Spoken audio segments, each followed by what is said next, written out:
making some easy content! Woo!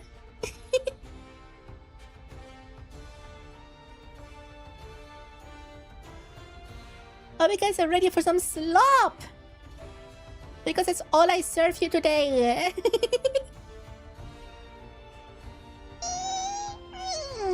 Hi Lusun, how you doing? I think you have your big slopping today. Slobbering it all up.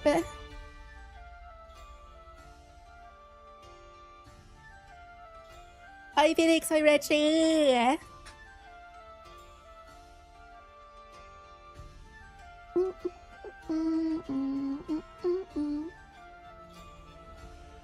Hi Fabio, yes, we're getting very sloppy today. Becky, how you doing? Hi Nomad. Consider yourself sure, this is at least sludge. Sure, yes. No, it's not sludge, it's muck. We doing reaction muck today. Hi Aiden, how you doing?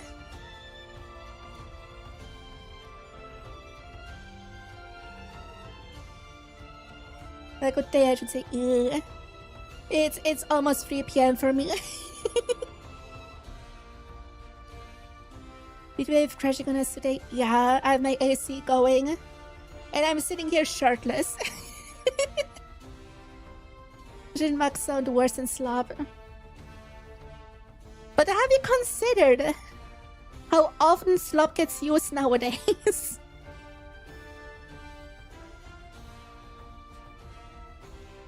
I'm tired, but I'm expecting lots of thunderstorms today. God, I wish you had thunderstorm. It rained for like a week and now the heat is back. It sucks. I want the rain back. I like rain more. But hard time sleeping last night. At least some good horror movies weren't.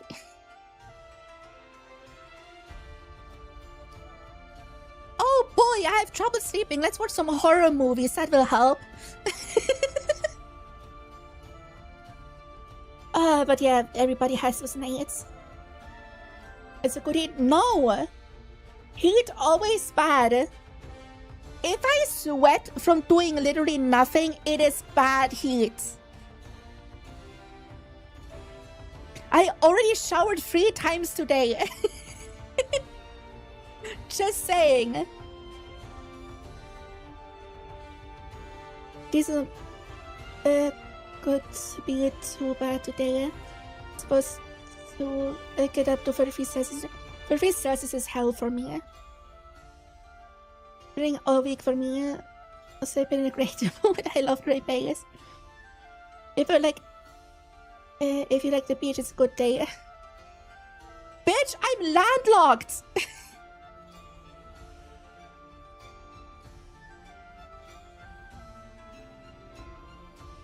I don't know if your ANC and heat yet.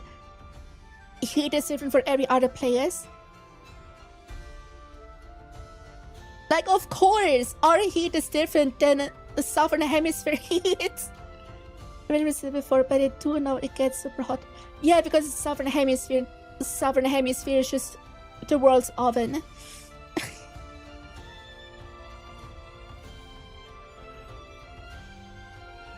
Like, the thing is, Brazil is supposed to be hot in summer. Switzerland isn't. That is the problem. Because I can't see. You can. You know when it's super hot and you look at asphalt or something and then it's all wobbly? That's the heat. That's literally seeing heat. You can literally see heat. And humans are so hot. Yeah. I guess it's easily humid where I live because my village is on a river. So, yeah. It is southern hemisphere and it's super hot. Damn. Like, 2 years ago, I was in Finland. In northern Finland, in the Arctic Circle. And I was walking around in minus 25 degrees Celsius with just a thin jacket and it was fine. I'm just not built for anything above 20 degrees Celsius. I'm just not built for that. Hydrate. Yeah, when it's hot, hydrate. Don't know she's dying to dehydration and a heat stroke, right?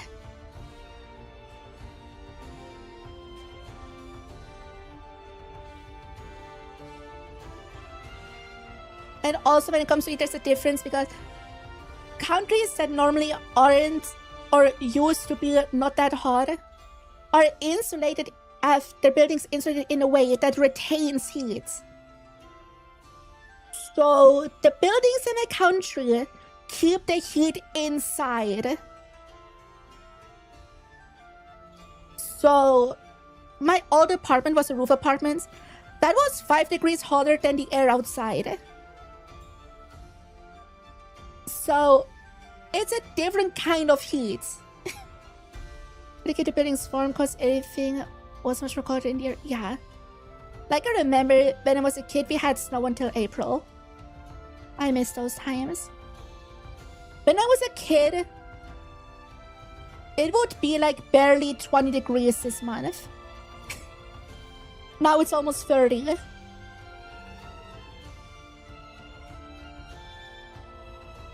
But yeah. Anyway, reaction slop. I have some interesting videos. Less funny ha's and more what the fuck is happening. And just some interesting stuff that I probably can yap a lot about. Which would I deal with? Most of the time in summer it's like 10 degrees hotter in the night than outside. The landlord doesn't care that people suffer. Do you have like an AC unit that you can install on your window? Because I have one that I just put at my balcony door. That cools my entire apartment because I have a small apartment. You should just get one of those. It helps a lot. Even if they're a bit loud.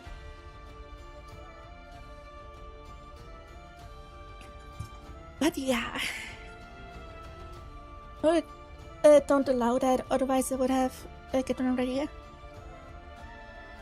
Damn. It's always interesting to hear about shitty landlords because I never had a shitty landlord experience in my life. This is my 5th apartment, by the way. I never had a shitty landlord. So that's very interesting. I only had shitty neighbors that didn't want to shut up. Okay. Anyway, reaction time. I do damn often AK my home place.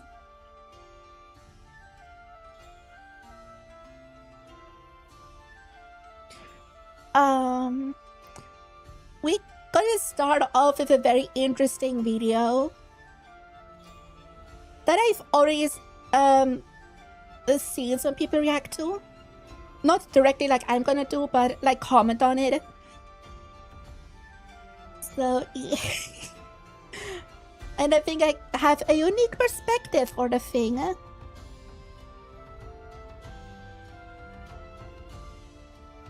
Oven is hotter than sauna. Because oven is made for people to survive in.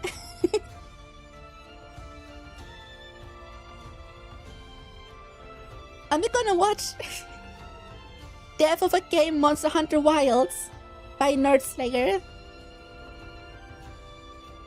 I've seen Rage Gaming and 𝘕𝘓𝘴𝘕 comment on this video. Oh dear, this one, yes.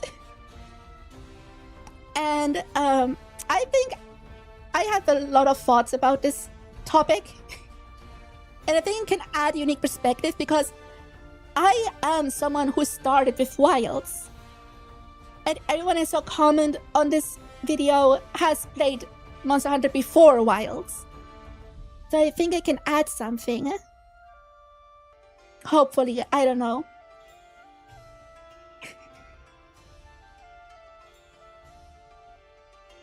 But also, this is not hating, this is just me rambling, this is just for fun. If anyone goes to this video and is being mean to 𝘕𝘓𝘴𝘕, you have a small dick, And I hope you cartouche the cabra. I need to take this video for the reaction stream. Okay, sure. But yeah, I might get mean in my reactions. That's just how I talk about things. It's nothing personal. And anyone who is mean to 𝘕𝘴𝘸 has small pee-pee. Just as a disclaimer, because I might hate on this video. Okay, let's get into it. Oh, I should have turned off the music before. Okay. Anyway, I think we'll have watched that video by now. But let the reaction begin. I haven't watched the video yet. I just scrolled a bit through the comments. That's all I did. So let's go. Let me know if the audio is good or not. By the way, never seen a 𝘕𝘴𝘸 video. Hello, detectives. We have another case that has us returning to Japan, the land of online RPGs that almost always focuses more on action, graphics, and power gaming and progression in their games. While we have already covered the founding pioneer in the genre, Phantasy Star Online, being a pioneer in more ways than one for Japan as they brought them online and online on console too, a unique element of their market in fact. We haven't covered the much bigger commercial hit series, though, that spawned from its foundations, Monster Hunter. For reference, while Phantasy Star Online was widely successful for its time by comparison, it made somewhere in the realm of 1 to 1.5 billion over its long life cycle, over like 2 major titles. Compare this to Monster Hunter and you see the difference in scale, as it was able to make well over 8 billion in revenue. The Monster Hunter franchise accomplished this by establishing a working formula. You choose your weapon type serving as your class, party and teammates, usually I guess it just goes into what the Monster Hunter is for the people who don't know. Which monsters you wanted to hunt, as the series name implied. This successful and simple formula has netted the series a bunch of titles, but the series was largely local until the massive success of Monster Hunter World, which dropped back in 2018, and its expansion, Iceborne, which would manage to sell a combined... Dude, World is almost a decade old. How do you guys feel about that? How do you guys feel about that? A whopping 44 million copies, more than every single Monster Hunter game in sales combined prior. Since then, the series has only largely continued to grow, managing to continue to sell quite well and make a presence that is now known way more globally than just its most popular market in Japan. This was all leading up. The fact that it has held up so well. I feel pretty damn good about it. I feel old, that's about it. Up to their launch, Valid their biggest title both. yet, or at least the one that was set to be, Monster Hunter Wilds. They didn't start with World until a couple years ago. Fair. In the beginning of 2025. While this title would manage to blaze through selling 8 million copies in just a jiffy, it would ultimately peter out at just about 11 million copies sold, a far cry from their last few titles. And since has been rated mixed according to Steam. Meanwhile, the previous 2 titles because are rated performance very positive issues by comparison. The game's population started incredibly positively, and now as of May of 2026 is sitting at less than 2% of the original game audience, having lost the other 98% in just over a year.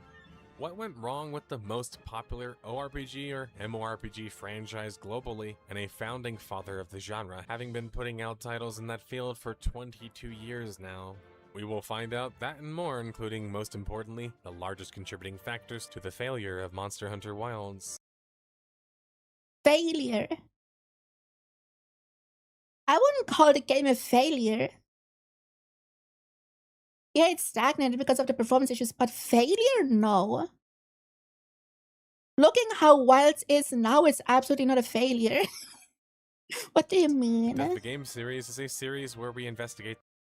But there's so many performance issues when it launched, as far as I know. Yeah, I heard that too. But people act like Wilds was the only Monhan to ever have a performance issue. I think the reason is that most people got into World around when Iceborne came out. I think that is why. Not when it actually launched. The games were much worse than Wilds. Yeah, but we just talk about in Monhan. the largest contributing factors to a game's death or process of dying by utilizing a timeline of events, filled with clues and bits of evidence. Once the words failed. It is a live service game, it shouldn't be treated as such. Yeah, definitely. Most importantly, like what I would call what Modern Monhan is semi-live service. As in they keep adding more content over its lifespan instead of endless live service. Like basically live service but with a definitive end is what I would call it. Because it leans more into live service things like constant new event quests and shit like that. we activate our detective intuition, especially during the final deduction, where we crack the case for good, in case you missed any of the clues along the way. Choose your weapon, detectives. We have some monster hunting to do. A glaive. The story begins with the ever-growing Monster Hunter series, originally formulated back in 2004 as a largely handheld-focused series, which it would remain for like another 12 years. That was until Monster Hunter World would make its appearance on consoles in the beginning of 2018 before following that up with a PC launch in the fall. Before this point, the series had largely sold the best under the Freedom moniker, a PSP Monster Hunter title that would have as many as like 3+ titles released under it, and well, 3 more if you count Generations as well, and well, eventually Monster Hunter Rise. Why would you count these? Well, that's because the lead director behind those games was the same guy, Yasunori Ichinoshi. This is relevant because in Japanese game development especially, game directors have particular styles and ways of handling titles, and oftentimes alternate from game to game, which can have some serious style and design impacts on the next game. The next leg of the race for Monster Hunter was their 4th iteration, Monster Hunter 4, and the Generation series and of course ultimate follow-ups, which would both prove to be even more successful than the previous Freedom styles commercially. Monster Hunter 4 and all mainline titles. Was the handheld? I suppose the handhelds were more popular, but usually had a console on handheld. I mean, version had Monhan 1 and Monhan 2, and then Freedom on PSP. Second gen had DOS, then Freedom 2 and Freedom Unite on PSP. A third gen had a Tri and Tri Ultimate on Wii and Wii U. Portable third and 3 on PSP and 3DS. 4th gen was only handheld. So yeah, I kinda get it. To be fair, the portable era for Monhan always go periodic events, quest update DLC. What it does now isn't anything new. And the expansion is just but the old games were considered G rank versions. So yeah. Like the expansion is something that is in its fucking 1st gen. Absolutely. But it feels more live servicey how they do it now than how they did it back then. Is what I mean. Titles were directed by none other But it's definitely not a live service game. than Konami Fujioka, including the more successful previous Monster Hunter 3, which was particularly known for being rather difficult. Following the ultimate release of Monster Hunter 4, Fujioka would shift to the executive art director on both World and Wilds in the future. The lead planner of Monster Hunter 4, Yuya Takuda, would become the next game's lead game director, a developer who originally was a passionate, hardcore Monster Hunter gamer who wanted the game to have more realism and immersion to the series. Takuda was in charge of Monster Hunter World, which would manage to sell a whopping 44 million copies across the base game and expansion, and, well, all platforms. A title that is often accused of being a strong departure from the Monster Hunter series by its fans, as it focused more on immersion and simulation aspects. I mean, World changed how the franchise works entirely, right? Like, the core is still there, but everything around it has changed drastically between the 4th and 5th gen, so it makes sense. That would be required to hunt monsters properly. The slower and more deliberate combat and positioning was a bit of a turnoff for some with Monster Hunter World, as what came alongside it was a rather difficult game, especially because as you progressed and took on more difficult foes, some games World difficult? Wasn't World called a baby game when it came out by veterans? Wasn't that a thing? What do you mean world was hard? Race is much closer in fear to classic Monhan. Yeah, I heard that a lot. But what? Gamers being unable to even complete the game's more difficult bosses, a callback to the series' third game, a notoriously difficult one. This was significant, because as Capcom would later confirm, a large amount of the next title in the series' focus would be trying to meet a wider range of players, including cutting down on things like travel times, allowing for auto-travel mounts, and more, as we will discuss later on. Development would Why is it until you get to the end? Yeah, obviously, endgame should be hard. But when I hear, like, the difficulty talk in Monhan, people mostly rant about low rank being too easy. Fucking low rank. The glorified tutorial. Everything for the feels basically perfect. Good purchase rate. Valid.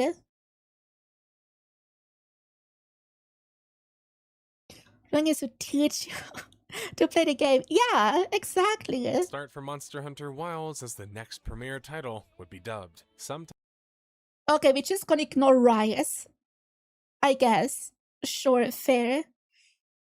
Time in 2019 I guess. or later, ultimately being in development for about 6 to 7 years before being released. Being developed as well with Capcom's proprietary RE engine, the same one that was used for the majority of the Resident Evil and other Monster Hunter games too.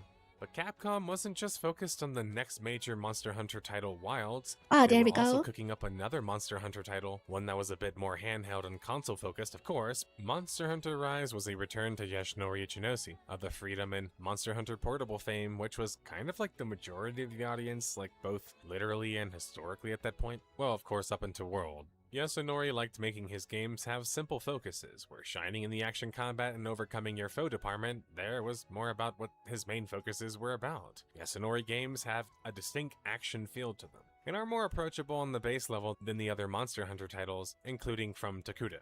Monster Hunter I would Rise agree. was this taken to the next level, with even more approachable combat systems and a difficulty level as a series title. A more cooperative-focused adventure, as it took just one tutorial mission, and you could be playing with up to 3 of your friends too.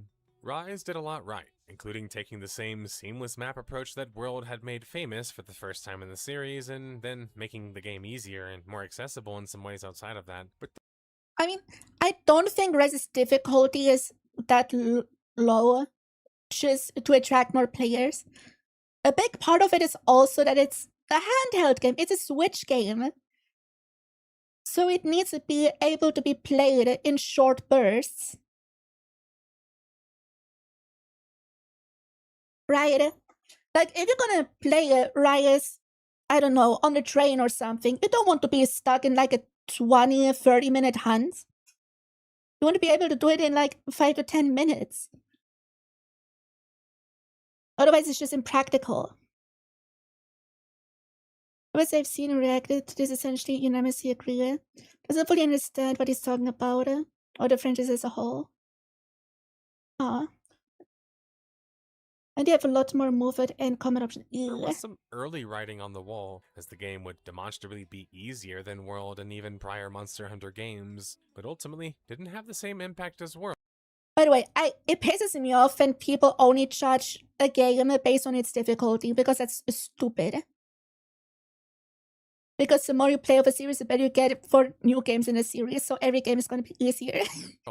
As it was essentially just a handheld game or Switch game that was ported to other platforms like the PC. This could even be seen in the game's presentation, to be fair. It still sold massively impressively at 28 million copies sold, including with its expansion Monster. By the way, I love how Rise looks. I prefer how Rise looks over how World and Wilds looks. Look. Definitely. This one is going to be the first one I play. Yes, exactly. Monster Hunter Rise Sunbreak, though over half of the games. Because even Rise has a hard learning curve with all the skills you can do. If everything, right? Sales had come from just the Switch. While Wilds was Takuda's game, I think Rise was really worth mentioning because it's the closest comparison to Wilds in many ways, even over World in my opinion, all the way down to the game's base design. Main difference being, on the surface, Wilds was looking to be a serious player on PC. like World was, and taking elements from Rise's design there might have proven problematic because of that. Though it did mimic one major aspect of Worlds' design, which was how progressing through the main story or campaign would be linked to your progress or gameplay in multiplayer, which would prove to be quite problematic later on. Monster Hunter Wilds would be publicly announced December 7th, 2023, being the first time the public really got to see how serious the title was in the production aspects, both in how many high-quality trailers would be churned out and how high-quality the cinematics were for them. By the way, note it again for everyone, I wasn't there for the Wilds hype cycle. I got into Monaghan like a month after Wilds launched. So I'm unaware of all of this. What's it talking about here? I have no idea. Not a whole lot of info was released about the game's actual systems though, and the reason that was significant was that they were introducing many of them for the first time for the series, and by not revealing them before launch, they couldn't really draw upon feedback from that, I would think. And unless they were working through the holidays, I don't even know if they would have enough time to collect the feedback during their Open Beta 1 in October 2024. This beta would only run for 70 hours, and during that time was able to balloon up to an impressive over 460,000 concurrent players on Steam. The success was insane, but the bigger problem was the feedback being given and how little time they were actually going to have to fix things. Wilds like World and Rise had an open world, but a much bigger one, with some zones being 2 to 3 times the size from the previous games. This alongside how the title was clearly highly focused on a high-fidelity graphical presentation would contribute to some serious performance issues plaguing players since the fall 2024 beta. I don't think that the size of the zones or the biomes was a big factor in performance issue. I think the biggest was that the game was constantly processing so much shit in the background that wasn't relevant. Like turf force on the other side of the map and shit, all the small monsters moving around. It didn't need that. It was very CPU heavy. And still it's very CPU heavy. Not GPU. So excited when the Danvers trailer was dropped. I sit through the entirety of the Game Awards. As I heard that it's to be shown. Damn. What is more like World than Rise? But it took forward a chunk of Rise's year. I was really worried that the open world of Wilds would be awful. I'm glad it was nowhere near as bad. Yeah. The next open beta would drop just a few months later, February 15th, 2025, which was just weeks before they were set to launch. Problem was, the performance wasn't fixed, and anywhere from mid-range to high-end PCs were suffering from. Was it actually that bad? Was it actually? Can anyone check confirm that it was actually this bad?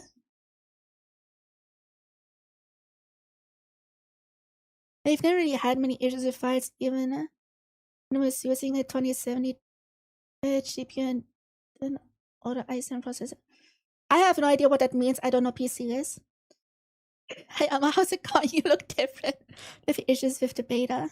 The CPU heavy bones of the game, and alongside the high-res texture pack that you would need at least 60 gigabytes of RAM to use. The DLSS system, or temporal upscaling, was also a mess and often required, as it would make your game unknowingly blurry. No particle effects like fan electricity are an issue. Okay. In the process, but increase your performance. Even on consoles, Wilds was suffering, as it would even drop from 6. Honestly, this is hilarious.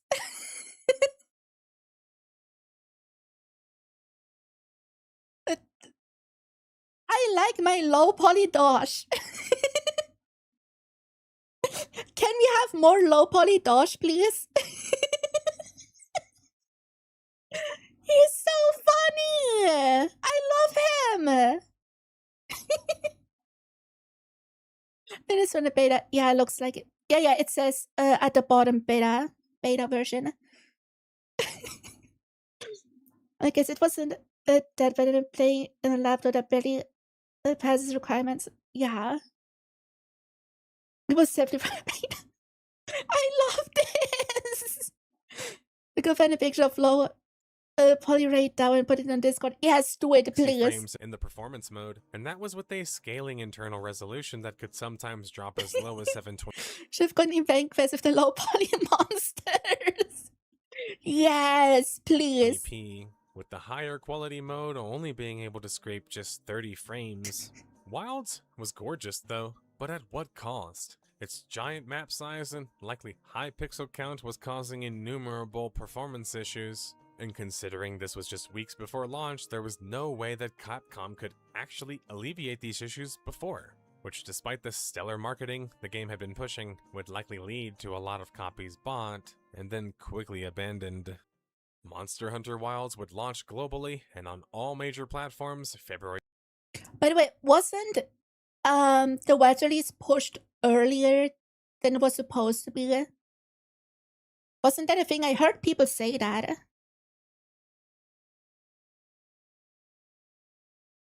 Because if that's the case, all the issues make so much sense. 28th, 2025, including where we're gonna focus the most, the Steam PC launch. Roommates, we think it could rush. Okay. First tackling the critical reception of the game though, which was actually pretty fantastic at 88 out of 100 from 100 plus different critics. For example, IGN Japan was quite high on the game. Yeah, but what do critics know? Am I right, Chad? They would call its world meticulously crafted and vast, and explain that they had very little. Maybe there's a time when a lot of players was searching for the bug in their image game. So if them are hilarious. Fair. Complaints about the game, such as just the game's story pacing near the end. IGN Japan enjoyed the noob-friendly system of wounding now added to the game where you could... But noob-friendly system of wound? Why is it noob-friendly?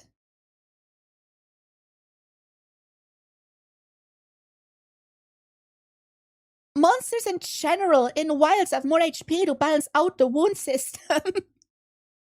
What do you mean? That's stupid. It's good we had release Wilds to make their promise. They had said that they would have 10 years of 10% growth. They were going to make it for the physical. Was it again just to please shareholders like every bad decision, every business ever? Let's lock someone sit down for a few moments. Ugh. Stun monsters by targeting their weakest parts, and sometimes even repeatedly stun them, making it quite easy for beginners and pretty much everyone else alike. IGN West, if you would like to call them that, would rate it a bit lower at like 8 out of 10, saying it was an obvious smoothing of some... Usually a short in Wilds now. As soon as they do interrupt monsters much more often. The hunts are shorter in Wilds because you don't have to look for them for like 5 minutes like in World. That's why they're shorter. Traditionally rougher edges of the series, in smart ways in their opinion, and that its flexible combat was some of the best in the series yet. But the critical reviews of Wilds were troubling for many reasons, to put it bluntly. Wilds was a perfect review game, where it was very much designed, more so for the first time, with its narrative-driven story mode campaign, to be beaten by its player base, and completed, which you can do in just like 15 hours, with no difficulty to speak of along the way, really. It was... Okay, first off, you criticize a game for the devs wanting people to finish through the story that they put a lot of effort and work into? That's a bad thing? Second challenge. Bitch, Monhan Wilds was my first Monhan game. And not just that, my first Japanese action RPG. I struggled through the story at a few points. So shut the fuck up about difficulty! Like, bro. On my very first playthrough, that was before I streamed the game, I struggled with Rompopolo in low rank. It took me 2 tries.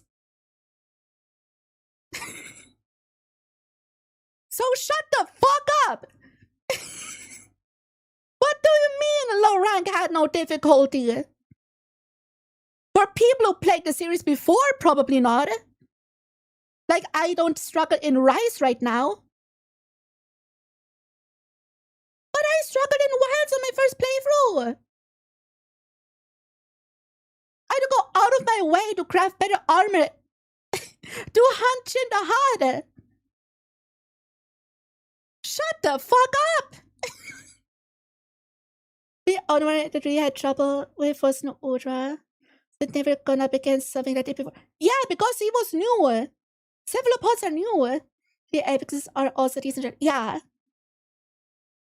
Like, I struggled with, not with low rank radar, but I definitely struggled when 80 radar dropped. Which was around the time I just finished the game. It's like the perfect video game journalism game. Shut the fuck up.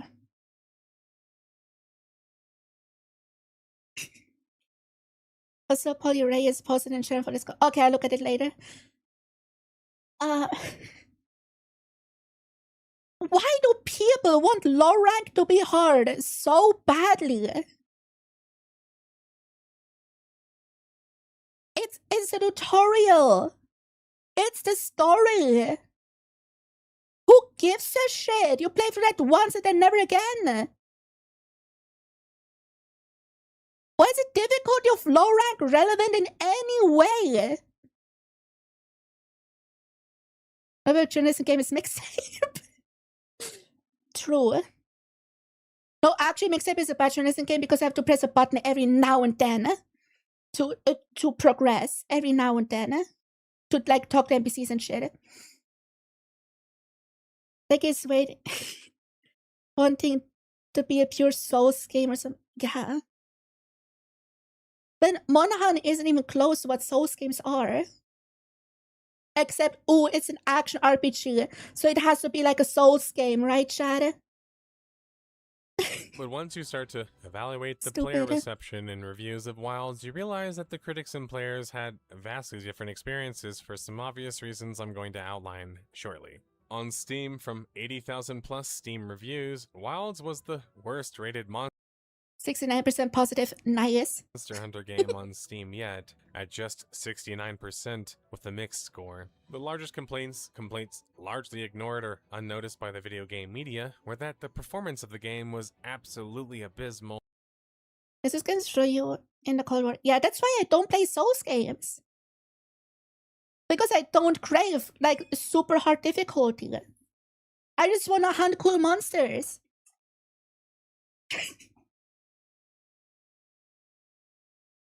We ended up Ultra and low rank way too much. I haven't played Ultra yet except like the first few HRs in Frontier. And it was fine until I hit HR 5 and everything fucked me up. Like up to HR 4, it was fine. And Frontier is notorious to be full of bullshit. So I love the challenge. Yeah. Like, people play these games for different things. Monhan in the early game should appeal to the people who don't really crave challenges, play these games for the first time, blah, blah, blah. And then in the end game should be challenges for the hardcore gamers. You know, like we have now with the 10 stars and GOG and Omega. This sort of question should be harder. When I think about it, it's fine the way it is to hook more players. Yeah. Like, I struggled a lot because this was my first action RPG. And honestly, if low rank was too hard, I wouldn't have finished the game. Because then I wouldn't enjoy it. I don't enjoy super hard games. There's a difficulty, but when the devs dropped the latch and the game was criticized so much. Didn't they review bomb Iceborne the same way when Elatrian dropped as they did with Wilds when Omega dropped? Wasn't that the exact same thing? Because the endgame content is gonna alienate the more casual players, which is the majority of players, by the way. Exactly the same thing. Yeah, makes sense. With some players having extremely powerful PCs still eventually running into performance issues where they would have to clear their shaders after every new update. By the way, this is why I don't like PC gaming. Because you never know if your rig is good enough. Console gaming for life, just saying. And worse, being unplayable for those without a spaceship. The next major issue was the difficulty level of the game was non-existent almost. Shut the fuck. When I was in a high rank for the first time, I struggled with 7 stars. And the veteran said 7 stars are too easy. Shut the fuck. New players exist. Let them enter the franchise. All the way through it. All the images he's shown so far have been ranked still. Yeah, because that's where all the pretty cutscenes are.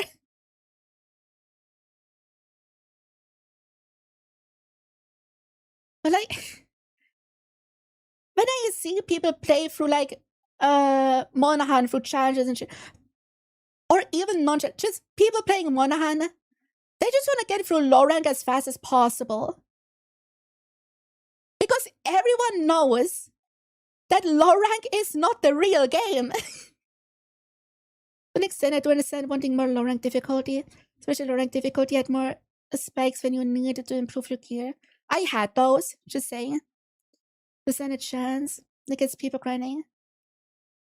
I had to grind 𝘕𝘂𝘴𝘦 armor to fight 𝘕𝘪𝘯𝘵. I had to do that. Those spikes or in quotation marks walls exist. Just not for veterans. That's just how it is. Even non-veteran Monster Hunter gamers were claiming that they were able to beat the story without ever dying Shut the fuck up. No, they didn't. a single time, and doing it even completely solo as well, which was made significantly easier to make the game apparently more approachable to more kinds of players. And veterans were claiming, according to my sources, that the game was essentially What the timing, yeah. easy mode up until the later updates would add some more challenging fights, and even that was just like 3 to 4 of them at max. The completely disjointed multiplayer and how it functioned didn't make matters any better, which So, yeah, what are the sources? Like, just random people online say just any shit. Like, who said that they played Wilds as a first ever Monahan or even the first ever action RPG and said they could get through it with no problems? Like, I'm a big gamer. I play games every day for like 5 to 10 hours. It's my literal job. And I struggled. What do you mean? I never die in games when I cheat infinite health. True. Is it conspicuous? According to my source, yeah. You gotta drop the sources. Otherwise, how do we know the validity of the source itself? I think Reddit. Reddit is not a source.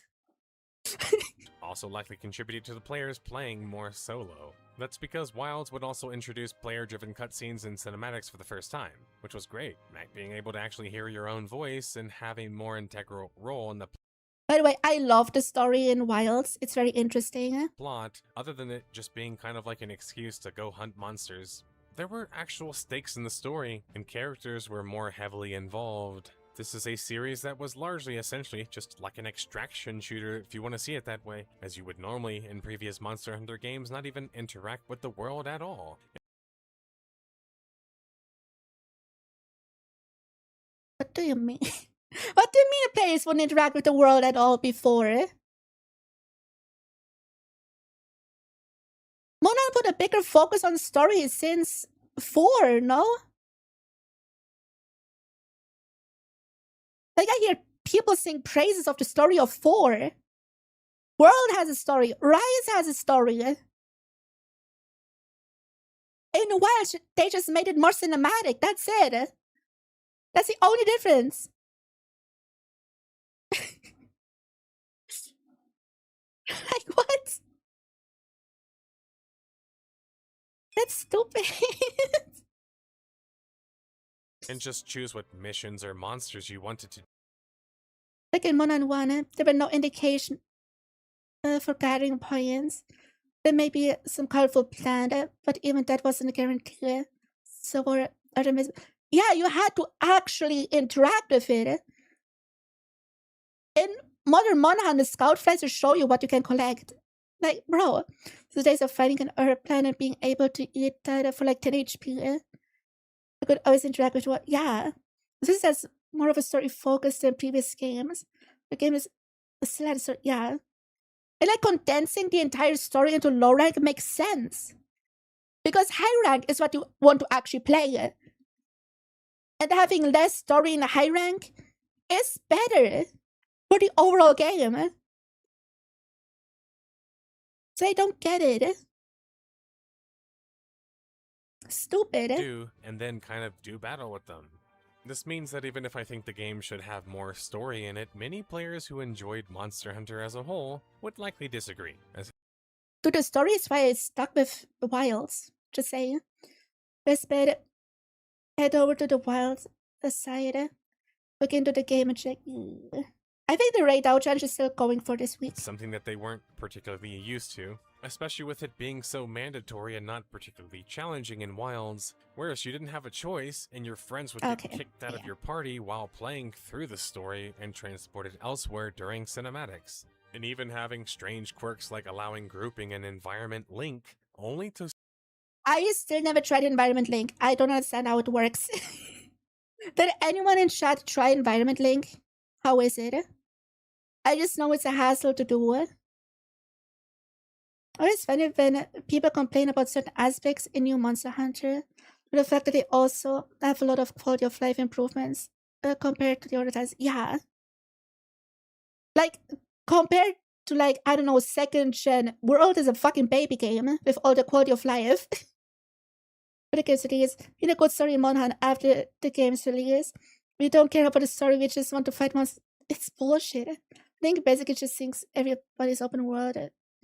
The host, okay.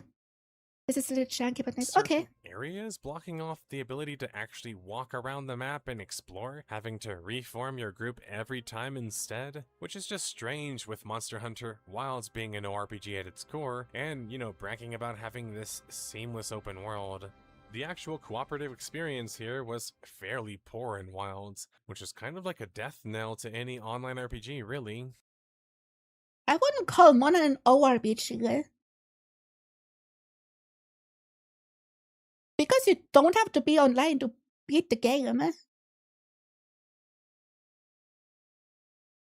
is it called an ORPG? It's an action RPG with multiplayer.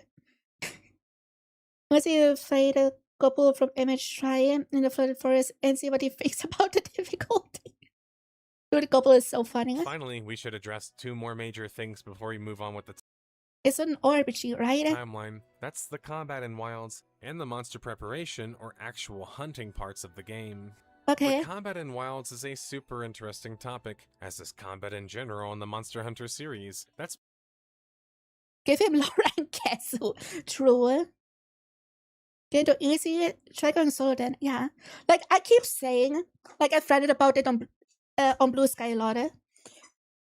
People bitch the most about difficulty in games where you have the freedom to create your own difficulty.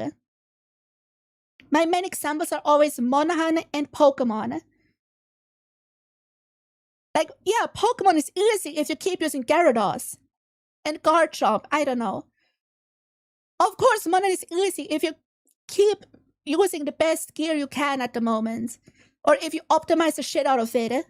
Of course it's easy then. You can make it hard by just using bad Pokemon, using mediocre armor or whatever. Or, I don't know. Make your own difficulty. It's not that hard. Like when we did the Naked Shintaha challenge. We struggled hard. Right? We struggled a lot. But we had no good gear at all. It's so easy to make Monhan harder. You don't need Daddy Dev to make it harder for you when you can do it yourself. It's always been its best when social connection was at its core. Yes, that's why I play multiplayer, not solo. Because some Monster Hunter games like World or Rise were a bit more deliberate, especially World, with combat and approach to combat scenarios, wanting players to pick the right moment to strike and... Did we play the same Rise? If anyone is bored, check out the Rise VODs. Or my Rise playthrough on Saturday. I just spammed the skill bind attack your switch axe and win! What do you mean I have to be deliberate with my moves? I play more Braided in Rise than in Wilds! What do you mean?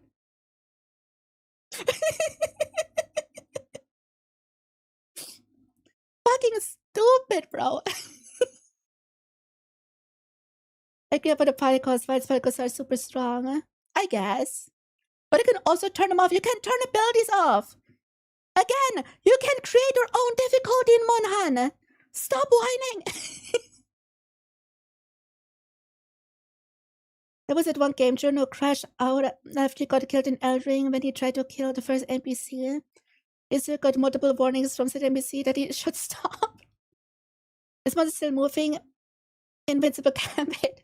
His mouse is moving and metal discharge. Yes, exactly. That's how you play Switch Axe. Some members don't care about deliberation at all. Yeah. Like, I have to think way more how I play in Wilds than I have to do in Rise. Paying attention to monster behaviors and attack patterns properly. Whereas games or series like Freedom or Generations, or even the mainline series in some ways, require far less positioning and were more about straight hack-and-slash RPGing. Old gen hack and slash? I haven't played old gen yet, except a little bit of Frontier. And even I know that is bullshit. What? What do you mean a hack and slash? What? Like, when I think hack and slash, I think fucking Warriors games. I think a Muso game. Not a Monster Hunter. What are you talking about?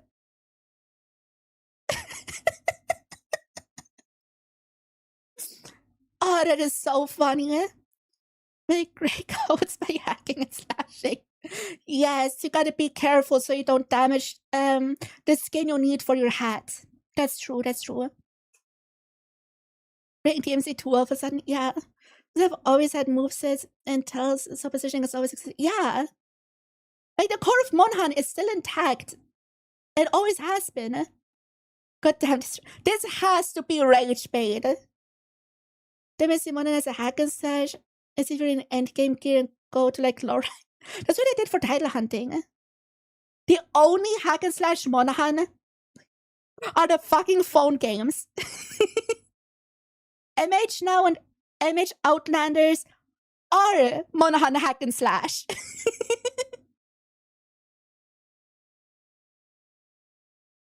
Like, I've had easier hunts than others. The ones that had to be mindful when hunting, yeah. Instead, and that's kind of what the majority of the game's longtime fanbase was used to up into World. But remember, the two most popular Monster Hunter games by orders of magnitude were Rise and World, which had contrasting gameplay styles that some veterans disliked. And so, is he really saying that old gen was hack and slash?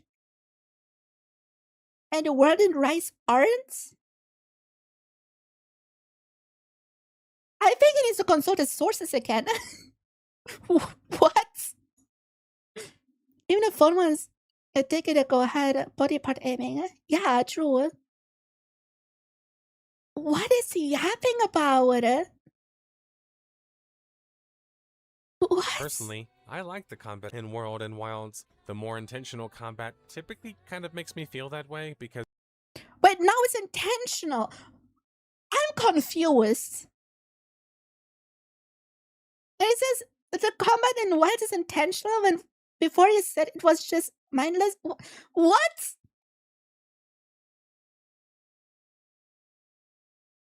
Visit have been doing image for ages and that would disagree with them pretty hard, yeah. We're just using words he doesn't understand. You're more immersed into the game. But the problem with Wilds, however, was it was essentially taking too much inspiration from both Rise and World. So taking inspiration from two amazing games is a bad thing. Everyone's like Rise Sunbreak though. I assume the Rise hate was mostly from people that only joined with World. So only had World as a reference. It's what I'm assuming. Kind of like what happened with Fire Emblem, with Engage getting shat on while being more like the old games, but most people that shat on Engage were 3000's fans. This isn't games he doesn't understand. There's just very much dislike by the community, yeah. Which, despite having similarities in their combat systems, were pretty different games overall. Rise was more about grabbing your food, your correct item loadout, and then collecting any spirit birds or spirit birds around the map, which would boost your stats. By the way, I hate spirit birds. And getting into Wizard World 2, valid. And now Wilds is World 2 and everyone hates it. We'll say it was Rise that convinced me to start playing the series as a whole.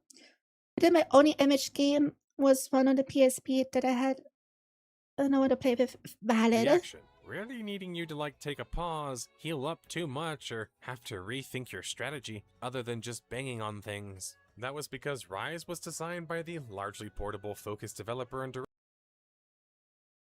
Wait, so in Rise you can't just bonk on things? Again, check out my entire Rise playthrough that's going on right now. I just go unga bunga in Rise. Did we play the same game? Director 𝘕𝘂𝘕, who never really seemed to be interested in. I get what they were going for with the birds. It was to get you to explore the map and learn it. Because obviously this means you have to keep doing it over and over again.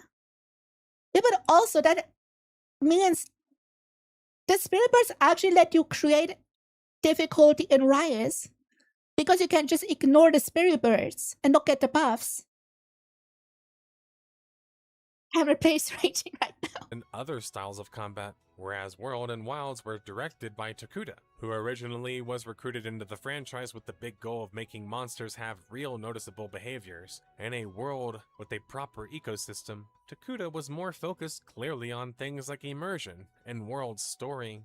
These two clashes would create a problem where if you try too much to be like Worlds, or Rise, or both, you end up with a game that's quite confused about what it wants to be. Wilds isn't confused what it wants to be. It wants the immersion ecology from World and the addictive gameplay of Rise. Isn't that complicated? It takes the best from both. How is that bad? I'm confused. What? Which I think is the problem with Wilds. Its combat is fine, I think, and many would agree. He just said like a few minutes ago that he liked the combat in Wilds, and now he says it's okay, I guess. This is mostly war stuff with a splash of Rise speed. Yeah, exactly. But the game is too easy, which makes the combat. Have you tried Omega recently? What about God? What about any of the 10-star? Shut the fuck up about difficulty. We have difficulty now after the title updates. This video came out after the title updates. That actually worse, because it removes the need to actually have slower and more intentionally paced combat. What you're left with is an incredibly conflicted combat system, especially when you throw in the second point that I'm going to make, which is how little monster prep would go into the monster hunting in Wilds, which was kind of like analogous to the series, largely. You have to prep just as much as any other Monhan game. I think he's confused. Bro. I prep more in Wilds than in Rise. Again, what are you on about?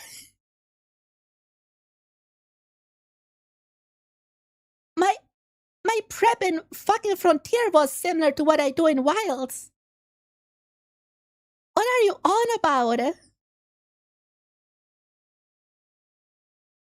I'm just confused by this video. Monster Hunter World and previous Monster Hunter games, this was an integral, unskippable part of the game. Was it? Isn't all you needed to beat like the world, sorry, to slap on health boost and win? Isn't that all you need to do? To beat the world? Hunt a few Raffians and that's it? From what I heard. Isn't that all you need? And that was after they already started adding mini quality of life features with worlds, such as the base camp allowing you to be easily resupplied. This really is so easy. Why do randos still vibe to 𝘕𝘓𝘸 𝘋𝘦𝘢𝘭𝘴? True, actually. So only play the NES version of Monster Hunter. Biggest. We love NES Monhan. Definitely, I should stream that sometime.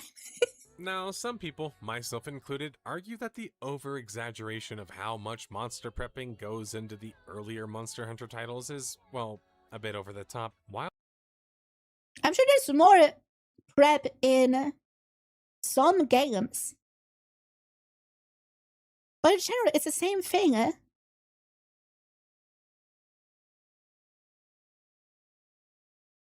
You just get a general loadout that works for pretty much every hunt, and that's it. Done.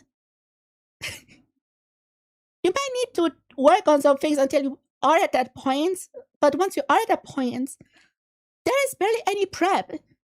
Like, all I do in Wilds now is switch the element of my weapon. In Rise, I don't even do that. I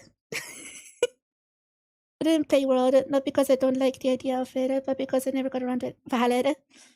Wilds' solution to the problem Same. was to streamline instead of adding new ways to approach the problem, or just making them deeper or more fun. This just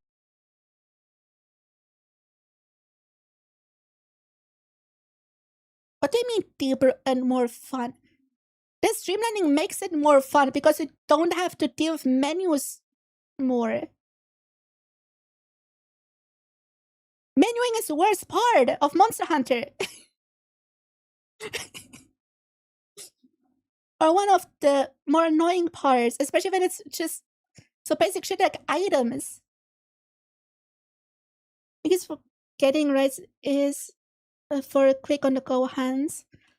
But on your way to work, not in depth hands with friends afterward. Yeah. This ends up being kind of confusing in design, as you basically don't want players to be bothered by monster prepping, yet it still exists in a very streamlined state, almost making it, like, completely trivial. I think Dude, there is so many ways.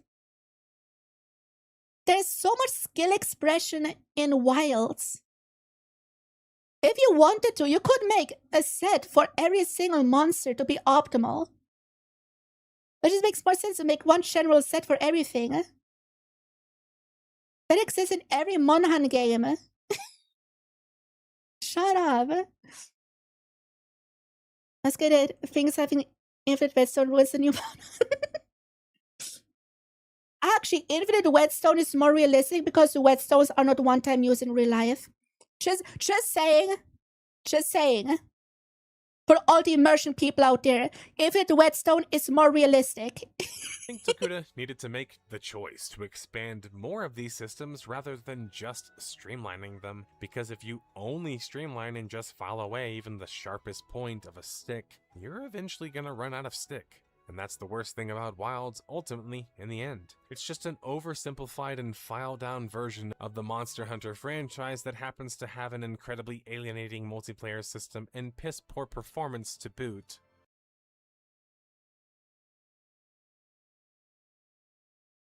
The core of Monhan is still there. What are you talking about?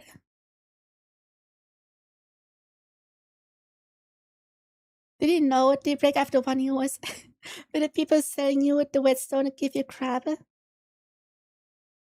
So you have to spend more saying to get to more. But okay, the performance thing is... Yeah, the performance was valid. But it's been fixed for months. It was fixed as the last update after Q4. It's pretty, even seriously fun at times, but it's just full of warts and all. Honestly, the only critique on Wilds I take seriously is the performance. Because everything else is just semantics. I would say it took Capcom longer than it should have, but it was fake. Yeah, like, to be fair, the game was rushed out probably to so shareholders can jerk off. And they had to fix the game, but also continuously giving us new content. So I can understand that it's difficult. I'm a bit more forgiving for this shit. Because the industry is fucked, and that's just how things go. I just wanted it released even sooner, by the way. They wanted it to release sooner so they can release sooner. God, shareholders are the fucking devil. Warts or not, Monster Hunter Wilds would still manage to blaze past 8 million in sales at a base price of $70. Wilds would reach massive early success, even managing to reach an unheard of 1.1 million players on Steam and a whopping 308,000 players on average. This number within just 1 month, though, would be first halved and the latter 1/3'd. And something I want to address since I see it commented sometimes on games like this, and well, on my video that was teasing the fact that I was going to cover Wilds, and that's that some people say, well, Wilds shouldn't be considered in the Death of a Game series because, well, Wilds is not a forever game. God, I hate forever games. Games should have a definitive end to them. Forever games are stupid. I explained to them that I couldn't, like the shareholders were 5. Yes, I went to the Mozambique cafe in Akihabara. It was on Vegas. What a dumb concept, yeah. The major performance issue I had was back on release. It was fixed for me. An old gaming laptop after Tijuana. It was mainly for my system, and I know that others don't have it. Yeah, the thing is, optimizing for PC is really hard because everyone has a different build. No one build is identical, so it's really hard to optimize a game for that. So I kinda get it. Even beside that not needing to be a reason for me to feature it, I mean, I featured like single-player games and companies, but Wilds in every Monster Hunter game ever is an ORPG. Smart scale focused power grind-centric virtual world that has from Japan. It's not an ORPG. Under that basic ass definition, maybe, but it's not. It's an action RPG that can be played online. That's what it is. Is that there's just too many games. Base, valid. We have so many good games nowadays. With most of the games, you don't really need to play any of the others if you don't want to. Yeah. A staple in Japanese gaming, and this is one of my favorite genres, being one of the first ones that I... If it's one of your favorite genres, why don't you know what you're talking about then? just ever played religiously with Phantasy Star Online. It's very much a virtual world, even if it's a heavily segmented one, to be clear. And, well, MMORPGs are also not really designed to be forever either, because, well, they can't be. The engine's graphics and gameplay and systems are going to expire, just like other forms of gaming. It's just us players who have more of an attachment to these games because, well, they're more than just games, they're worlds. Sometimes worlds that we find even more hospitable than our own in real life.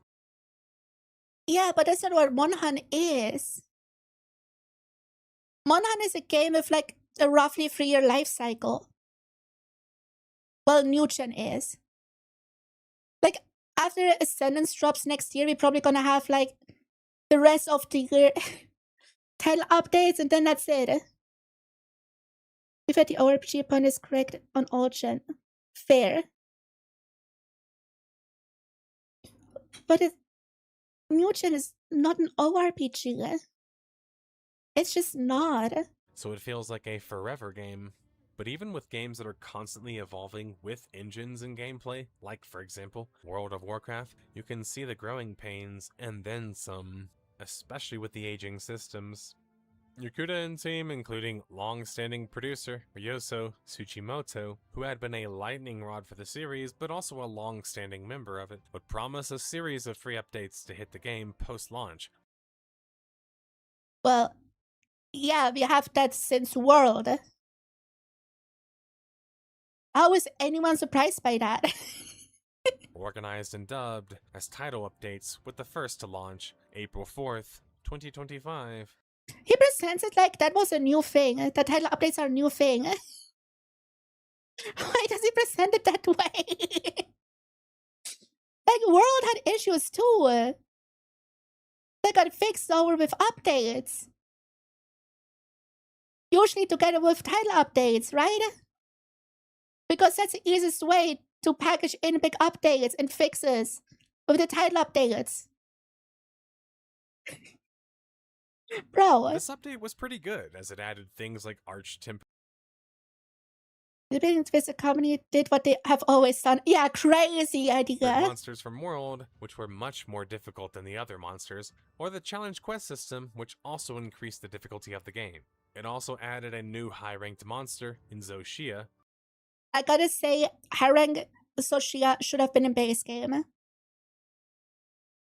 But because of the rushed release, I understand why it happened that way. Same with the Great Hub. Also been a title update format is really bad for the game. That is fair. I don't really care because it gives me more things to do. It prevents me from just rushing through everything. Because I usually rush through games. Unless I play them on stream. So having new things happen every other month, I like that a lot. Especially for the community game. I'm sure once the DLC is out, those really crybabies go wild again. And a returning Probably. one in Mizusuni, who hailed from... He just said Mizusuni. Are you sure you played these games before? Why did you say Mizusuni? That's an accent thing. That's a wrong pronunciation thing.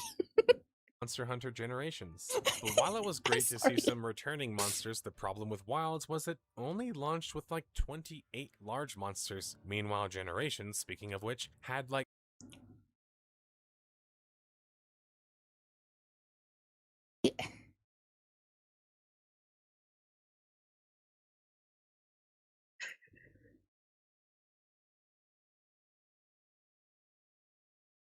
He compares Wild Space roster to Generations base roster. Generations. The celebration tale of old Gen that was released on anniversary. And to celebrate all of old Gen before they bring a new Gen world.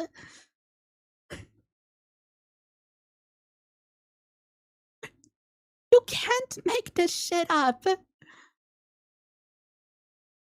This has to absolutely be rage bait.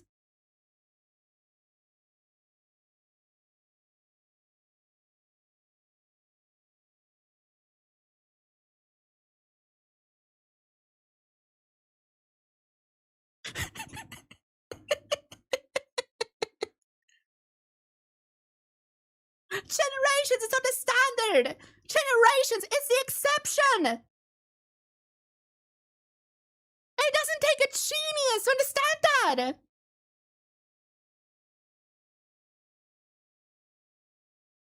What?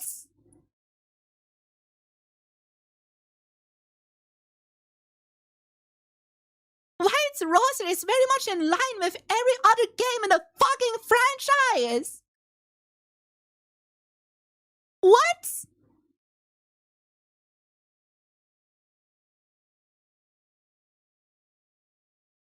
It is standard. It should be MH1, 2, and 3 at base game. Yeah. 430. Yeah. Bro. Dude, like, I understand if it just doesn't know what the Monahan is. Like, I don't know a lot about Monahan because I joined Monahan last year with Wilds.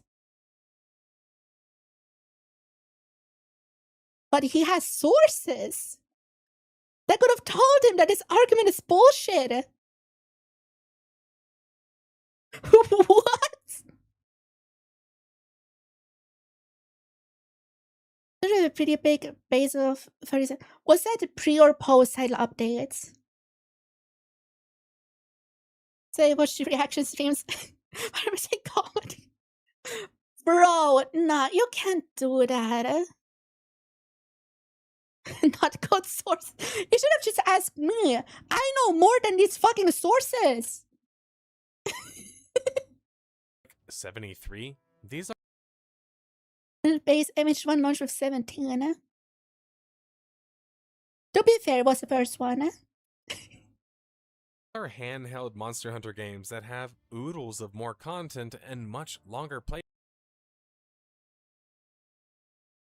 Doesn't all of Old-Gen use the same engine? So, it's so easy.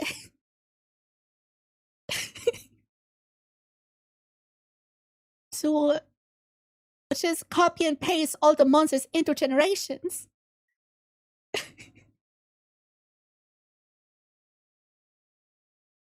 That was the whole point of Generations. It was a game built around reused assets.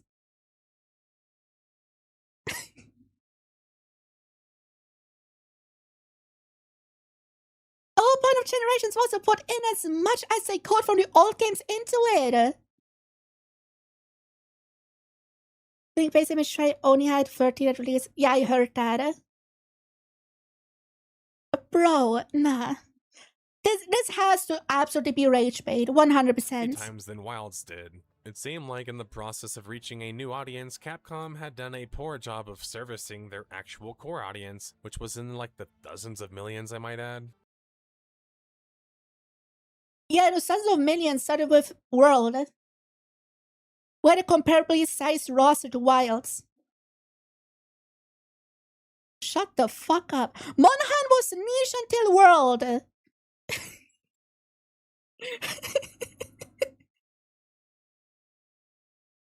What's this virus kinds of monsters? It is a thing nobody talks.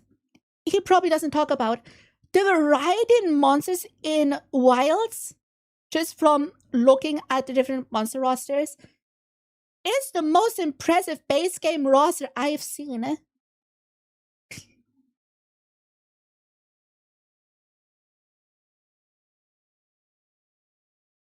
Like, bro, Rose and White's rosters are really great though. Yeah. Why is there such an amazing diversity of monsters? Is it has been fumbled the most, the Monster Hunter games?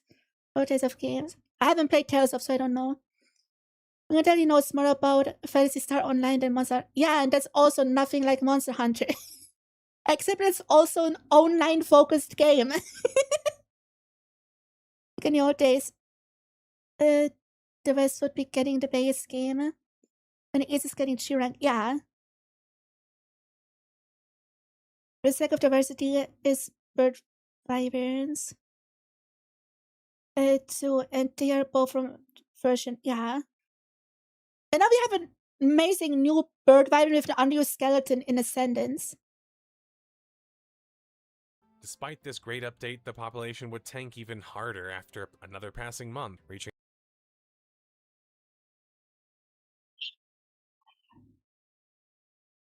Does he know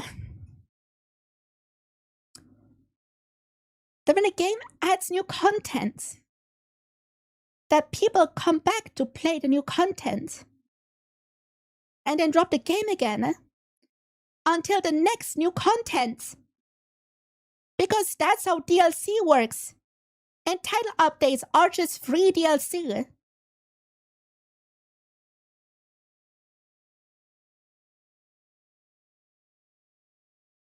I agree with you. Reality is optional. Vision wasn't tanking. They finished the game and didn't want to grind. Yeah. Like the people that still play Wilds regularly, like us. We are a very small minority of players. The majority plays through the story, might not even play high rank. The people that play high rank might drop off after they beat Arcworld. They come back to beat up Mizutsune. They come back for Mizu. Then they drop the game again. Then they come back for Lucky and Steve. Then they drop the game again to come back with Omega. Then write a bad review and then drop the game again. And then they come back for GOG. That's how the game works. Like, bro. That's how it works. That's the majority of players.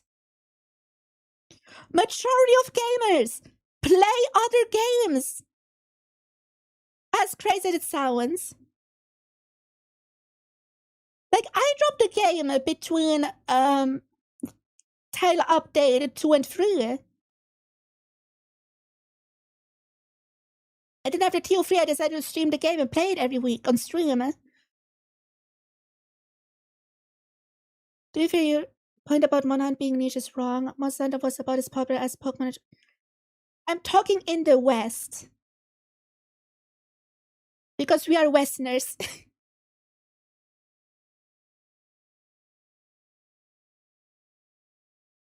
That's what I'm saying. Just 149,000 players peak and 34,000 players on average. This was seemingly a situation where adding more content wasn't going to fix the sinking ship. It's not sinking. People move on to other games when there's no new content. That's normal. Is every single player game dead after a month? Apparently so. Which is going to be extra problematic when Japanese development can typically take ages to respond to live feedback like this. Dude, Capcom is so good at responding to feedback. Like, legitimately. Capcom is one of the few studios that is really good at listening to feedback. They gave us layered weapons way sooner than they planned to. As an example. Because people demanded it. The Capcom dev team went, yeah. This is a little too good. Yeah, I agree. But Capcom absolutely listen to the community and implement the corrections so fast. Usually with the next title update, or even in between patches, we had a lot that fixed random shit.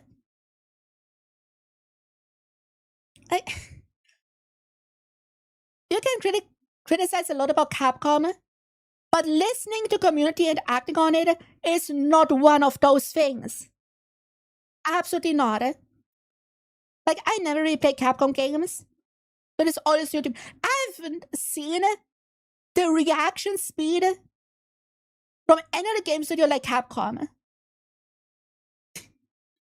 Like, it's actually insane. The age is worse and worse by the month. Yeah, also this video apparently dropped like a few days before the sentence was revealed. Tempered monsters were now placed even in like regular monster herds, and more arch-tempered monsters were added in like 𝘓𝘓 during the title update 2, June 30th, 2025. Dude, the title update 2 was so good. It was so good. To the gaming industry as a whole, Capcom image devs are saints, yes. But the population was only continuing to plummet, reaching as low as 87,000 players peak at that time, and just 22,000 players on average. 22,000 players on average is still a lot. What? For a game that only periodically gets new content? That is still a lot. Considering that it still had performance issues in TO2. What? How is that a dead game? The updates weren't bad. They just weren't addressing the core issues behind Wilds, or just very slowly addressing them. But some were So, dude, most studios don't even address the issues. Like, bro, some games wish they had some, right? Thank you for the bits. Want to take a guess on how many players are online on Steam right now, according to this? Yeah, sure, drop them. What damage are you taking right now? Watching the video. But also, like, only going off Steam numbers is stupid because there's a fuck ton of console players as well. Like, there's so many people that play on PS5 and Xbox. For 9K. Bro, that's a lot. Considering we have no updates until expansion. That is a lot. This is my post. Sending the plans to fix the optimization. Maybe it is better with the community and ignores that. Yeah, that was around TO2, right? When they had their roadmap laid out.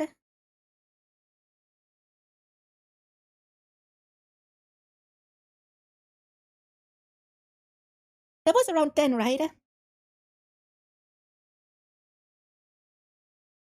They were like, oh, we add more difficulty with the TO3 and the talisman system. And then even more difficulty with TO4 whenever that happens.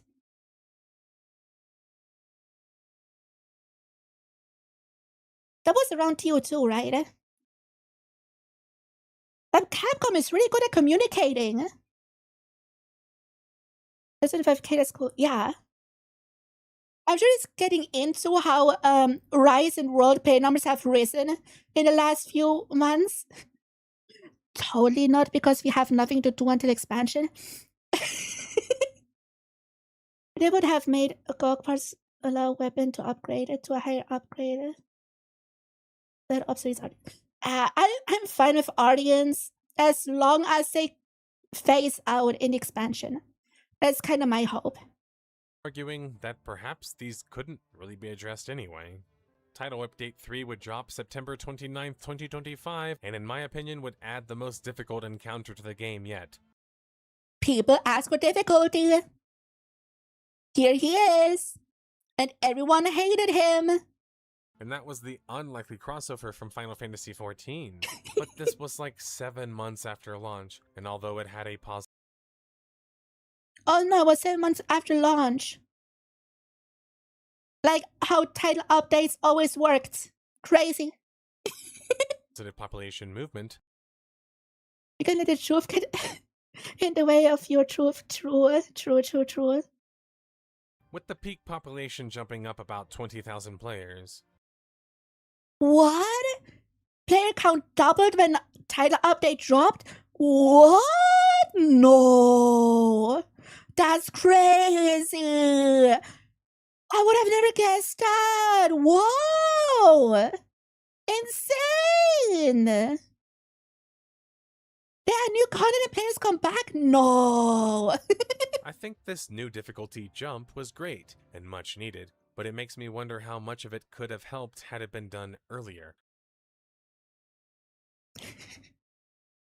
Look at the why the vets that react to this basically all say isn't fully understand the franchise holding.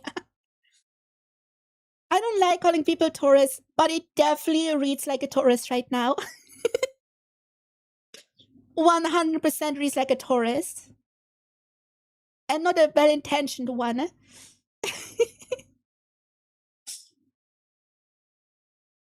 Like, I agree that difficulty was needed, because around that point I was getting good at the game. If good, I mean decent enough. But I could see a challenge. But dude, like, Base Omega, great challenge. Savage, fuck off. No. But heavily relying on another titan in Japan, in the case of Final Fantasy, was a trump card that they couldn't just keep playing every single time or potentially ever again. Huh?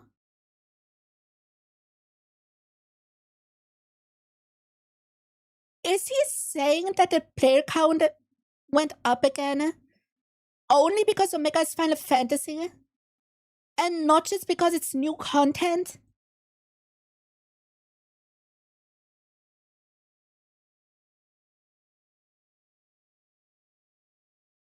Huh? I don't give a shit about Final Fantasy. I came back because it's new content. And that's probably most the people that came back.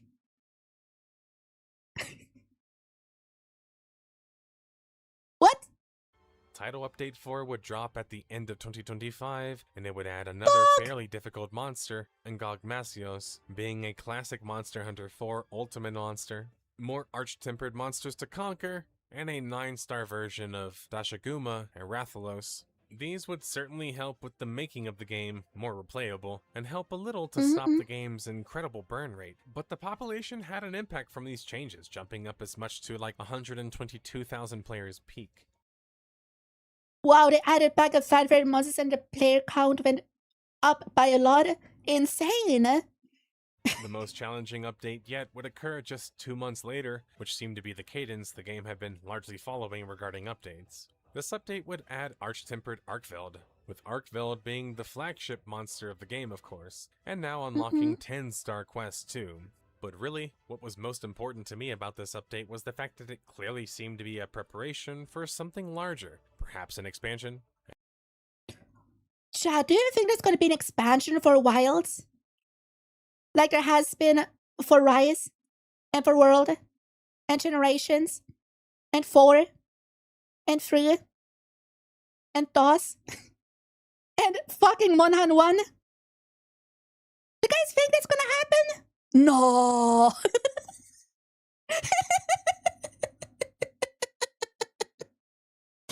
There would never be a G-Rank expansion. But so if you add new stuff to the game, then more people come back and play it, and that's impossible.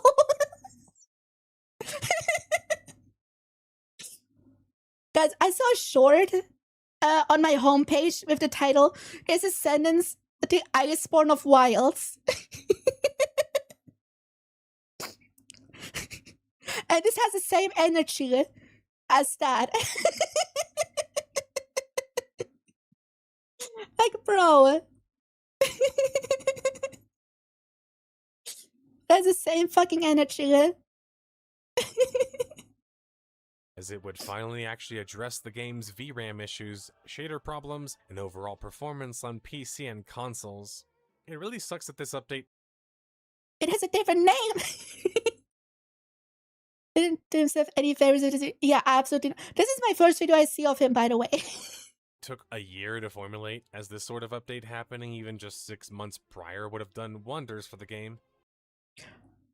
So what he's asking for is either no title updates or a title update every fucking month.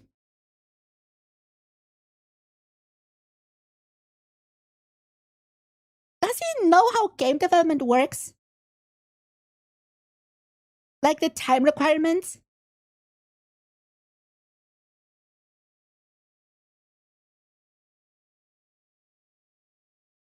Like the reason why we can have a Monohana so soon after the last one is because they do title updates.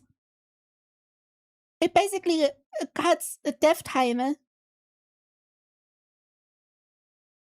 that it then use to do title updates and some other shit based on feedback that they actually listen to.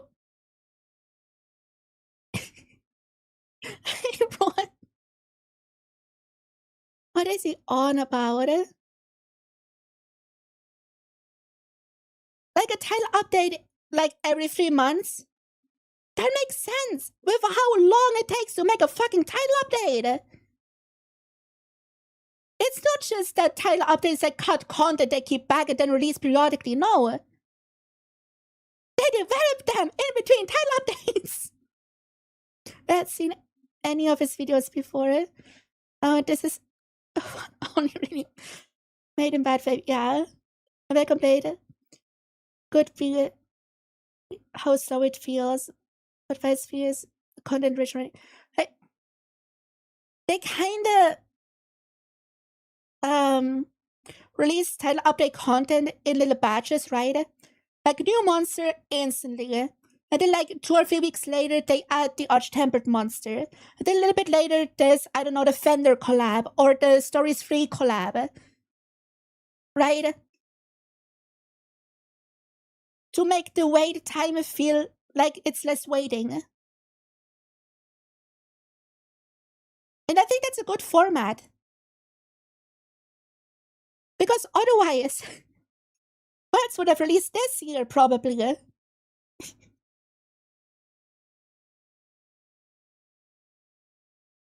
Dude. Making gaming content, it takes a while. Otherwise, they won't be able to fix shit. But the population would jump up a bit, reaching 85,000 players peak during this time, but failed to maintain that in just 2 more months. Wow, the new content is added. Now the people play it. They move on to another game. Wow. Never came to mind, bro. Nah. Are you sure?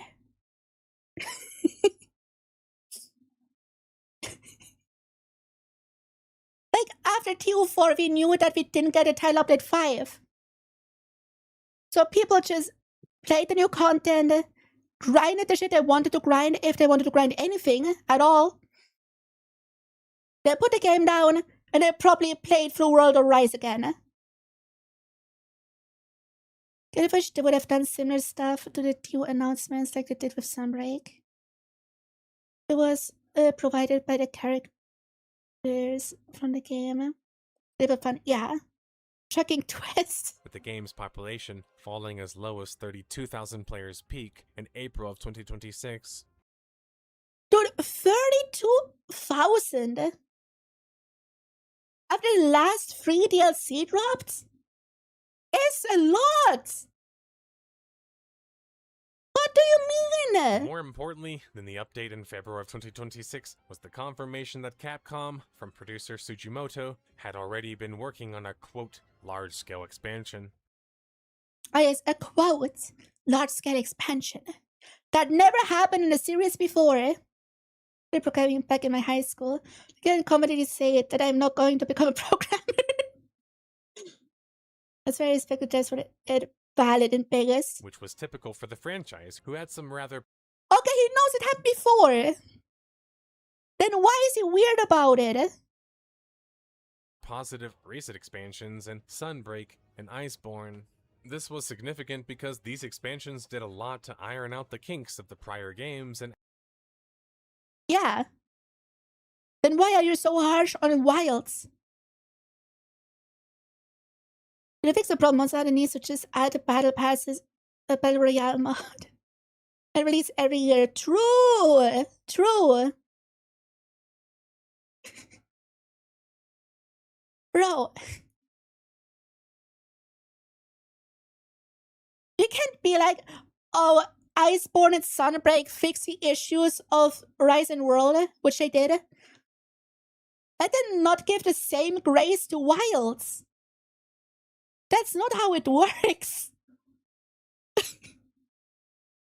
My convinced image is trash. You made a good made so many good argument points. True, true. I just started getting into Monhan. I'm gonna drop it now. I'm done. I'm gonna go back to picking 𝘕𝘴𝘠𝘓, man. Add far more to the experience and enjoyment. Some players were even feeling like the expansion here in the case of Wilds could make the same major difference. Because it will. Because expansions historically have done that. Because that's how the series has always worked since the fucking PS2. But having spoken to some of my the company has a history of fixing issues and improving things with the very large expansion for the last few games. This time it must be different, yeah. hardcore gamer sources, they told me hardcore gamer source? No, I'm sorry. I can't take sources seriously. It presented as hardcore gamer. No. Nuh-uh. Shut the fuck up. His hardcore gamer sources that didn't tell him that comparing the roster to generations is stupid. People are waiting for the expansion. Be for starting once as all. Yeah. This guy even think of what the video will put him through. I some common logic to forbid one. My sources is made it fucked up. Bro, hardcore gamer sources. I mean that unless the expansion can address the core issues that players were having with the game, it's just going to be more things to do in a container that people really weren't totally thrilled about. And I'm just saying, if people don't like the game, they don't have to play it.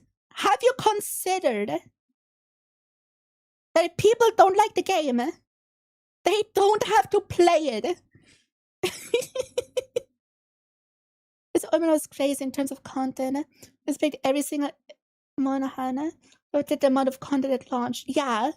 Is it possible to do with how large-scale the games are nowadays? it also doesn't feel good to say that even if they do fix it, that the only way to play the fixed wilds is buying the expansion after buying the base game for $70. So that means like another plus 40. So Dude, in the olden times, you had to buy an entirely new game for the, in quotation marks, finished game. Shut the fuck up. Taking absurdly long to make a game like that today, yeah. Circle Gamer Sources is probably just people on Twitter who don't play the game, yeah. One more DLC, you have to pay for it. Dude, you can't complain about an expansion being $40 when you got a year's worth of free DLC, and you will get a year's worth of free DLC afterwards.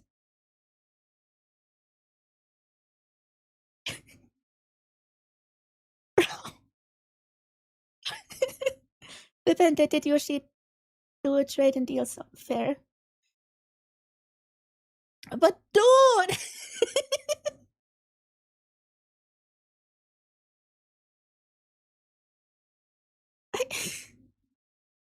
Bro, I'm speechless, can you tell? in total, you have to fork over $110 and wait for a year or more to play an actual good game, or you can wait until the game is on sale, like World and Rise are always on sale. Just wait until Wilds is on sale. It's on sale right now. You don't have to pre-order. You don't have to get the premium edition. Get what you want. The extra stuff they have in those more expensive editions are cosmetic. Yeah. But it's something I appreciate about Monhan. Is that all the paid DLC, aside from the expansion itself, is purely cosmetic. And I appreciate that a lot. Lazy put this video out like a week before the game. They don't sale for 30 years. Yeah. Steam Summer Sale is in a week. Yeah, but Wilds is already on sale, I think. But, like, you don't have to play on release. I can say this. I played at launch on PC. I was lucky, or I can't tell what optimized versus unoptimized is. But I played just fine. I sank a ton of hours into it at launch, which was great. Yeah. It still is great. It's even greater now. Is it bare minimum? Yeah, but just in how the industry is nowadays, I really appreciate that. There is no paid content. Been over years since I've played it, but it's 33 hours into it. Valid. The time it ever caused a difference was by accident. From what I recall, late weapons had a funky hitbox that made it better to use because of that. Yeah, but that's an error. You can't judge it on that.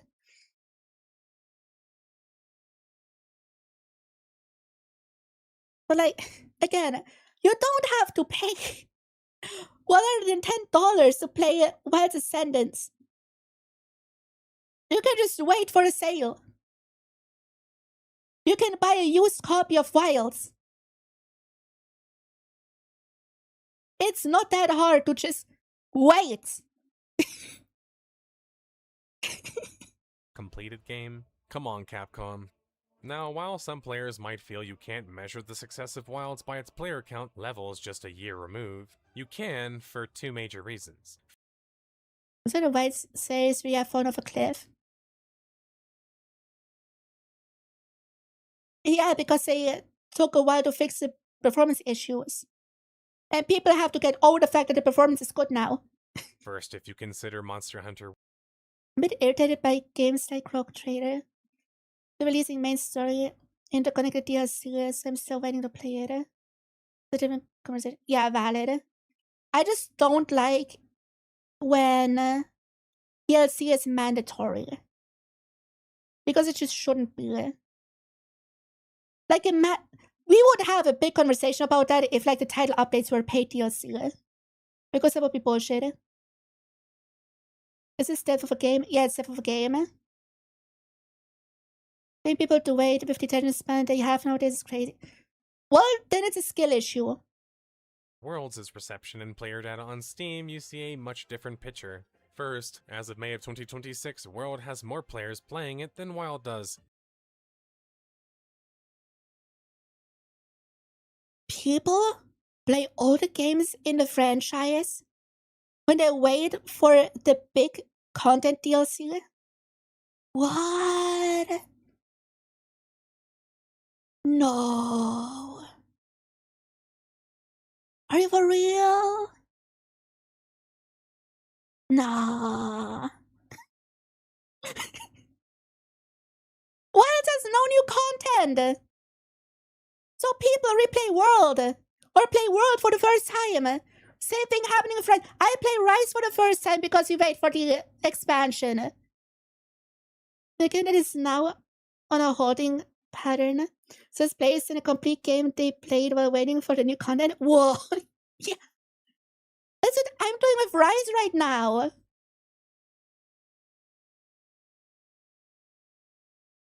My times did he do that joke now? Not enough. It's my favorite joke. I love that joke. Isn't that crazy of a concept? Yeah. Like, I don't know if you heard, but people play multiple games. I know. I would have never expected that. Let a fair amount of damage on this video. So as you're playing a Bloodborne, Halo fans are playing any Halo game. You play a good game. Yeah. Like, I replay different Fire Emblem or Pokemon games all the fucking time. I'm gonna start replaying Xenoblade soon on stream.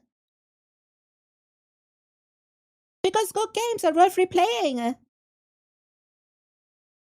After the next Monhan drops, people will go back to Wilds when you wait for that expansion. Just saying. Both on average and at peak, which is bizarre. And we will have the exact same conversation again, just watch. Because time is a flat circle. When the game is 8 years older and isn't producing new content. Yeah. But it has the expansion, which is like a whole other game on top of it. Shut the fuck up! During those 8 years never dropped below the current numbers of Wilds, even after 1 to 2 to 3 years in. Worse, as a measure, Worlds sold 4 times more than Wilds at 11 million copies sold, and in all of the past 12 months, Wilds has only managed to sell 1.32 million copies sold. That Okay. Wild sales are gonna pick up again when we see how cool Ascendance really is. means that Wild didn't just sell worse than World, it sold worse than Rise, a glorified Switch port. Okay, so doesn't matter. And even Is it people who join invites that are going back to play the other games are waiting? Weird. Yeah. And the people playing World right now are people that probably got into Monhan with World. The people going back to play Rise right now are probably the people that got into Monhan because of Rise. It's such a basic concept. sold less than the expansion. It's like with Iceborne and Sunbreak, numbers will not go back up to the heights that it had a lot. Yeah. Obviously. Comparing old games' whole life sales versus Wild's very young lives. Yeah. Wilds wasn't the hit that Capcom had expected, and there's a strong argument not the hit that they had invested so much money into either. Konami Fujioka is reportedly tasked with working on the next mainline Monster Hunter series, so it will be interesting to see how he, the team, and Capcom in general respond to the reception of Wilds. They already have responded by fixing Wilds. They have responded with every single update. What do you mean? The only thing to fix with the next Monhan game is release it in a finished state. Or release it in a non-performance issues having state.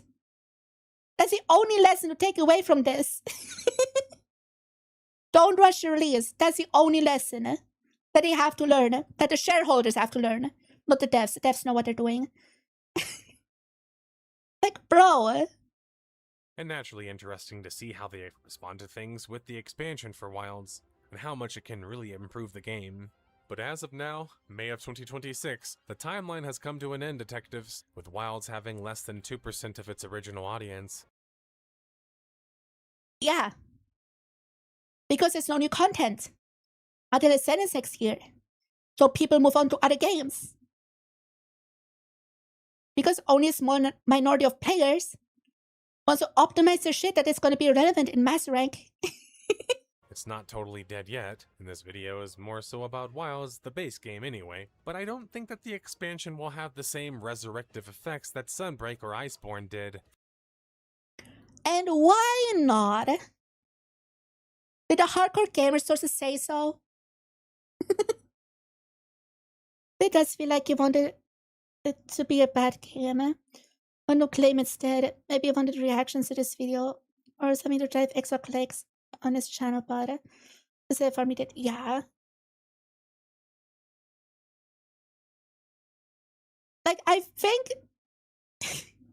first off, a lot of the points are just full bullshit. But if this wasn't a death of a game and more, I don't know, the struggles of a game, it would make more sense. I'm glad I didn't watch this video when I first saw it pop up on my feed. It would drive me insane if I had listened to it myself. After all the hype around the sentence, I can't wait to see him prove wrong. Yeah. Like, I think a sentence gonna have even a bigger, could have an even bigger revival effect than Iceborne and Sunbreak. Just because we don't have performance issues anymore. So there's most likely going to be way better word of mouth. Because what hurts Wilds the most is just bad word of mouth. Because of the performance. All the other shit is just semantics.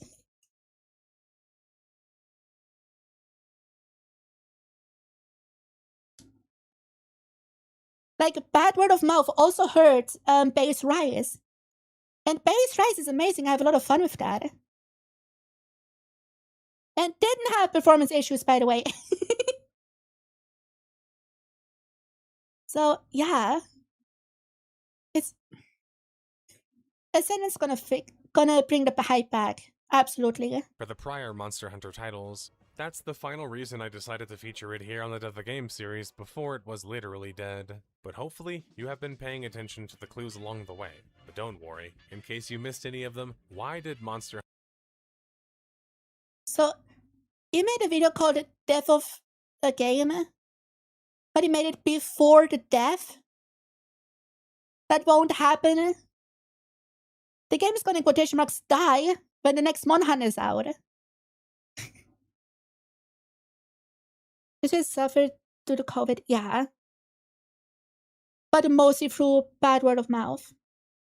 Hunter Wilds end up rated the worst Monster Hunter game in decades and the worst selling game in nearly a decade.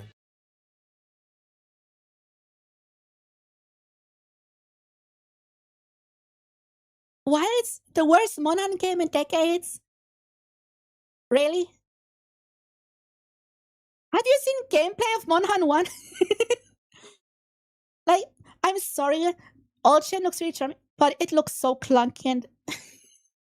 No, you can't say this is the worst Monhan game in decades. No. You just can't. It's an amazing game.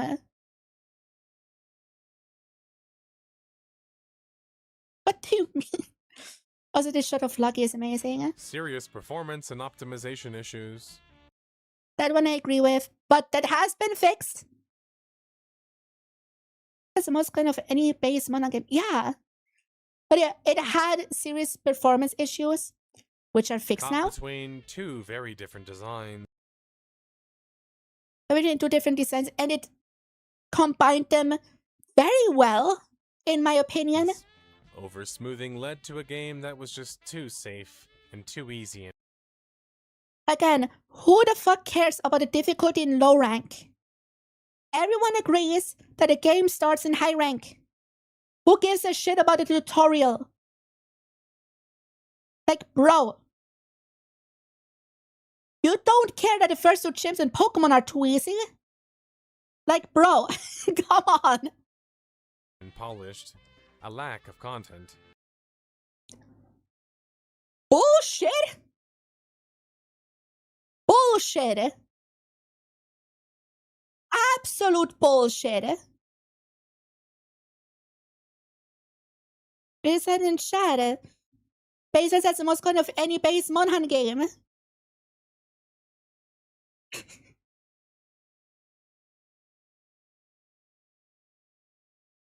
Bro. You can say lack of you can only claim lack of content if you compare it to fucking Chiu. Like, bro. Oh my god. Confusing multiplayer systems. I mean, not really. I don't think the multiplayer system is confusing. It's just that nobody really uses environmental link, which it's just a system nobody uses.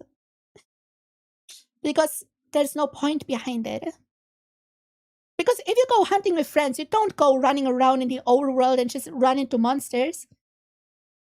Or just click an investigation in the menu and do that. He wrote a huge post on his own video about the fallout. Oh, did he? Well, detectives, Monster Hunter is truly an iconic and long-lasting series that has taken many years to end up on the Death of a Game series. Another truly iconic one, am I right? But I feel happy and fortunate to have covered case closed. The case barely started. Such an interesting series, even if their most recent effort fell quite short. Monster Hunter isn't going anywhere. They reportedly have as many as 2 more games in the works. And for players who didn't quite enjoy Wilds, it seems like Rise and World are serving as a great classic game to scoop up some of that runoff. Yeah, play World and Rise while you wait for Ascendance. Like every other person.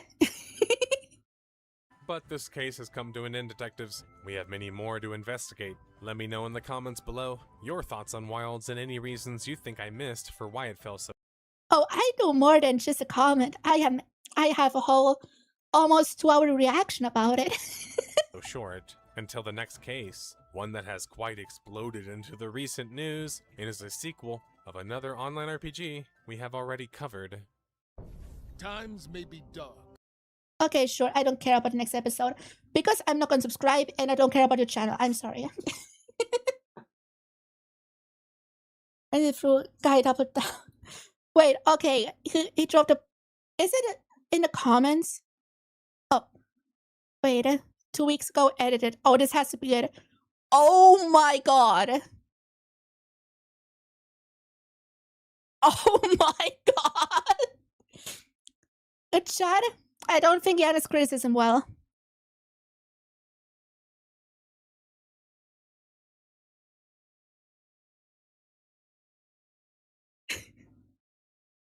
I don't think he handles the criticism well. It's just a thought. Oh my god. I don't know who his sources are.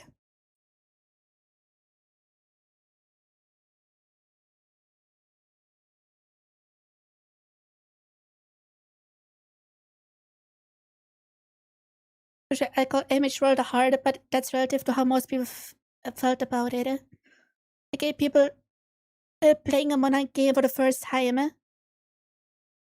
The same thing is happening in Wilds.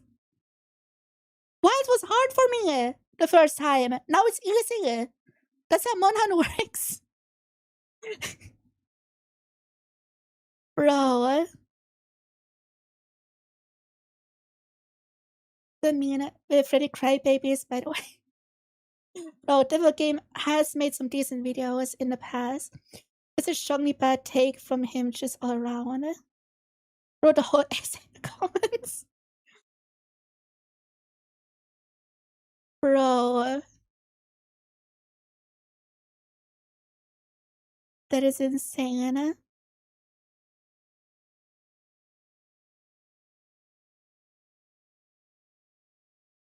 He just fights definitions of what he said, not actually the things he said. From what I can gather.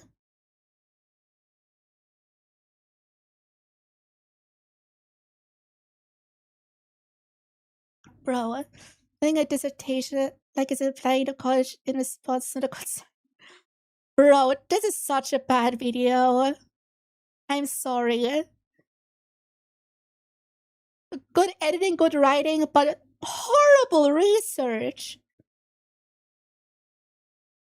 It's trying to say that Final Fantasy XIV is both an RPG and MMORPG. ORPG means online RPG. MMORPG means massive multiplayer online RPG.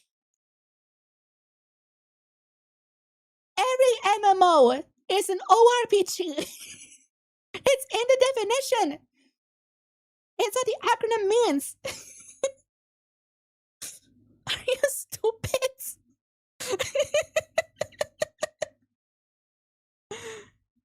What? Okay, players right now, by the way. Almost 1.4 peak. The game, yeah. Also, remember, there's a lot of console players. Also, the Switch 2 version is in development. The video on the same level of having COVID for the first time should say it all. Bruh.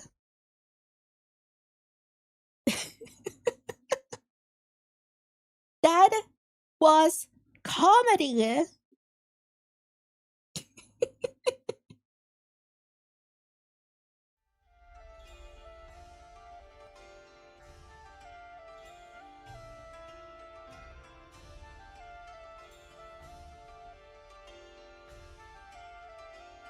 The biggest problem with Fight's difficulty is how it is managed.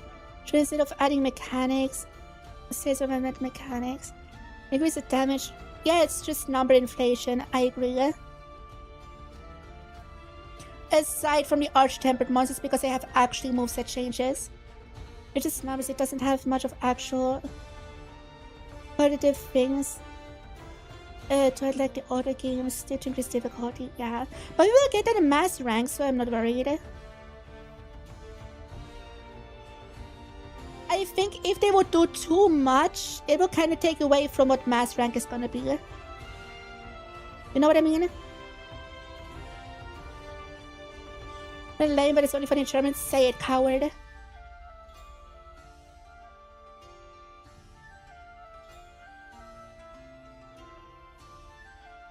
Say the German. Oh, I have to hydrate after this one.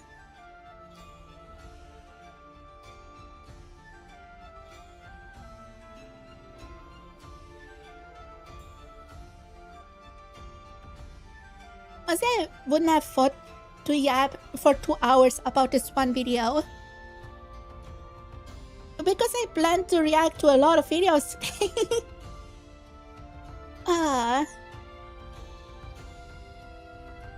Let's just do one more video today, I guess. But it's a big one.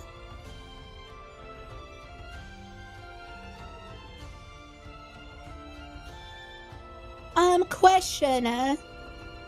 Do any of you know of the bricks and minifigs thing that is happening in the 𝘕𝘴𝘦 𝘊𝘰𝘥𝘦 𝘕𝘪𝘯𝘵 Funny. Hi Lurker, how you doing? Yep. Well, I followed the bricks and minifigs thing on and off.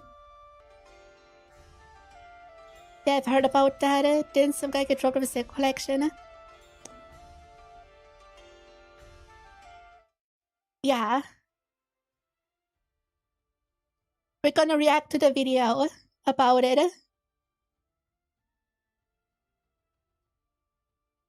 From Reckless Man who tries to get the collection back. I tracked down a thief who stole 200,000 of Lego. I haven't seen this yet. I only hear some updates about the case every now and then in shorts. So this will be interesting, I think. Also, I've never heard of Reckless Ben before this. So, yeah. This man spent his life collecting what's now known as the world's largest Lego Star Wars collection ever. It's estimated to be worth around $200,000. And then the entire thing got stolen. And the police are actively working with the thieves to cover the entire thing up. The craziest part is that the collector doesn't even know that his collection's been stolen. Yeah, the collector's son, Brian, well, he reached out to me because he has no clue how to break this news to his dad. What an opening! Bro. At this point, my father had a health episode. We can't bring any stress to him. The reason he's reaching out to me is because the police are covering this entire thing up. And at this moment, I promised Brian that I would not end this video until I get his entire world record Star Wars collection back. But anyways, the thief of this collection is actually a corporation called Bricks and Minifigs. Bricks and Minifigs, the biggest toy store of its kind. Is the largest toy store. Bricks and Minifigs were not just your average Lego store. For collectors, Bricks and Minifigs is basically seen as the best and safest way to sell your Lego collections. Is it though? Is it though? I'm selling my Legos. So what I'm planning to do with them is take them to my local Bricks and Minifigs. Because there's so much positive media about them everywhere, Brian thought that this would be the perfect store to finally sell his dad's Lego Star Wars collection. So I wrote up a con. Makes sense, makes sense. Like a good reputation, a big collection to sell, makes sense. But also ruining your entire company's reputation over some fucking Legos. I'm getting ahead of myself. In the contract, it says that these are still the family's Lego sets. Certain merchandise shall remain the property of Mansell until sold. But every time one gets sold, the store gets to keep a small percentage of each sale. This was a store's worth of This sounds like a good deal. So that store that day was nothing but my dad's collection. Like, holy all shit. the shelves filled. They had to bring in extra shelves and filled the whole party room with shelves. But the owner of the franchise, this woman, well, her husband had to actually leave the country due to some work-related reasons. My husband and I were planning on moving out of the country. I reached out to corporate to let them know, hey, this is something that's coming up in the next in the next like 4 to 5 months. She told the Bricks and Minifigs head corporation that she was planning on selling the store, so the corporation actually was able to find a buyer to buy it from her. They let me know that they had somebody who was interested in purchasing a franchise in the area. He was going to be in town and he was going to stop by and just take a look at it. It wasn't until Brandon got there that he informed me that they were terminating my franchise agreement. We were getting threats from Brandon and from corporate that if we didn't leave the store immediately, the police were going to be called. I told corporate I wasn't comfortable leaving that night without the inventory. I was also told I was not going to be able to stay there long enough to do that inventory. Bro, they threw her out of her own store. Bro, you can't do that. Isn't that illegal? Just terminating a contract without warning and then throwing them out of their own store? I don't know US law, so how should I know? But isn't that illegal? Or shouldn't it be? That would be a good reason for the termination, no? But we don't just have to take this woman's word for it. She was actually able to save all the security Let me find some BS loophole. There always is a BS loophole. camera footage from that night, proving that everything she just said is true. All the footage and evidence is there. In the security cam footage, it's him at the store kicking her out. In that footage they sent us is Crystal asking him, how am I supposed to pay this guy? These are sets he has not been paid for. These are ones that he has not been paid his percentage yet. And if I don't have the tickets, I won't know how much I need to pay him. That's a business thing and not necessarily yours. He's taking on the business, he takes on all that kind of side. Okay, so the new owner will take over the contract. Okay, then. Sounds good, I guess. Not for her, but for the Star Wars Lego collection, I guess. His own corporation is sitting there on video saying they're going to take it. After this woman got kicked out of her own store, she called Brian explaining how corporate just came down and is now trying to take the world's largest Lego Star Wars collection without paying for it. So, Brian called the store to see what was going on. Called the store and I said, what happened to Crystal? And he goes, well, that's kind of a private matter, but the corporation's taking over the store. There's something I can do to help you with. I said, well, yeah. I am the owner of about half your store's inventory. All those vintage Star Wars sets you have in there. And he goes, oh, I don't know anything about that. Oh, shut the fuck up. No. I don't have room for all those Legos. What would I do with them? Yeah, well, you better get to learn about it because I have a contract, I have photo evidence. The Lego had realistic fingers is so gross. Video evidence. That makes it so angry, not gonna lie. It's unfair. Like, that is our collection. So I went down to the store, brought a copy. By contract, he still owns the Legos. He still owns them until they are sold. And they did say they take over the contract. The new owner takes over the contract. The contract. We're like, you need to let me in back and let me see the sets that you still have. All you have to do is let me in back. We can go that route or we can go to court. And the guy just looks at me, crosses his arms and goes, let me tell you what's going to happen. Nah. You can't start with that.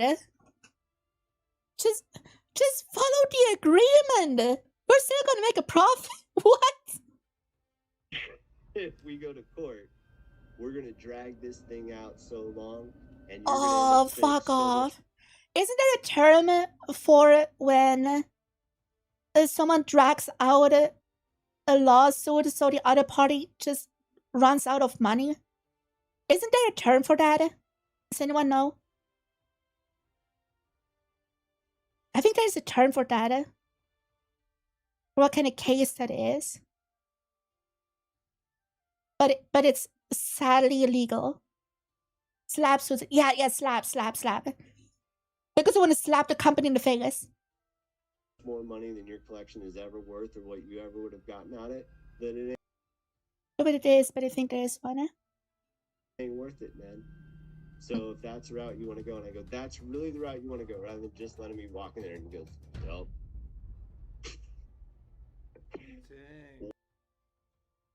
So it's officially theft now. Because it's still his property, but they don't give it back to him. Or even let him see it. This is just straight up theft. What am I to do at that point? 𝘕𝘕𝘠 knows that this family, especially with the father's health, doesn't have the resources to take them to court. And almost mockingly, they've since flooded all of their social media. No, fuck off! Nah! Nah! They post pictures of it on socials?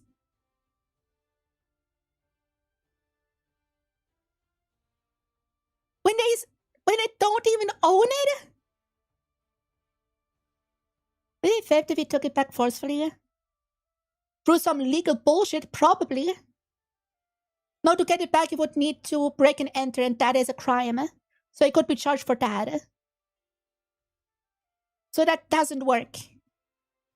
With tons of pictures of Star Wars Legos. At this point, it seems like they're just rubbing it in this family's face that they stole the world's largest Lego Star Wars collection in the world, and they got away with it. Everybody is absolutely baffled. How the hell can a corporation get away with doing this? Legal bullshit. Yeah. And why Ben is very good at interviewing. Very good. Yeah. are the cops not helping? But luckily for Brian, a YouTuber ended up catching wind of this story and created a team of YouTubers to do whatever they could to get Brian his Legos back. Hell yeah. Full inventory of all the sets and minifigs. Holy shit. That's 18 pages of inventory. Holy fuck. That's insane. God damn. But right after they started,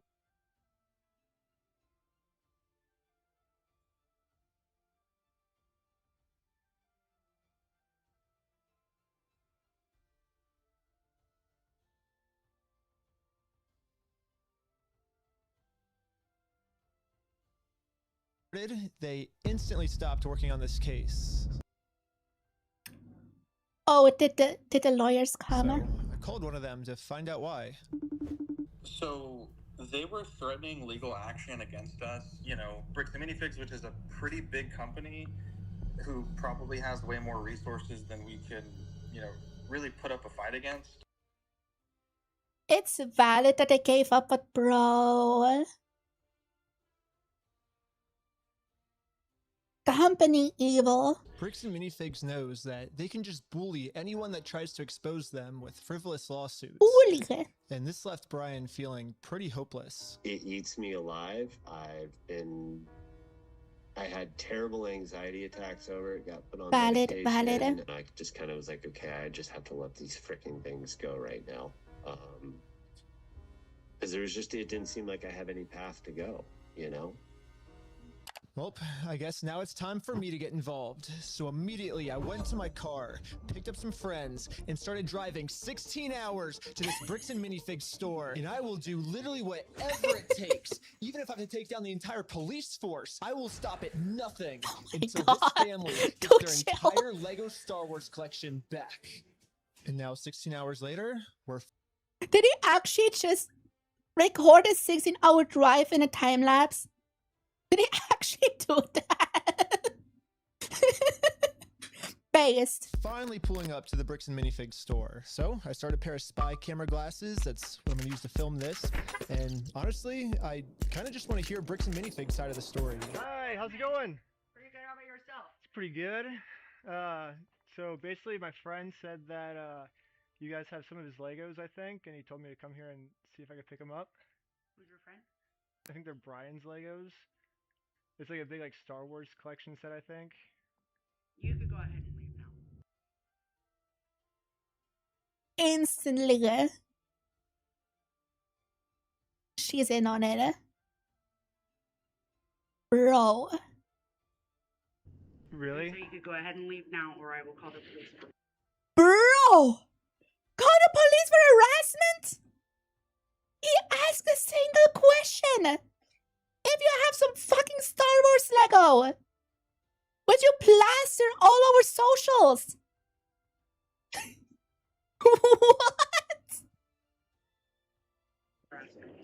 Well, I'm not harassing you. No, you are. Hi. You want to watch the cameras? I'm being harassed. Watch the cameras. I am being harassed. You need to leave. Literally, all I That did was is insane!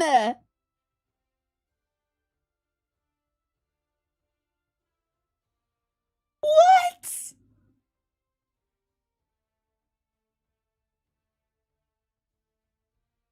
Hey, there's no Brian Siggles. Fuck off, you're harassing me. I'm calling the police. What? just bring up that my friend has some Legos in their store, and the manager started freaking out on me. But I wasn't going to leave the store without hearing her side of the story. Before showing up, I printed out a copy of the contract the store made with Brian, saying, either she knows someone who is really involved in this, or her paycheck depends on it. Those are the only two options. that all of these Lego sets. I think it fries is the SOS. Yeah. But yeah, he still owns the Legos. They don't own them. Will remain his until sold. Because I have a contract, legal reason to be here, legally this does not count as harassment. Instead, the manager should be checking the store's inventory to see if these sets are still in their store. Well, so here's still all of the Lego sets you guys still have. I don't have anything to do with that. And What do you mean you don't have anything to do with that? You manage the store. You have everything to do with that. It's literally your job to follow up on that. don't want that. You can go ahead and leave, and I'm going to ask you one more time. This is the last time.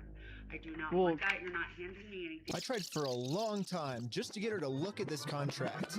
But finally, she gave me an answer of why she can't help me. You've been supposed to be getting a hold of corporate. Basically what... Yes, it's a corporate matter. And corporate is gonna say it's a franchise matter. Just watch. Because... what?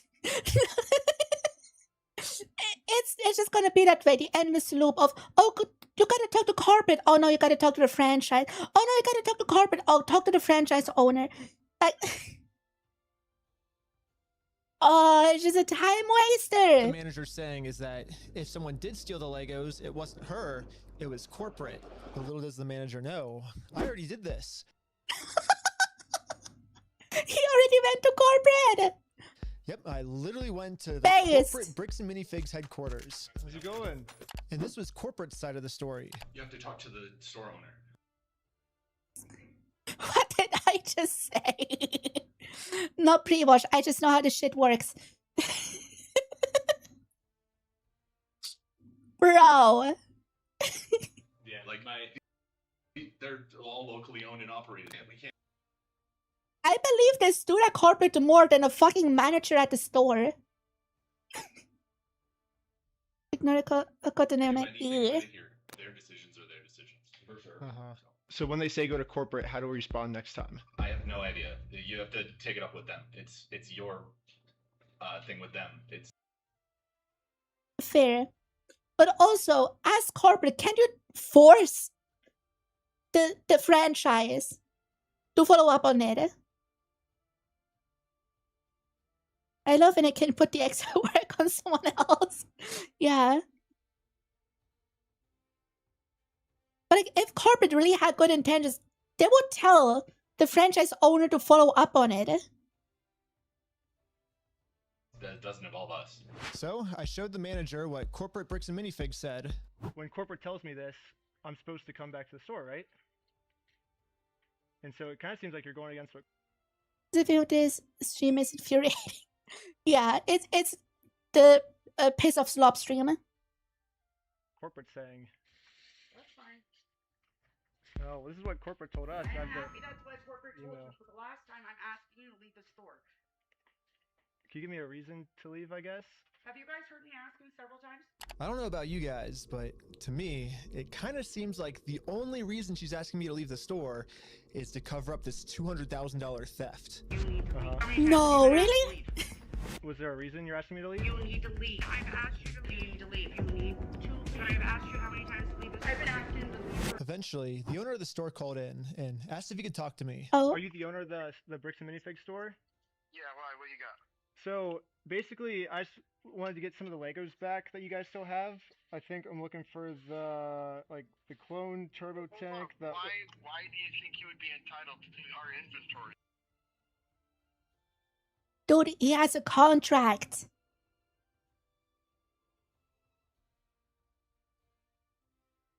But as you're entitled to keep on having the Star Wars Legos. Well, at least I confirmed the Legos are still here. The only thing is the owner's claiming that he's the owner of these Lego sets. I mean, it's pretty stupid of him to say that, considering I'm literally holding a copy of a contract he made with the store that said that this Lego Star Wars collection is not the store's property. It's the family. Wait, is it gonna... He's gonna pull... Oh, I didn't sign that contract. That was the previous owner bullshit. He's gonna pull that card. His property. The contract makes all of this very clear, so I want to give him one more chance to answer a little bit better. Well, I just want to get it back from my friend. He said he couldn't get it back, so I was just wondering if I could just come pick him up. Because you guys still have him, right? Bro, why do you think your friend would be entitled to our inventory? Well, it's his. He owns the Legos. Huh? He doesn't own the Legos. Yes, yeah, he we have a does. contract. He does own them. No, bro, are you an idiot?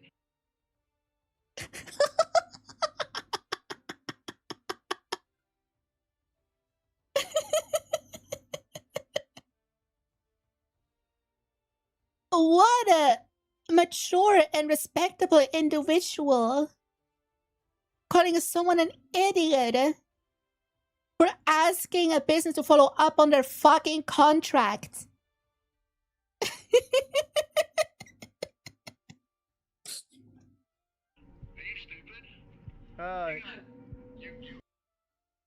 By the way, rule of life. If someone starts throwing insults at you, that means they have no valid argument anymore, and every valid argument they made before is invalid now. There is everything if they go to court. It's a contract. It's a contract, but only between Frank was acquisition. I don't understand that. The police is showing up right now. Hey, how's it going? Well, at least the police are here now, so once I show him the contract we're in with the store, we can finally get the Legos back. Basically, we have, I think it's like $200,000 worth of Lego sets that we just have them in the store, and we just like to pick them up, I guess, because they were going to sell it for us, but I guess they're not selling it for us anymore. But does it sound like they want you here, right? So they well, but they have our sets though, yeah. I understand that. Right here, the factor is that they don't want you their private owned store, and they don't want you on the front. Okay. But I don't want them to keep the Lego sets though. Okay. So yeah. The police officer literally didn't care at all that the store just stole $200,000 worth of Legos. For some reason, he made it seem like I was the bad guy. So you are trespass from here. So okay. Trespass for life. So if you come back. Oh, for trespass for life. Bro. This can't be real. Trespass for life for asking a simple question.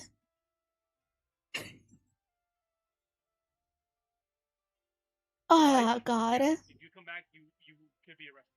Okay? Oh, so how do I get the Legos back then if I can't go in the store? Okay, we talked about that. Do you understand the trespass portion? If you come back, you will be arrested. So okay. Again, Rob, if you come back, we're in the car, and we're gonna arrest you. Brian did warn me that the police are actively trying to cover this up. So Brian... Is there a fucking Lego cartel? that bribes the police? and I are now officially trespassed from the store, and if we ever come back to ask for his own Dude. Lego collection back, then we are gonna be arrested. Is there, I guess, a reason why they're able to just take all the Legos and not give it back, or? So, we just gotta leave. I just have to leave? So, leave now. Okay. I'm not allowed to be in the parking lot? No. So this is all private property. Oh, okay. Okay. Okay? We've been filming for 10 minutes and I'm already trespassed from Bricks and Minifigs. There's like the whole location. Guys, new trespass speedrun meta. It's here. Of the video. So how do I? Priscilla made a video, so recommended. Okay. And I think Ben also made a follow-up video. I might watch that depending how this reaction comes across. Film a video at Bricks and Minifigs now if I can't even legally go back there. So to continue the video without getting arrested, I went back to Bricks. This is pretty much everyone can trespass anyone without cause. Yeah, I know how trespassing works. It's still stupid. Bricks and Minifigs corporate offices. And the Bricks and Minifigs CEO, the guy who runs the entire... He has a twirly evil mustache! No way! He has a twirly evil mustache!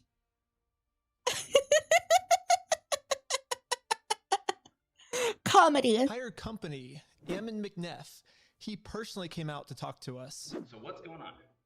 So you guys are holding some of our Legos? No, we're not. Yes, you fucking are. You're not? No. Is that a lie? No. That's a lie. You did take the Legos. No. So we have our attorneys have visited. Like again. So who's let? His body language and how he talks is very liar. Just saying. I don't know him, but it sounds very liar. We know it's lying, but you know what I mean. What makes opinions about Ben from how he handled himself during some of the events, such as fair. Brian Mansell. Okay. No one is a perfect individual. But good intentions are there, so that's really what matters. Who's that? He's a guy who had he had like $200,000 worth of Legos in your guys' store. Nope. Never happened. Dude, there's a contract with one of your stores. This way that real villain here are the American Fort Police Department. And you know, Bricks and Minifigs. I mean, it did happen, yeah. It does happen. No, we did not. Yeah, because his Legos were in the store and you guys took them. I know you think lying to us right now is kind of like helping you out. I'm not lying to you. No. Well, look, we both know you're lying, but... No. We don't know that. So I showed him some social media posts his own company made that are still up that claims that these are Brian Mansell's Lego sets. And these Lego sets that they're still holding on to are worth $200,000. But all of these claims are from his own company. We just caught the CEO of the... But the police department handled it so goddamn poorly. Well, they're probably paid off, so... Which, yeah, bad. Entire company red-handed in a lie. Yeah, it's crazy to me that even the CEO is in on this cover-up. But anyways, now that we just caught the CEO in this lie, Of course the CEO is in. It's his money. If he keeps the Legos, he just owns those $200K. I wanted to let him know that it's going to be much easier if he just gives us the Legos back now. If you just want to give it back now, it's going to be a lot easier for you guys, you know? I think you guys would prefer the easy way. The hard way, I don't think you guys are really going to like it. No, okay. But we're getting it back either way, so it's like you can either... So you can leave. If you come back here, we will call the cops. If you don't leave right now, I will call the cops. So you don't want to do the easy way? So you're threatening me. What you are doing right now is illegal. It's an extortion. Is it?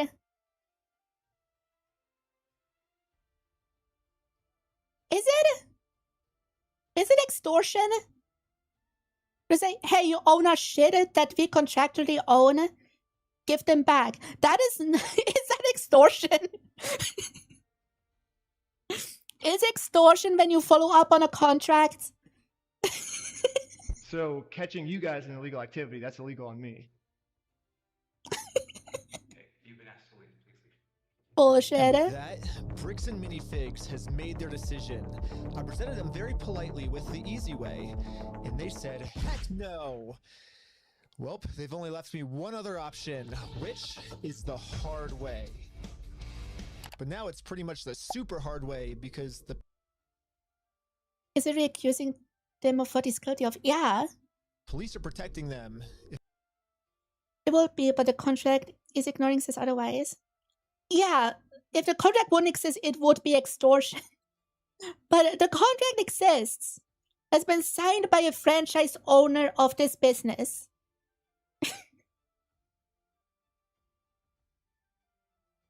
Listen, but basically just saying, like, give us the Legos. If no real clarification or justify it, the company would have cared, but still. Yeah, fair. If I ever go back to this store, I'm getting arrested. If you come back, you will be arrested. Okay? You understand that? So, we all regroup together to rewatch the footage I've gotten so far. I mean, colleagues for conversation. Fair. And there was one thing the manager said that might be a way forward for us. I have not heard anything from the owners. Oh. So you need to leave. Can I talk to the owners then, or? You go ahead and call the owners. Do you have their number? I'm not giving it to you. Call the owner. Can I have the number? No! What is on with that manager? Why won't you give it to me? This manager is such a dumb bitch.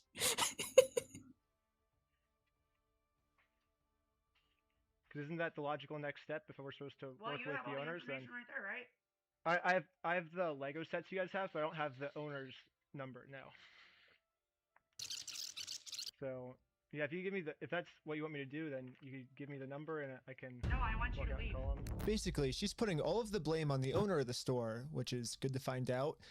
The only problem is she's not giving me the owner's number. Yeah, if you could give me a number and we could call I'm them. not giving you anything except for calling the police. But you told me to call the owners, right? You're absolutely right, but I've asked you how many times to leave the store. But you have his number? Or? No, I don't have any of their numbers. Dang. That's why I was like, corporate keeps telling me to contact the owners of the store, but with no contact info, so I try to contact the store, and the store hangs up on me and says I'm harassing them. The manager is really trying to protect the store owner from getting in trouble, so if she's not going to give me his number, I'm just going to have to find it a different way. When she hands me the phone, we might be able to see his name and number. Josh Lego. Well, we found out the owner's name is Josh. However, the number was way too blurry on the spy glasses. No, it's so blurry! So, I checked the store's Instagram to see if it follows anyone named Josh, which it doesn't. So, I checked their business records, but everything got scrubbed. This owner is really going to any length he can. Don't owners have to provide their information? Isn't that like a thing they have to do?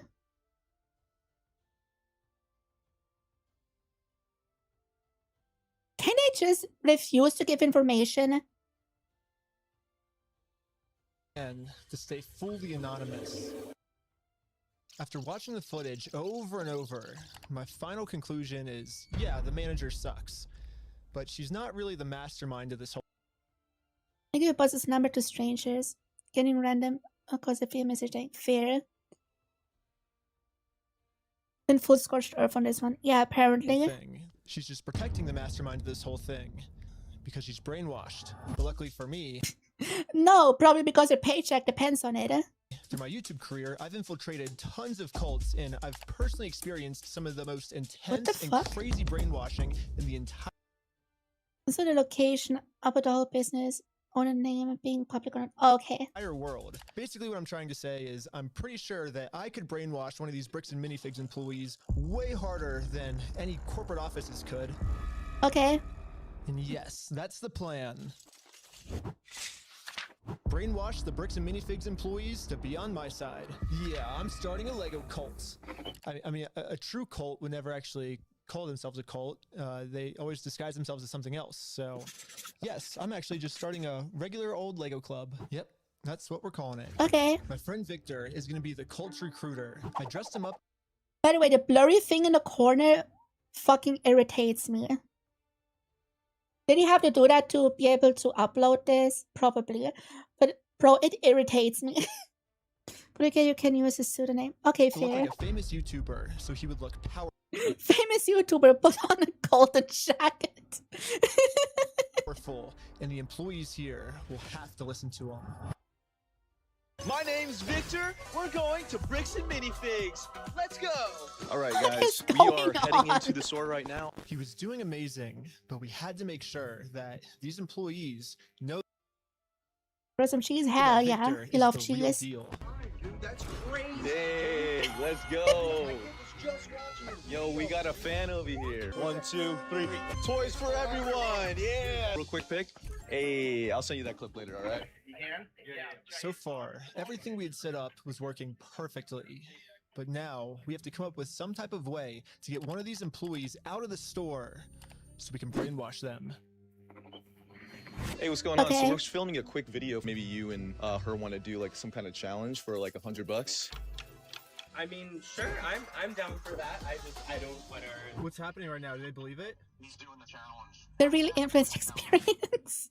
3, 2, Is this what my life would be if I was an IRL streamer? 1.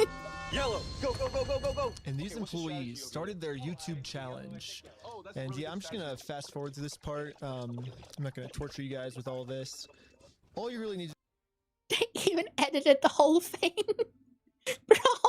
to know is that this girl ended up winning. High five, sweet. So now I'm gonna call my producer. It's going right now. How's it going? We have the winner right over here. We're partnering with the local Lego club, and we're gonna kind of do like an award ceremony. Like the Lego club wants to host the award ceremony for you, so yeah. And just like that, she's in. So we traveled Okay. deep into the woods and waited for this employee to show up.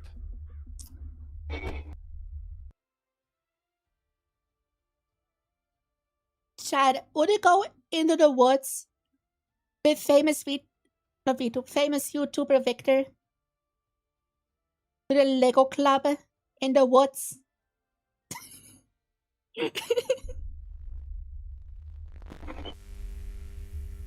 What is happening? And with that, our new cult member has arrived.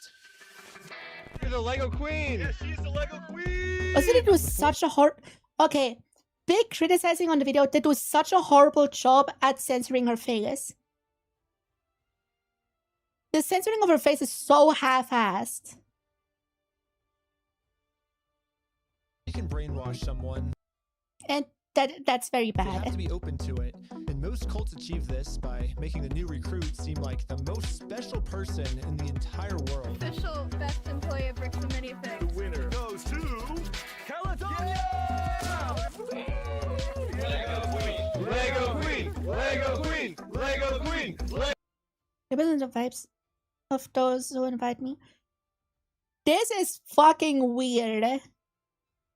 Lego Queen. Lego Queen. Lego Queen. Lego Queen. Lego Queen. Another thing I've personally seen a lot of cults do is they instantly give new recruits power.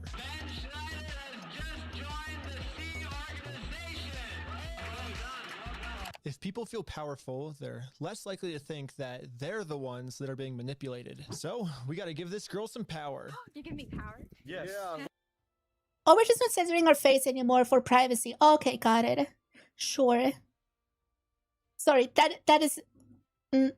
bro, you cannot do that. We're giving you power. You're the most powerful. Queen says, jump. I feel like I can do anything I want. Step on the Legos barefoot. Oh my god. Oh my god. Beautiful dog pile. You primed it all. I would have anime fans.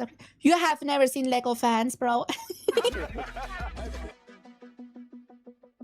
Lastly, all cults do group rituals to make you feel like one with the group. So now, we have to become one with this Bricks and Minifigs employee. Brick by brick, brick by brick, brick by brick, brick by brick, brick by brick, brick by brick, brick by brick, brick by. The queen out that's probably still bullshit. And now, the employee is This is a recreation of what happened.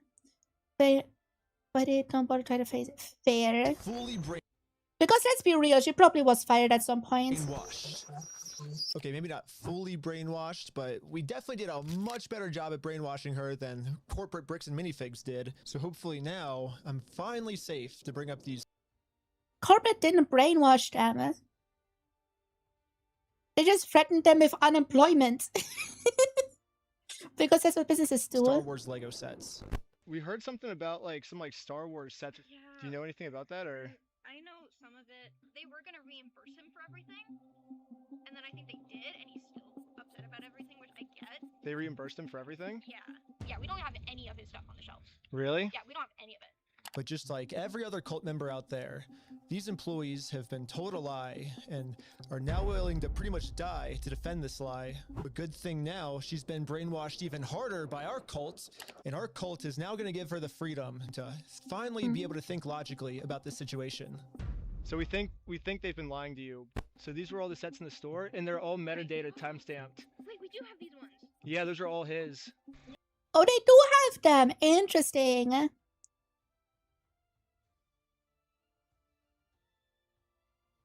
Some of them I think we do still have. Yeah, I know you guys do. You showed me one of them when I asked. Did I? Yeah. Wait. I thought the cops called on you? Yeah, all I did was. Oh my god. I like her vibes. Really funny is after. Very training regimen are pretty brainwashing. Well, I've never had a job, so I wouldn't know. You left, I got a call from my boss, and it was like, how do we get them arrested? How do we Dang. get them arrested? Now that we have a Bricks and Minifigs employee on our Trespassing isn't enough. Now it's how do we get them arrested? That's what an innocent person would plan, right? A completely innocent person would be like, how do we get these people which is trespass arrested? Such innocent behavior. Guys, I think Bricks and Minifigs are the good guys, actually.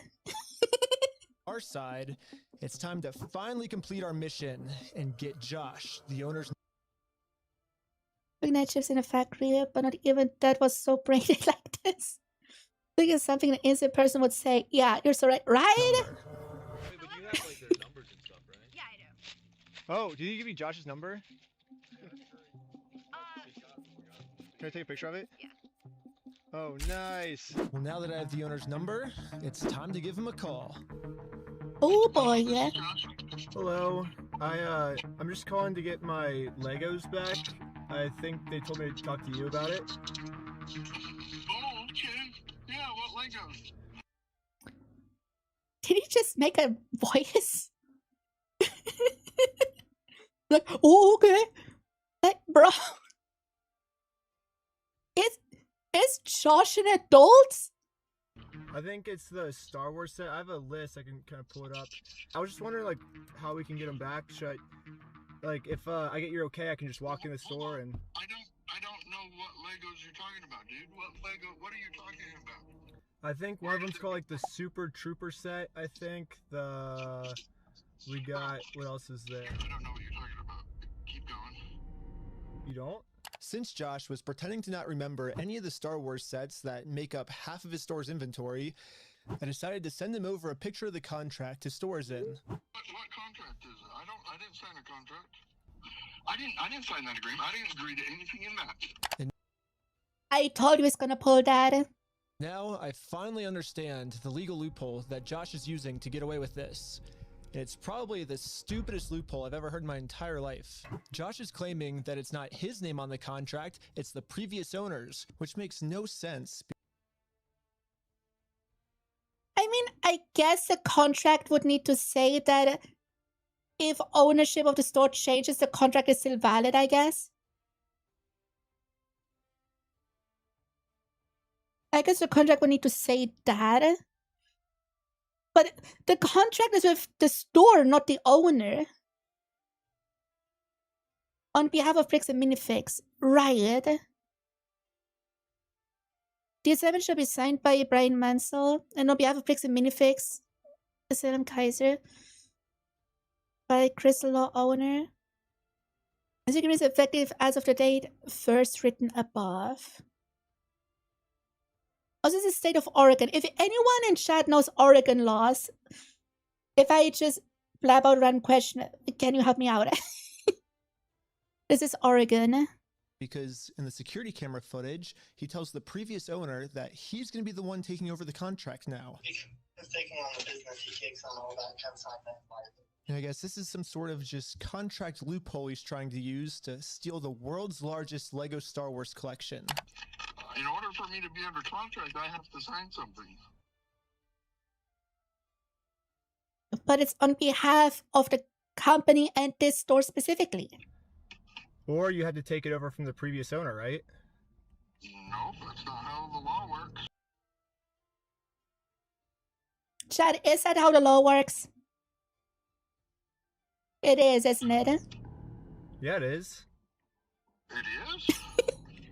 It is? Dude, Josh is not an adult. What is his damage? So... If that's how the law works, then sue me for it. Oh, fuck off.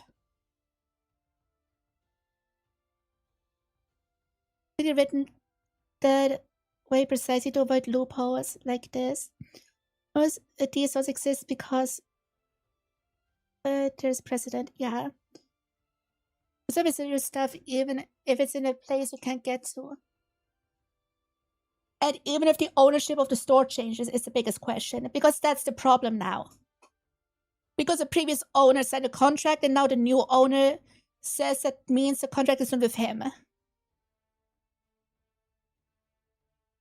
But dude, saying, oh, sue me for it, they just say that to get the opposing people scared. Because they know they would lose in a lawsuit. You don't just want to give the Legos back? Like... Guys, I think Josh is innocent. I think he doesn't have the Legos. And I think he knows how the law works and doesn't actually is contractually obligated to give the Legos back if requested. I think Josh is in the right. Very obviously. Just look at how he's acting. I'm calling the police right now, and you guys are going to be arrested for harassment. Do you feel threatened right now? Yeah. Why would he feel threatened if he did nothing wrong? I was surprised at how much the owner wanted us to sue him. He wants this because Brian already tried to sue him, and it didn't work. We've been to a couple attorneys, and they basically spelled it out, saying, here's the path that's going to happen if you go down each of these routes. They're now in Spain, so we're getting into that whole international thing just to have an injunction on the store to have them go back and prove what they sold and not. And that's like $60,000 to $70,000. Yeah, Bricks and Minifigs knows that Brian and his dad don't have nearly enough resources to sue a company as big as Bricks and Minifigs. Make a GoFundMe. Make a GoFundMe, people will help. He's like, we're gonna keep these. You're gonna walk away from this. You're not coming back. And if you choose to sue us, we will drag this out in court till it is well past what this collection is worth. So let's lay out the puzzle pieces really quick. If Brian and his dad sue Bricks and Minifigs, it's gonna ruin their lives. And by the way, this Bricks and Minifigs company has been treating this family. I only think it's fair if they're the ones that get their lives ruined. In order to make things right? Yeah, sure. Need signal boosting for a GoFundMe like that to be fair. To be fair, I don't know how GoFundMe works. I have no clue how it works. It looks like we gotta do this. Now Bricks and Minifigs has their life ruined, and you can see Brian and us, we are the ones now doing the illegal activity. So I told my group the plan. You only have to pay it if you are the one suing, right? Is that how it works?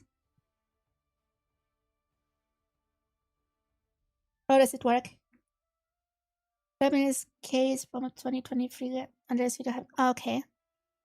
And we have to do something illegal. I thought you said you didn't want to do anything illegal. Right. Well, but the thing is, they're getting screwed because of it, because they would have to upfront the cost, and then if they take us to court, then that is legal. Okay. And the group is in. So now it's time to do an illegal business move against Bricks and Minifigs. Let's just hope that they take the bait and sue us. What I was thinking is, what's the easiest way to get them to sue us? We steal their name. Oh, man. Perfect. First, I went to Google Maps and took a screenshot of the sign outside their store. I got rid of their tagline because it's boring, and I changed it to "We steal from old people." And now the tagline is actually accurate. Also added a cute little company logo. Okay, this is very biased. There's are confident that they may present you and try to get their figures as part of the settlement if they win. Oh, that makes sense. And this is my plan of how I'm gonna make it into court with bricks and minifigs for free. Once we're in court, we can finally hold bricks and minifigs accountable for stealing the world's largest Star Wars Lego collection. And of course, they're also gonna try and get me in trouble, but this is where I'm gonna make my grand reveal. You see, this entire time, my company name was actually called We Steal From Old People. Yeah, the words bricks and minifigs, that's just the company tagline. In America, there's no specific law that says whether the tagline has to be above or beneath the company name, so I'm just allowed to do this. So people are just okay, valid. Bricks and minifigs. We're not really just the tagline of our company, and our company name is actually We Steal From Old People. Yeah. And now, because I'm actually not stealing their name, it's going to be so easy for me to win this court case. And Brian's going to get his entire Star Wars Lego collection back. All if it happens, Bricks and Minifigs pays for all the legal fees. So I registered We Steal From Old People as an official Oregon company. And now that my company's legally approved, I made a website, and you can visit us at www.westealfromoldpeople.com. You can help support us by buying some of our We Steal From Old People merch, or give us a call. But as you can see, we have great actually kind of biased. And so now to promote this website, I'm going to put my company logo directly over top of the Bricks and Minifigs company logo. So I asked ChatGPT what the dimensions I don't think that's a good idea. This billboard is. Sick. I'm making my logo just in maybe the exact same dimensions. Yes, dude! Oh my god! It looks exactly the same. This is where we started to realize we are taking this way further than just a bad business practice. I'm pretty sure putting my logo over I decided to set up nice. So they have more merch than just the 2 shirts.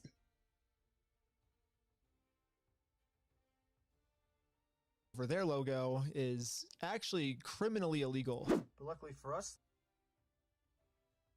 yeah, I thought it's illegal. Go back to the beginning of the video.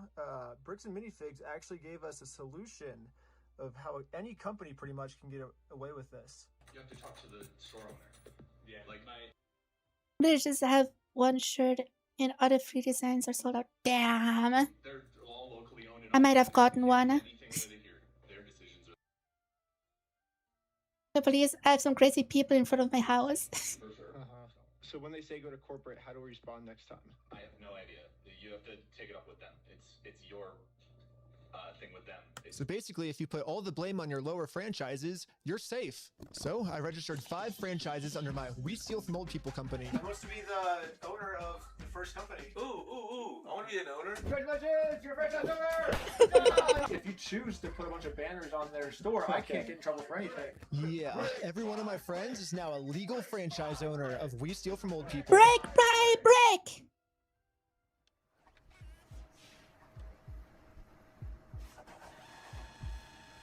The fuck?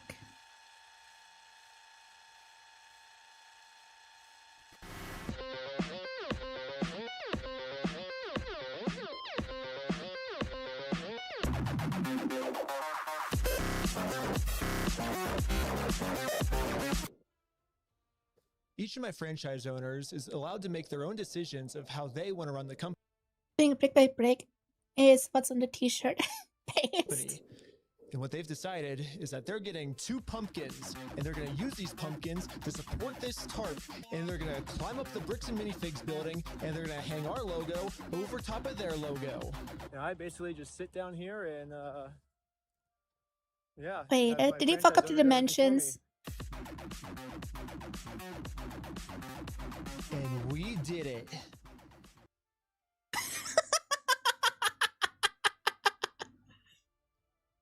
Guys, it's not the size that matters, it's how you use it. Good fucking job, it's perfect. And the sign is way too small. What the heck, ChatGPT? You said the AI was incorrect about the size. Yeah, I miscalculated the size. So, sorry guys. it'll work for now. So we're still going on with the plan. 2, 1, let's go. We're setting up a Bricks and Minifigs We Steal From Old People company booth right outside of their entrance. What do you mean entrance? Isn't that the back door? No one wants to walk into the Bricks and Minifig store. They have to. Oh no, the banner is gone. It's crumpled up on top of it. That is so sad. Me in my merch. You know, I have all of the court papers already filled out if they want to sue me. Hopefully they take the bait. What up? You want to buy some merch? Yeah. What's this? Yeah, we also got some We Steal From People barf bags because honestly what they're doing in this store. It's gonna say it's so disgusting.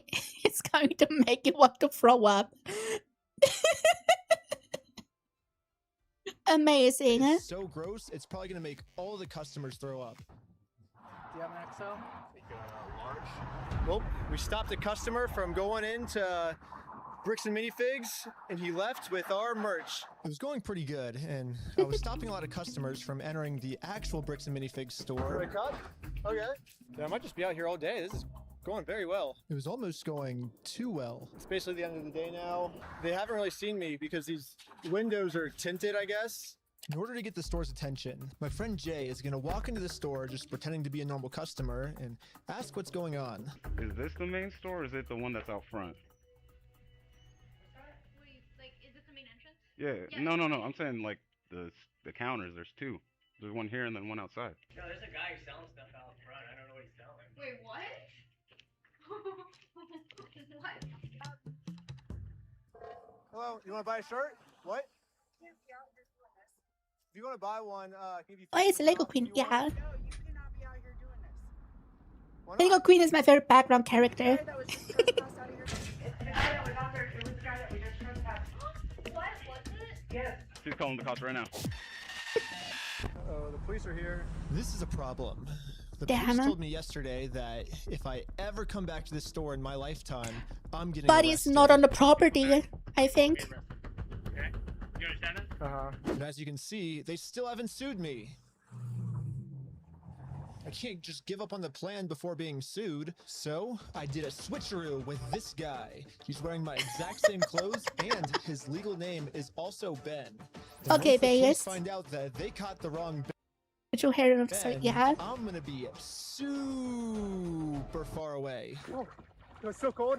Okay, I couldn't get that far away. The water Or- was freezing, but I think I got far away enough at least. But anyways, back to the store. The police instantly tried removing our booth because us stealing their name is very illegal. But if we want to get away with this crime, all we have to do is copy Bricks and Minifigs. We have to put all of the blame on an anonymous corporate person, and then when they ask who corporate is, we just don't tell them. Oh, hello, this is corporate. We steal from old people. How's it going? You do what? Well, the corporation is called We Steal From Old People. Our tag. Honestly, peak company name. We actually need companies with names like that. That would be so funny. Like, imagine going into your friend and say, hey, you want to go steal from all people? Want to go to steal from all people? Line is Bricks and Minifigs. We're a legitimate business. We need Yeah. comedy What? back in our lives. Who am I talking to? This is corporate. I know it's corporate, but who are you, corporate? Corporate, we steal from old people. No, I know who you are. I mean, who are you as a person? Oh, I'm just the owner that runs it. Who am I talking here? This is the owner of We Steal From Old People. It kind of seems like a civil matter, doesn't it? Like, we have the plaintiff's claim if they want to... Here's the situation. Do you really want to get go round and around now? And now, Bricks and Minifigs finally gets a taste of their own medicine. They're now in a situation the police can't help them with. The only way this will ever end is if they sue us. So I went back to the Valid. Bricks and Minifigs corporate The mission statement will be wild. Yeah. offices to see if the CEO of this company would sue me. Going about things the way that you continue to do this is not the right way. Uh-huh. Do you understand that? So what's the right way then? Do you understand Yeah. that like the harassment style that you have conducted and bragging to people that you've vandalized the store and done other things along those lines? That's not the right way of doing Well, it. I never vandalized the store, but... People have told us that you have. I mean, whatever, like, my, like, franchises do, like, underneath me, I guess that's, like, I can't really control them. I'm just corporate, I guess. Are you a registered franchise? Yeah. You guys have FDDs and everything else in Yeah, various states. yeah. What states are you registered in? Oregon. You're a registered franchise, so Yeah, I'm actually a franchise owner of the franchise too. The CEO of this company knows pretty much better than anyone that he can't get us in trouble for what we're doing because we can always just keep passing the blame onto our lower franchises. We're just doing the exact same thing he's doing. Brick by brick! Brick by brick! But yeah, it's like a legal organization. We have like legal franchises and everything. It's 100% by the books, and yeah. Okay. I get what you're doing. I appreciate that you think you're being very clever, and that you think that you. I mean, he's smarter than a CEO. It's like you have no business being here. So. Well, we do have business. We have, like, you guys have a bunch of our Legos. Well, if Bricks and Minifigs is not going to sue me, then I guess we have to settle this outside You're of court, being very clever. which is going to Yeah. be hard. Because right now, Bricks and Minifigs has somehow convinced the police that they aren't criminals, they just participated in a bad business deal. I mean, Yeah, but you still have to follow up on the bad business deal, even if it's bad. That's how contracts work. Josh has literally already exposed their entire plan to me of how they're planning on getting away with this. I feel bad for him. That agreement is not criminal. That agreement is now civil. Is it? I don't really know the difference, but if they keep the inventory that they don't own, isn't that criminal?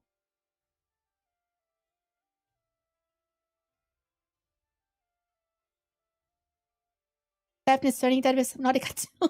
I heard about that. It's a civil matter, it's not criminal. And I have extensive legal knowledge. Guys, do you guys believe that Josh has extensive legal knowledge? I think I have more legal knowledge and I don't leave my house. Yeah, basically a civil crime is... Great civil lawsuit and money, business deal gone wrong. Oh. Criminal offenses, punishment, and jail, stealing from a lottery. Okay, so it is a civil violation because they just don't follow up with the contract because it's a business deal gone wrong. Okay. Is it gonna try to make it a criminal offense? It's just the legal way of saying a business deal gone bad, which, if this truly was just a business deal gone wrong, you would have to settle this through the court. The police aren't able to do anything. We have the police to solve criminal crimes, such as stealing from a lottery. That's a criminal crime that the police would have to investigate. So, here's the plan. What if we do a lottery? Yes. First, Brian donates... He keeps going on side quests. First a cult, then making a business, now creating a lottery. How many side quests does it go on? One of his sets to a lottery, someone wins the lottery, and then if Bricks and Minifigs keeps the prize for themselves instead of giving it to the winner, they have now just stolen from a lottery. Now it's not a business deal gone bad. They're actually interfering with a state-regulated lottery scheme, which is now a criminal offense that the police would have to investigate. That's a good idea. It turns out this is completely legal for us to do. You still own the Legos, correct? Yeah, they own the Lego, so they can do it. It would be legal for you to auction your Legos off, right? If you still are the owners, right? Yeah. To make sure everything was legally legit, I registered for a gambling license, which, yeah, it actually takes a long time to get one of these, which sucks. But on the DOJ website, it says that if you're a nonprofit or a religion, you actually don't need a license. It'd be cool to use my new We Steal From Old People company, but I already made my first $1 when I was selling stuff outside the Bricks and Minifigs store. And then I used that money to buy food from a robot. But luckily for me, How I'm dare you buy already the leader food? of a religion called Scientology Sucks. Wait. He already has a registered religion? Scientology Sucks is registered on... February 18th, 2020. Why does he have a religion? Okay then.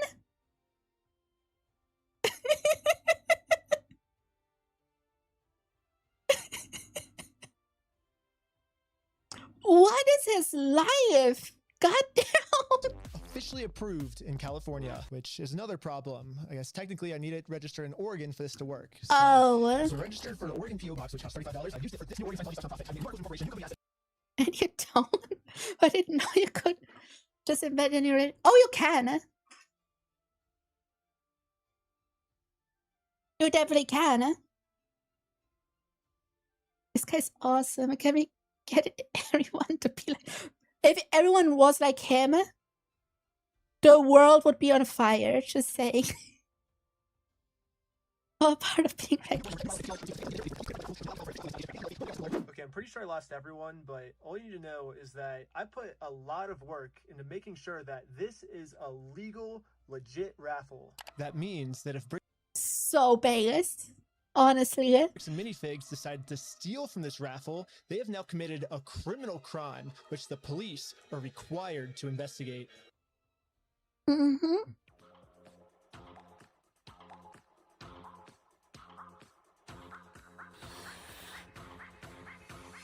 I want everyone's attention. We're doing a Lego raffle. This Lego set is worth $1,000. Pretty much instantly, we were Ooh. a hit, and everyone wanted to win this Lego set.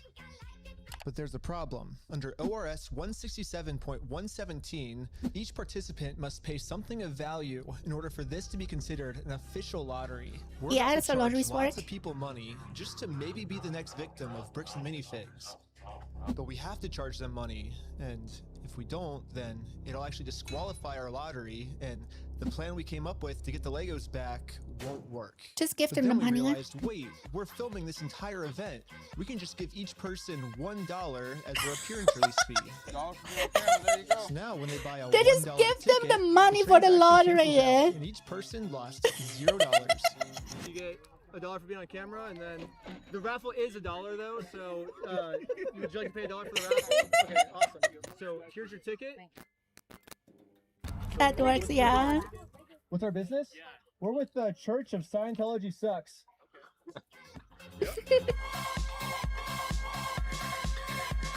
Finally, it was time to pick our winner. We are about to see who the winner is right now.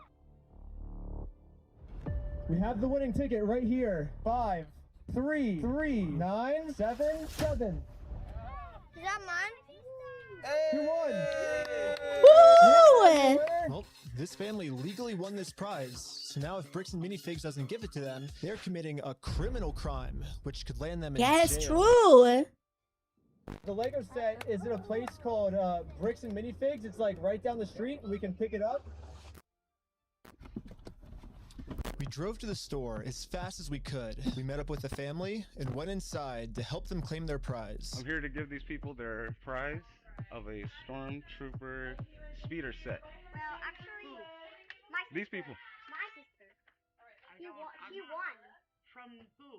I'm conducting this raffle, and you guys have the prize here. I don't know anything about that. To inform Amanda of the business deal her store is in, we showed her all of the raffle paperwork and the family who won this Lego set. I'm not giving out anything. Like, I can't leave without it.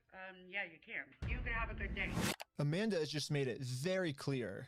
Instead of giving this family the Lego set they legally won, her Congrats company is gonna on having steal committed it. a criminal You're offense. stealing $1,000 from a little girl. Yep. Bruh. Stealing money from a kid, do you find that evil at all? Or do you just, that's how you want the business to look? Amanda now has to cover up this crime her store committed. So she thought the best way to do this was to kick everyone out of the store. That guy is not supposed to be here. You have a good day. Wait, she's not gonna give him a prize? But good thing for us, this isn't a civil crime anymore. Amanda just stole from a lottery. Now that they have officially committed a criminal crime, it's time to get the police involved. This company just stole the prize from our lottery. Okay, thank you. Thank you. I hope it's not one of the previous And now officers. the police are here. But for some reason, I think they thought that I was the criminal. Of course they do, because they get paid off by bricks and minifigs. Is this typically how you treat victims if they get their prize stolen, or? Do you have ID or anything on you? No. What's your date of birth? 12/30/1995. Did we commit a crime? I'm trying to figure that out right now.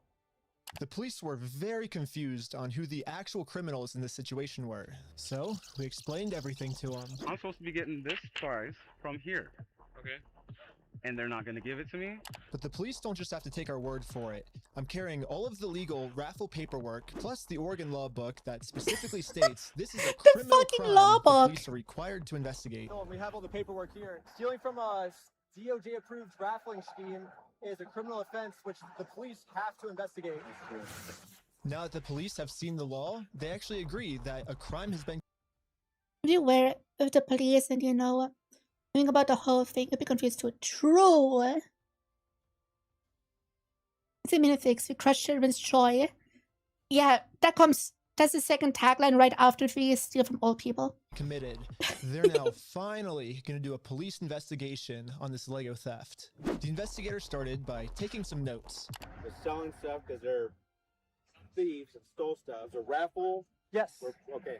And we need to investigate some sort of raffle thievery. Well, he started taking notes until another police officer came and whispered in his ear.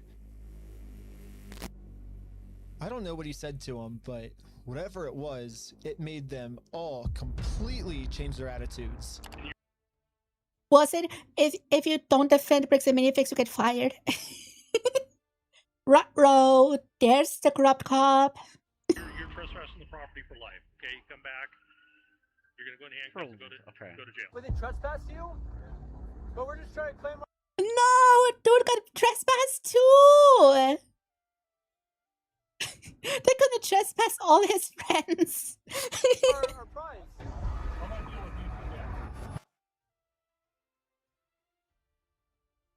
I never want to hear a police officer say to me, "I come for you next." Bruh. Nah. You guys have no right or have no connection to the store. You're not. Well, yeah, we do. They stole a bunch of, like, they have our prize, so there's a connection. That is a civil issue between. No, it's a criminal issue because it's a lottery now. No, it's criminal. I got the. Are you gonna listen to me? This officer's trying as hard as he can to cover up this crime, but I wasn't gonna let him. But eventually, he said, if I don't let him cover up this crime, I'm getting arrested. We really want to dive down this really deep. We're trying to get some outs. Okay, we're trying to work with you guys, give you some outs. We can start looking at that you guys falsified a raffle. They have the legal paperwork. They're ready to show it to you.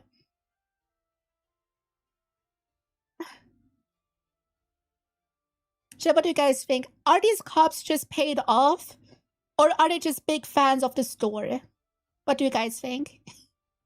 Whatever No, that raffle looks like. Well, here's the thing: is it's not a falsified raffle. We have all the legal paperwork right here. You don't have authority to give out a prize. We're just going to get to the point that we're not going to have these conversations. We're just going to put you in handcuffs, take it. Are we all on the same page? No. Okay. Well, Yeah, I'm not gonna let the police just cover up this crime. I'm gonna get this Lego set to the rightful winner. First off, we do have the authority to do this raffle. It means if they're Mormon or not, eh? And what? What does Mormonism have to do with it, eh? We don't have Mormons, so I don't know. So we are legally done for the night. No, it's actually required by you guys to investigate this. It's not civil; it's criminal. Just so we're talking in circles. Oh, you get it? Okay. Right. Yep. No, do you understand at least what he told you on the? I don't know, we're talking in circles. That's the first time we got falsifying a raffle. Ben, Uh-huh. just answer my question, please. Do you understand what Officer Bev has explained to you? Kind of what's going to Oh, happen? it's 𝘕𝘴𝘠 again, eh? I think. No. Yes, no? No, I'm not understanding. You don't understand? What part don't you understand? Yeah, I was pretty confused on what they were going to arrest me for. I mean, the Fourth Amendment in our Constitution specifically states that the police can't arrest you if they don't have a reason. I keep asking for a reason, but they can't tell me anything that I'm doing that's illegal. Well, I don't think we broke the law. What's your opinion? That part doesn't matter. Here, it's pretty black and white. Because right now, you guys said the law we broke is the falsifying the raffle. No, let's do this. Let's just call it and we'll just go from here, all right, guys? Just please. Please. So you guys are going to investigate. We are trying to keep you guys out of handcuffs. We don't want to go that route. We actually... Sure. Guys, Really, they're just protecting a small store against harassment. Can you? When the people that do the, in quotation marks, harassment have the legal paperwork for everything. we don't want that for you guys, but at a certain point, we can't keep doing this. All right, so we're good, guys. All right, I don't guys. think we're good. Yeah, take care. We're not good at all. What? Pretty clear. You go on the property, you're gonna get arrested. When I came up with this plan, I was under the assumption that the police are supposed to follow the law, but I was wrong. In Keizer, Oregon, the police don't follow the law. The TLDR is that the owners of the company are Mormon. This apartment dated in is predominantly Mormon. They're very tight-knit. But this part is in Oregon at Utah Park. Okay. I fucking hate religion, bro. Because of this, another family got scammed by bricks and minifigs. I felt pretty bad, so I just paid this family what this Lego set was worth myself. Okay, Vegas. Do we call the police officer? Like, what do you do when there's just corrupt police? Should you go to the police department? Should we go to the police department? Yeah, sure. Go to the police and say that the police is corrupt. That's gonna go well. Sure. That will totally work, especially in America. So we went to the police department to tell them that some of their police are corrupt. And then we realized we're literally just telling the police that they are corrupt. Of course they're not going to do anything about it. Yeah, they just sent us home.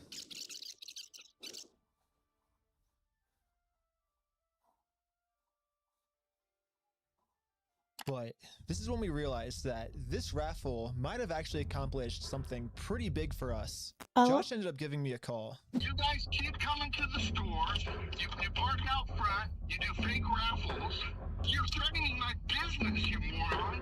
Josh seems pretty scared, and again, if someone insults you, they have no real argument. And they know they're losing, so they just get louder and meaner to discourage you. he should be. Eventually, I am going to end up solving all of the police corruption that's going on. And once that happens, Josh is no longer going to be in civil trouble.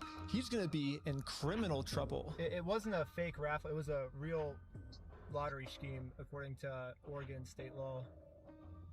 And it actually is a Class B felony, up to 10 years in prison. I'm talking steep, yeah. Was it very smart? It would have just retained a lawyer. Fair. $1,000 fine. Yeah, the loophole he's been using this entire time, just hiding behind the fact that it's a civil case, isn't going to work for him much longer. Well, let's not argue that. Oh, his tone changed. He's gonna jingle the prison time in front of him and suddenly his tone changes.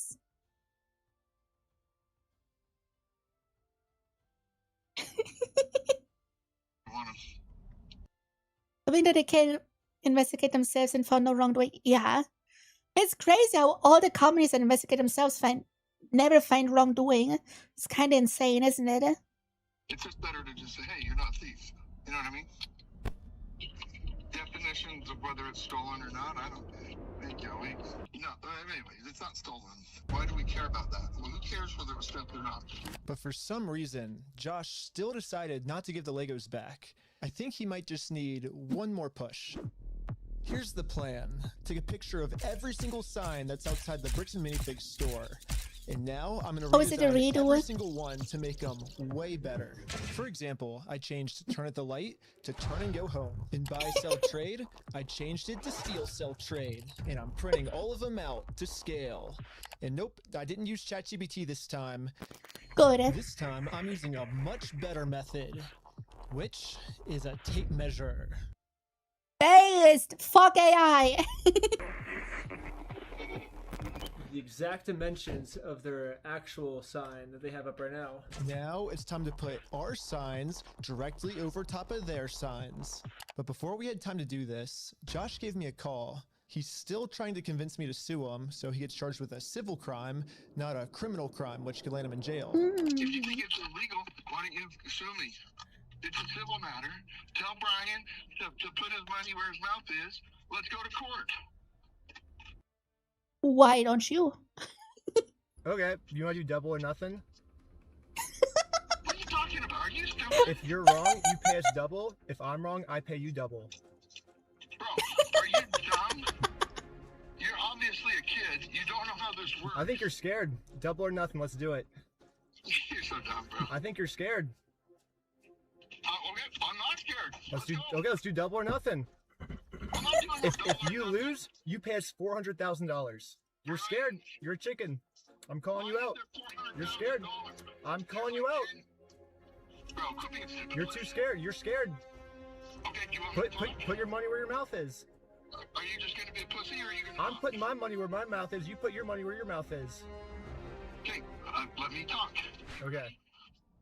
When Brian first came in, we identified anything that was on that list that would have been his that Amanda didn't sell, and we set it aside.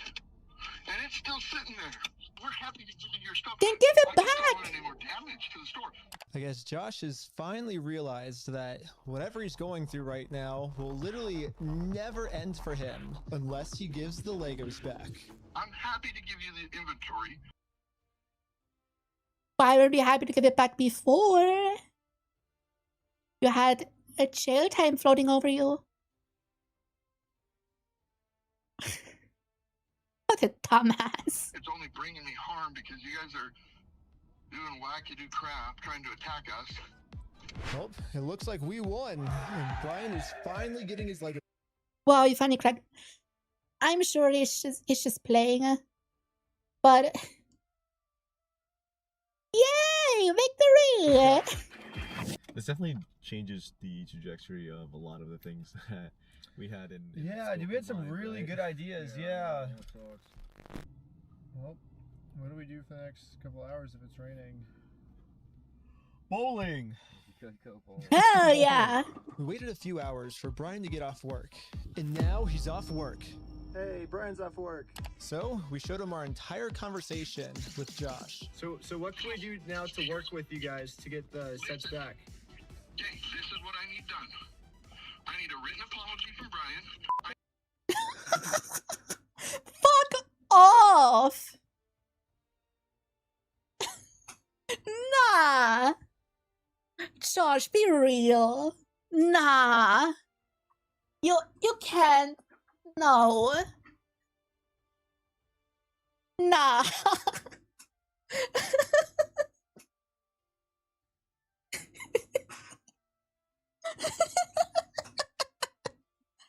Are you for real? I need all the negative comments taken off.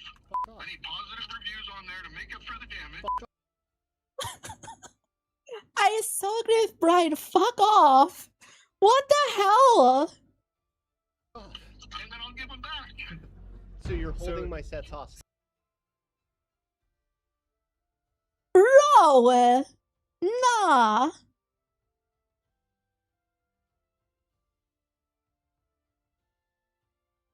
This is insane. Oh, you thought we were getting the Legos back already?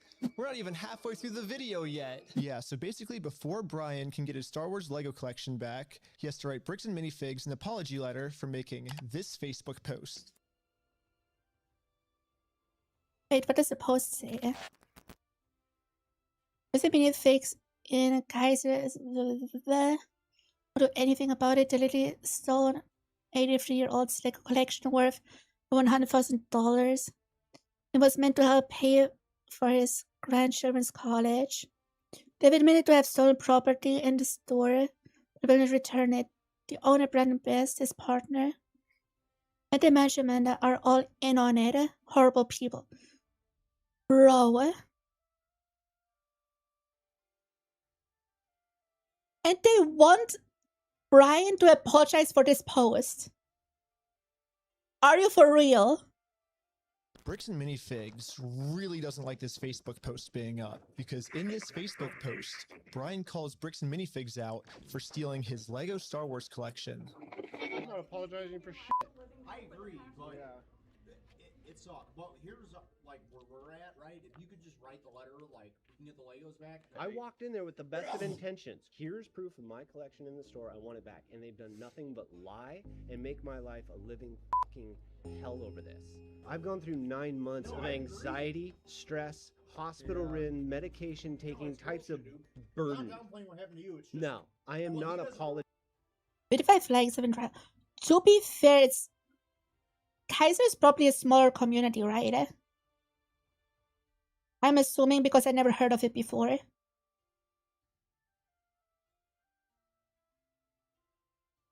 So in that context, 55 likes might be viral actually.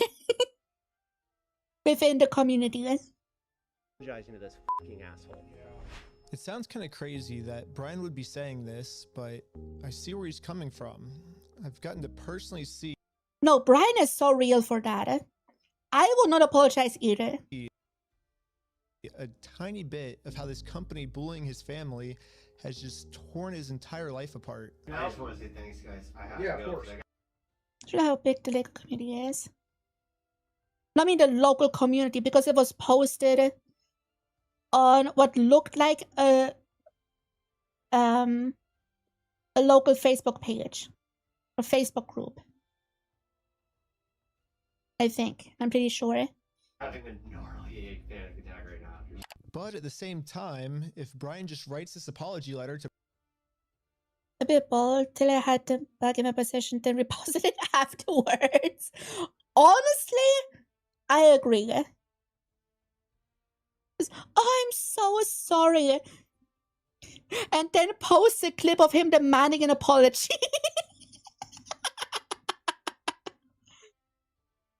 That would be so based. Actually, you're onto something. Bricks and Minifigs, he'll get all his Legos back. I get it. You're asking me to swallow my pride and write this letter. I get it. But then Brian told us a bigger reason we shouldn't write this apology letter. Oh? Because Brian told us that this apology letter is really a trap. Yeah, this is Josh trying to trick us into giving him a get-out-of-jail-free card. Wait. If they apologize, they admit to wrongdoing. Is that what Josh wants?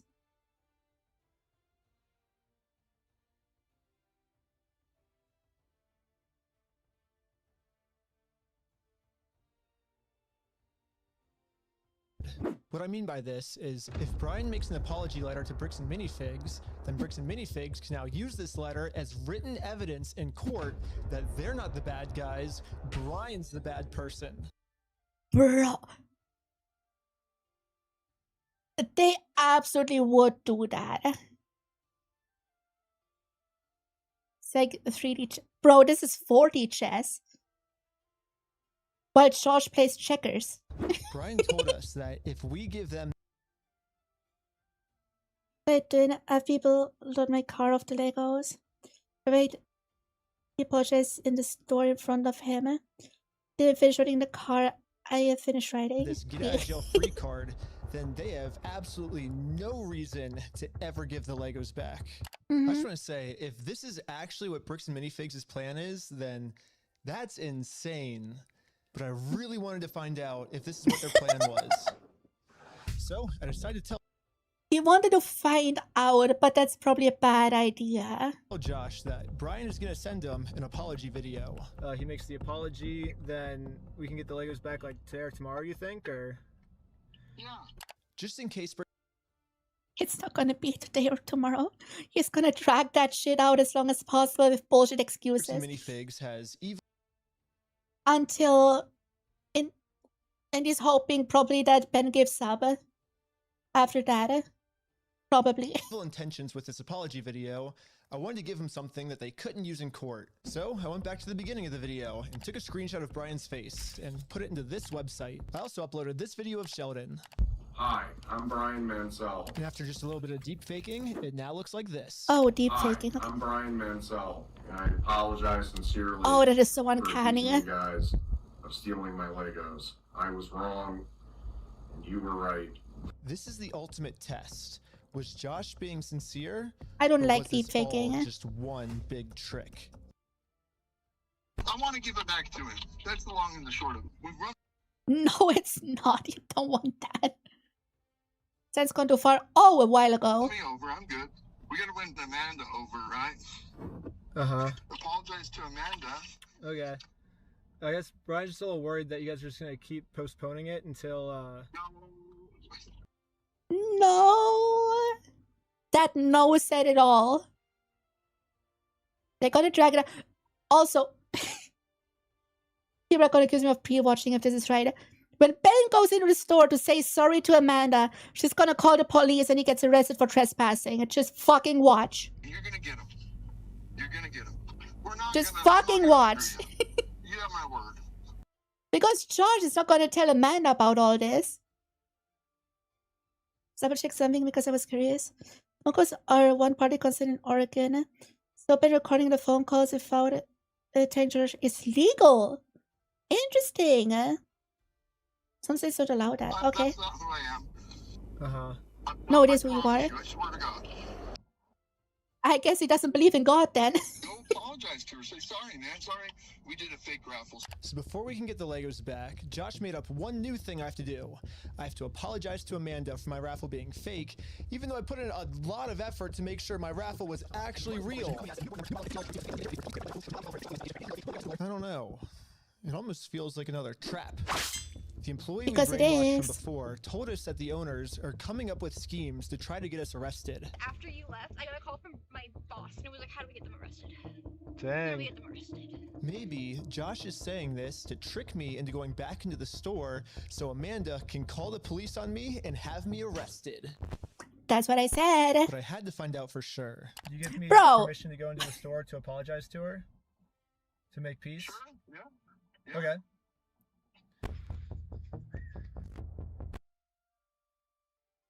Can he... Wait, since he recorded verbal consent from the store owner, he will not get charged for trespassing, right? If it just shows that tape? Or does that not work? Just wondering. Because Amanda's 100% gonna call the police on him. Yep, okay. So he can try it out risk-free. But legally, okay.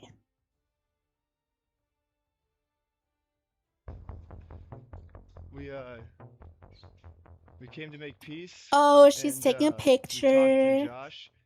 He told us to come back and They're just gonna call the police. There it is. Okay. It turns out I was right. This was a trap. Bricks and Minifigs doesn't care about giving us the Legos back. They just want to get us arrested. There was a gentleman who was trespassed off the property maybe 4 or 5 days ago, and he's literally standing right in front of the store. Right here in the store in front of me. We only have a very small amount of time before the police arrest us. So we decided to use this time to see if we could finally convince Amanda to make peace with us. Well, I guess before they get here, we just wanted to talk to you, like civilly, if you would like to have a peace treaty with us. Not.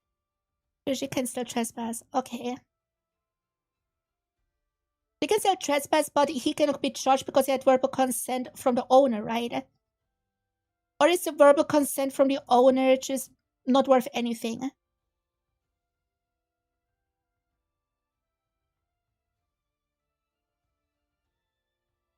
Can you tell I don't know laws?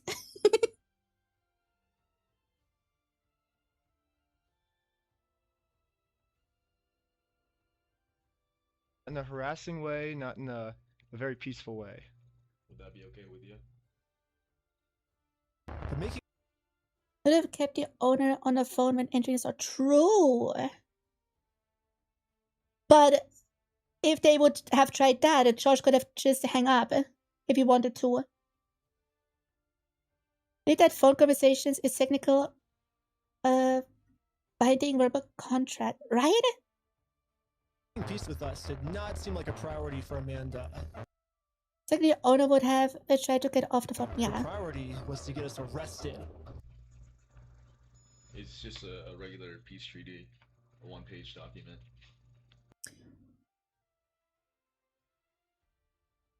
Can they stop being silly for 1 second? It's a fucking scroll. Let's have you know it's bullshit. Okay.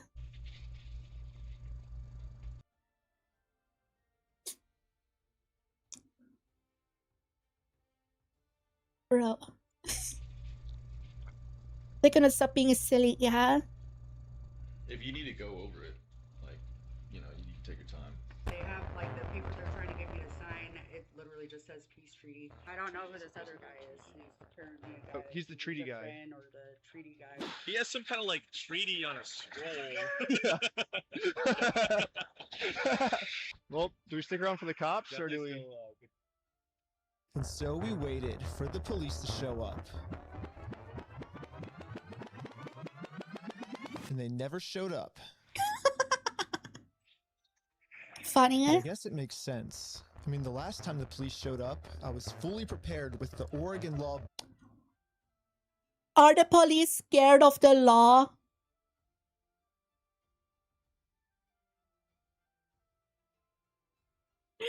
Is the local police scared of the law?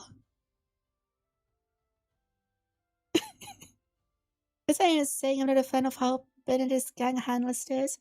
𝘕𝘴𝘠 is very mature and very antagonistic in places they probably should not be fair. I guess they are too content-pilled to be normal in situations that require it. These are scared of the law, like unemployed people are afraid of job applications. I should go to a con as a job application sometime. The Oregon law scared the police so much that they had to run away. I think they're scared to come back. Dude, where the heck are these cops? You know, I legit think the police is scared how prepared Ben is. Like, legitimately. Why else would they not show up? Hi, Josh. But a normal legal way would never work, yeah. But like, his plans make somewhat sense, right? Trying to make it a criminal offense, the lottery stuff. Like, it all makes kind of sense. And it's all legal and shit. But in some situations, he should have acted more normal. Like, for example, the conversation with the CEO. Or the peace treaty thing. And it's a good way to put it. They handle it in a way that gets them controversial clicks. Even in theory, it's for a good cause, yeah. Like, at the very least, the intention is still there. But it also is a bit too focused on making it a good video. Which I understand. As a fellow creator, I get it. But also, bro. Ben, how's it going?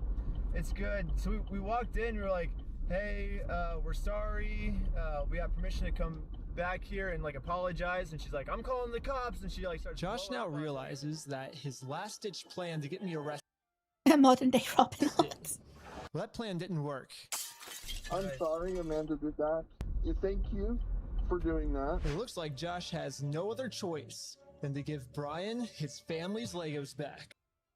I mean, Ben did apologize. It's on Amanda to not accept the apology. You apologize, and it's up to them to accept it. So yeah, let's cross Amanda off that checklist. Let's get this done. And now that our work here is done, okay, to head back to Los Angeles. That will totally work, right, Chad? Today, but tomorrow they're finally gonna give this family their Legos back. And now it's tomorrow. Hell yes, the spaghetti. Store has Brian's phone number blocked, so he can't call them. So instead, I called the store to see how Brian could pick up his Lego sets. I was wondering if you guys are still down to get the Legos back today. I think.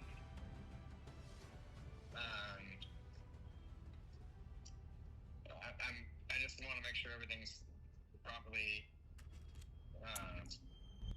The guy I'm on the phone with was trying as hard as he could to stall. It turns out that this is actually the same guy in the security camera footage that kicked the old owner out of the store. He's in on it. Google says his name is Brandon Best, and apparently he's co-owners of this franchise along with Joshua Johnson. But for some mystery reason, they weren't able to give the Legos back today. Fucking called it.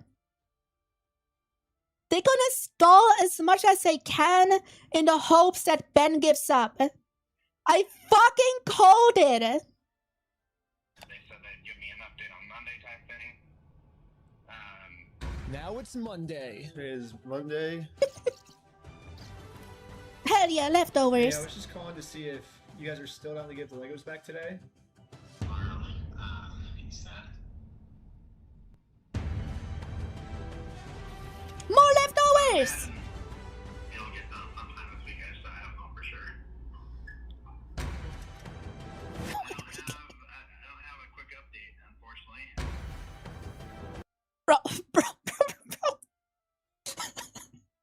Bro. Was that necessary? I feel so bad for the editor if it's not himself.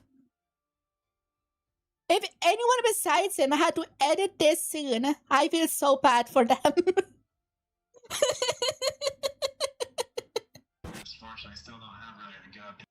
I was just showing off.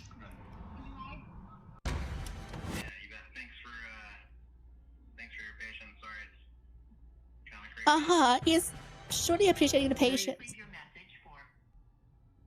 He said, I probably won't be able to talk tonight. What the heck? Why? Now it's just texting back instead of accepting the call. Why do they keep postponing this? Call has been forwarded to voicemail. What the heck? Yesterday he said he would call me today. Call has been forwarded to Dude, the charge is so fucking childish. This is some childish ass bullshit. forwarded to voicemail. Call has been forwarded to voicemail.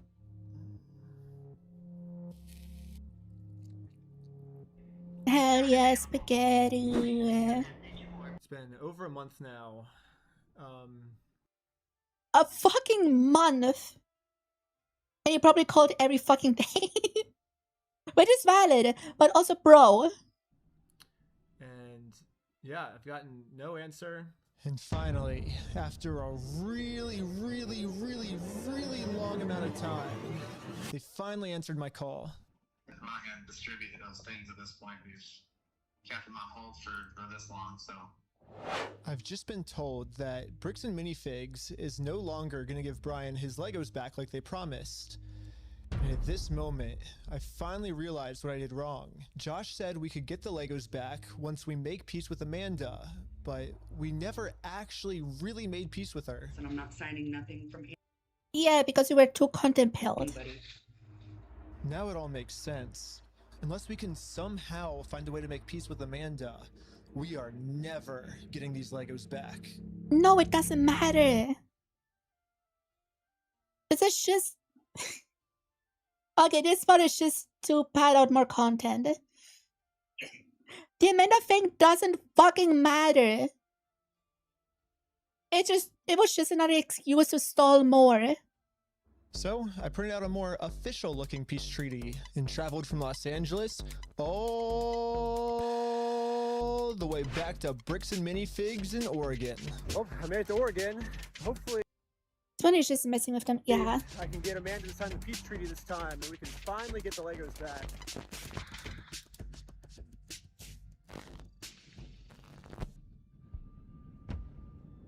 Is it closed? Oh. Hello? Oh, she's here. Uh-oh. Oh, no, Josh told me to come back. I think we didn't get the Legos back because you didn't sign the peace treaty. She is calling the police instantly. You want to call Josh? No, I'm calling the police. Bricks and Minifigs is... Why don't you call Josh? Dude, Josh and Amanda even communicate. Did they ever talk to each other once? Like, bro. Still doing the same thing they've always done. They're still trying to get me arrested just to avoid giving the Legos back. The problem with their plan, though, is Bricks and Minifigs is never going to be able to arrest me. Really thought it was just called the police. Fair. Because I have a get-out-of-jail-free card. Oh. I've actually had this card the entire video. I just haven't used it yet. Huh? Let's rewind all the way to the beginning so I can show you what I mean. So basically, my friend said that you guys have some Josh is lying. Yeah, obviously. Josh is full of shit. of his Legos, I think. Nope, it was even before this. Right here, I made a contract with Amanda that says I, Ben Schneider, should not be trespassed in all of these legal words for any circumstance whatsoever and for literally any reason. She would never sign this. They cannot trespass me, and it's effective for the next 10 years. But this only really works as a get out of jail free card if I can get Amanda to sign it. But how the heck am I gonna do that?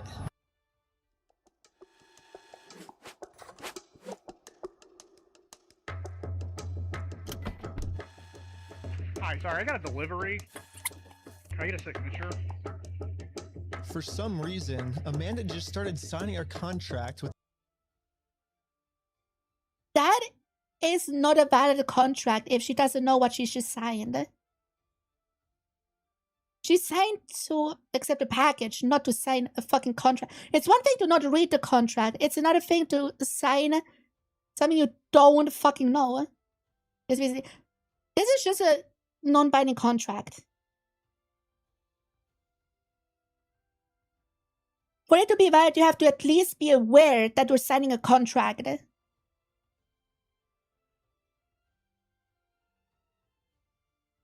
Bro, if she reads the contract, it's on her, but she doesn't even know that she's signing a contract. That is so illegal.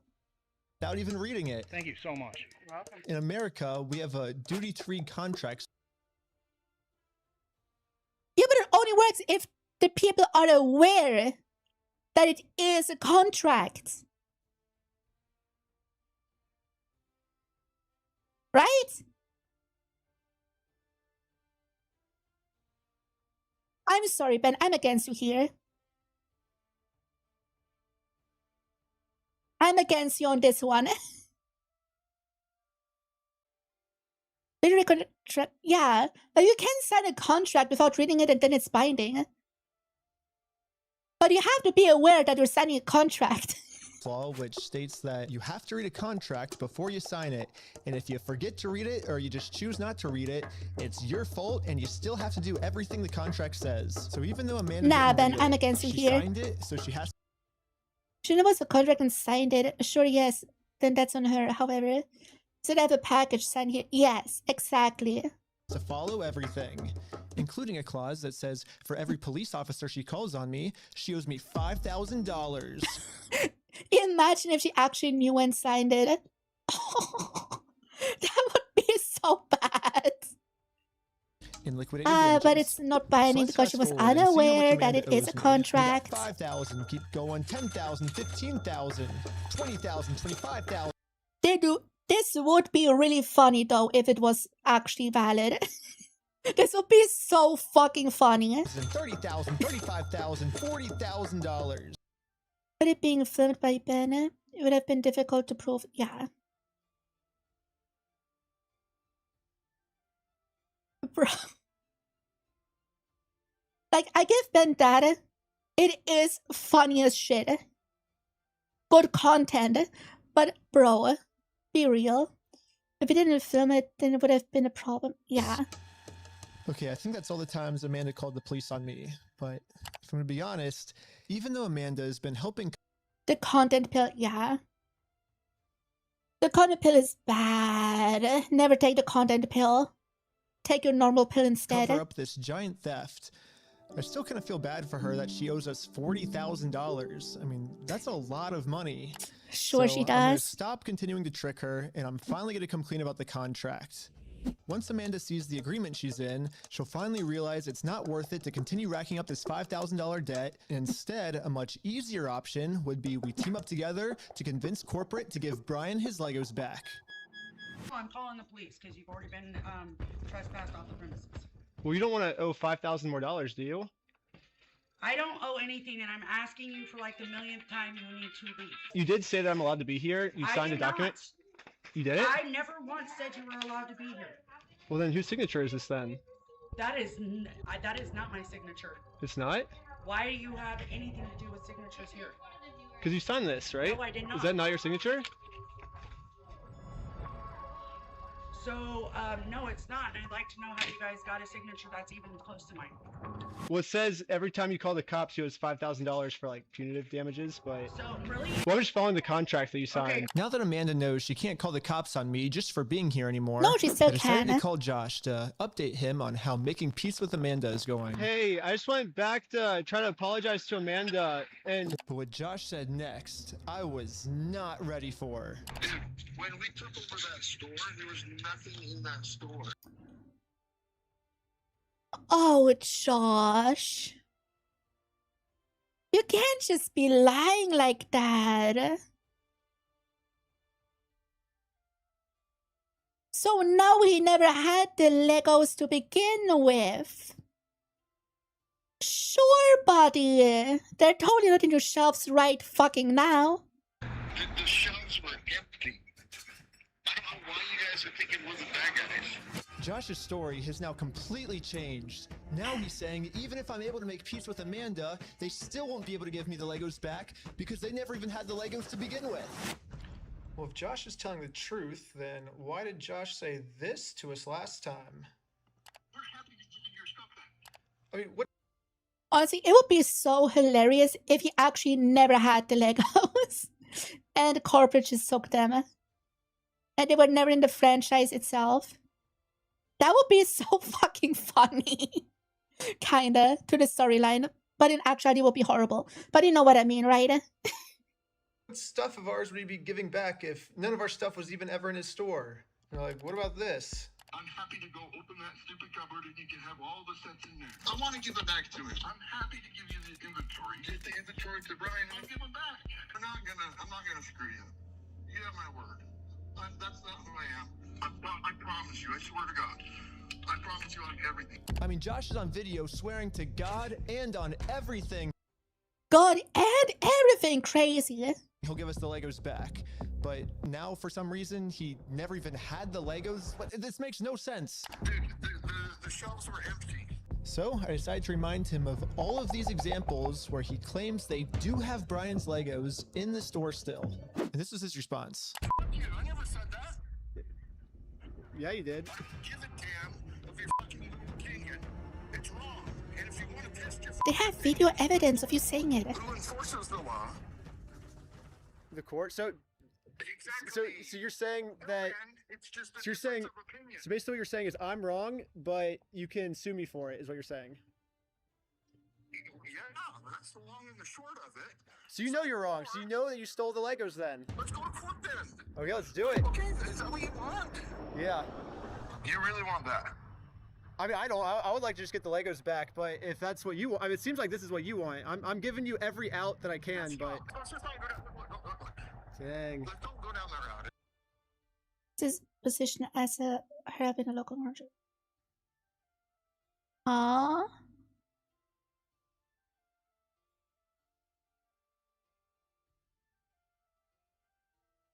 Is that real?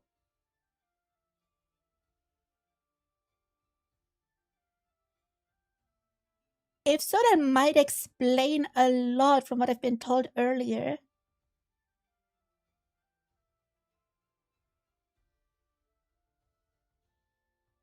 It doesn't really matter because I just want to get the Legos back. They're Brian's Legos. Give them back. It's pretty easy. It's kind of funny that this entire video, Josh is just. It's so on the Mormon podcast.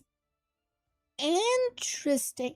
Did he lose the higher up position before or after the whole minifix thing started? Because if it was before, it would all come together. I bet after.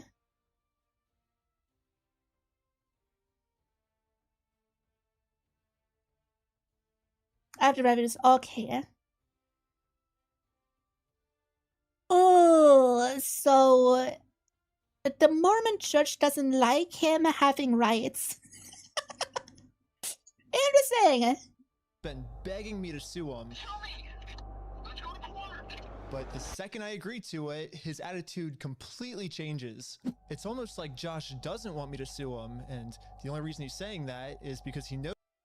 Since the whole debacle makes the Mormons look bad, then it just could have not done bad things. You don't look bad if you don't do bad things, you know? Knows that by saying it, he can get away with his crimes. But now that Josh thinks that there's a chance I might actually sue him, he's getting scared. In fact, he said if I do sue him, he's gonna tell the world that I'm the one that stole the Legos. yourself. Dang. Let's go to Silicon, yeah. I stole the Legos? Yeah, you're a fucking thief. Dang. Okay. You can shut the fuck up. That's your fucking choice. So basically, Not with the these are my excessive two swearing. options. I can do what Josh wants me to do and shut up, which I can No. say right now I'm definitely not doing that. He's so kind of pill to shut up. But it was be the wrong situation. So are you gonna see it from old people? True! Now the Mormon church needs a tagline called "We see it from old people."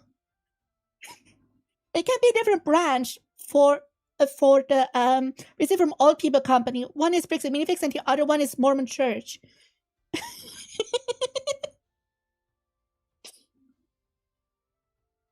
So what's the alternative?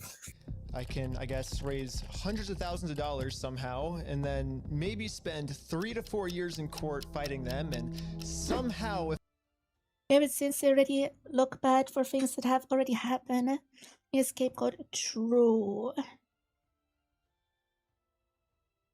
And that's why I don't interact with people. if I win, then we can finally get the family their Legos back. Yeah, both of these options suck.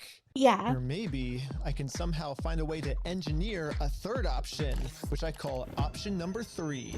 Okay. Small claims court. Think about it. Small claims court is basically just like big boy court, except it costs basically nothing, and you get a judgment pretty much instantly. So I gathered my friends around a campfire to tell them about option number 3. One of the thoughts you had was taking the small claims court, right?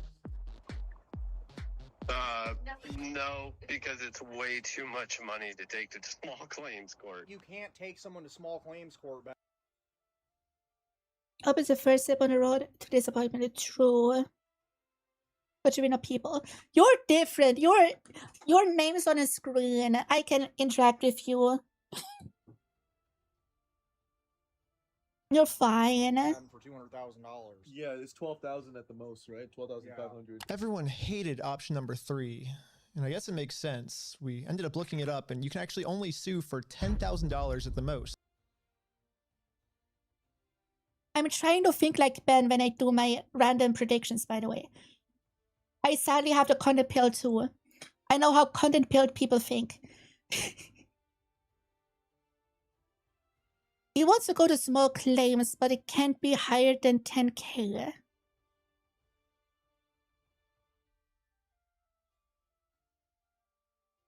Since Brian still is the legal owner of the Legos, can't he just sell the 10K worth of Legos to Ben and his homies? And then it can go to small claims courts? Doesn't that work? Would that work? So if we go with option number 3, Brian actually could win $10,000 pretty easily, but then this is what would happen. You could sue multiple times. Yeah, exactly. Because it's all individual cases. Happened to his $190,000. But I'm not giving up. We just need to get creative. Theoretically, if you wanted to, could you take them to small claims court? If you wanted to limit it. If I wanted to limit it. But you would at least get $10,000 out of that, though, right? We could, but it would be giving up $100,000 more, you know. So here's the here's the pitch. Here we go. What if we have 10 people sue 10 different times? Dude. just watch on YouTube, there's gonna be comments about pre-watching. I just know how weirdos think because I'm a weirdo too. I'm a silly guy as well. For $10,000, and we get $100,000. Never repeating the allegations. $1,000. No. Well, why not? The reason that this will never work is because of a legal term called claim splitting. Yeah, so it turns out my idea is called claim splitting, which is when a civil plaintiff splits one lawsuit into 2 or more lawsuits, and that is illegal. But no. If Brian sells parts of the collection to them, then they become the legal owner of their own little collection.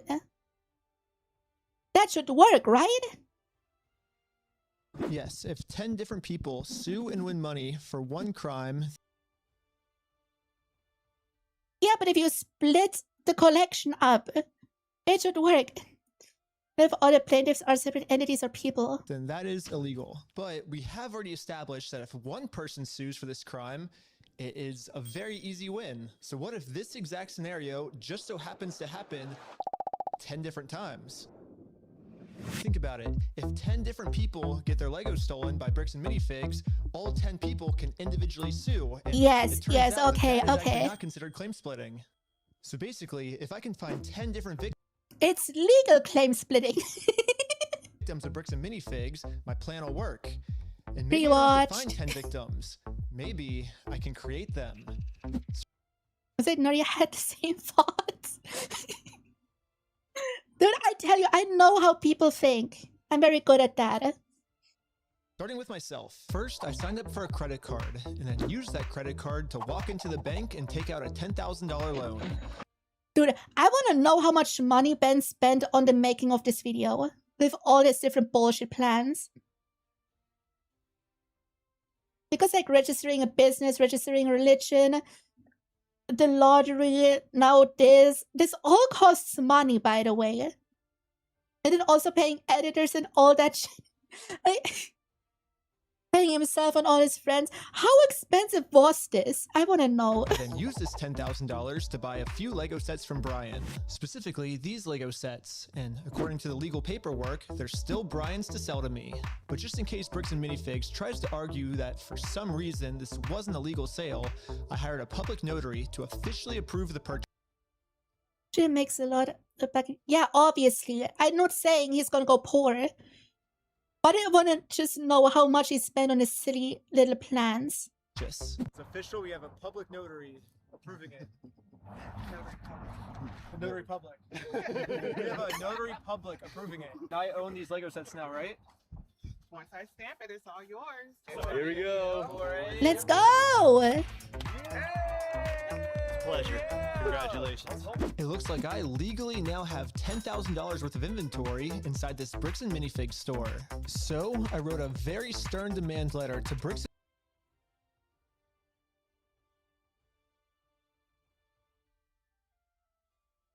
I'm just flying over it right now.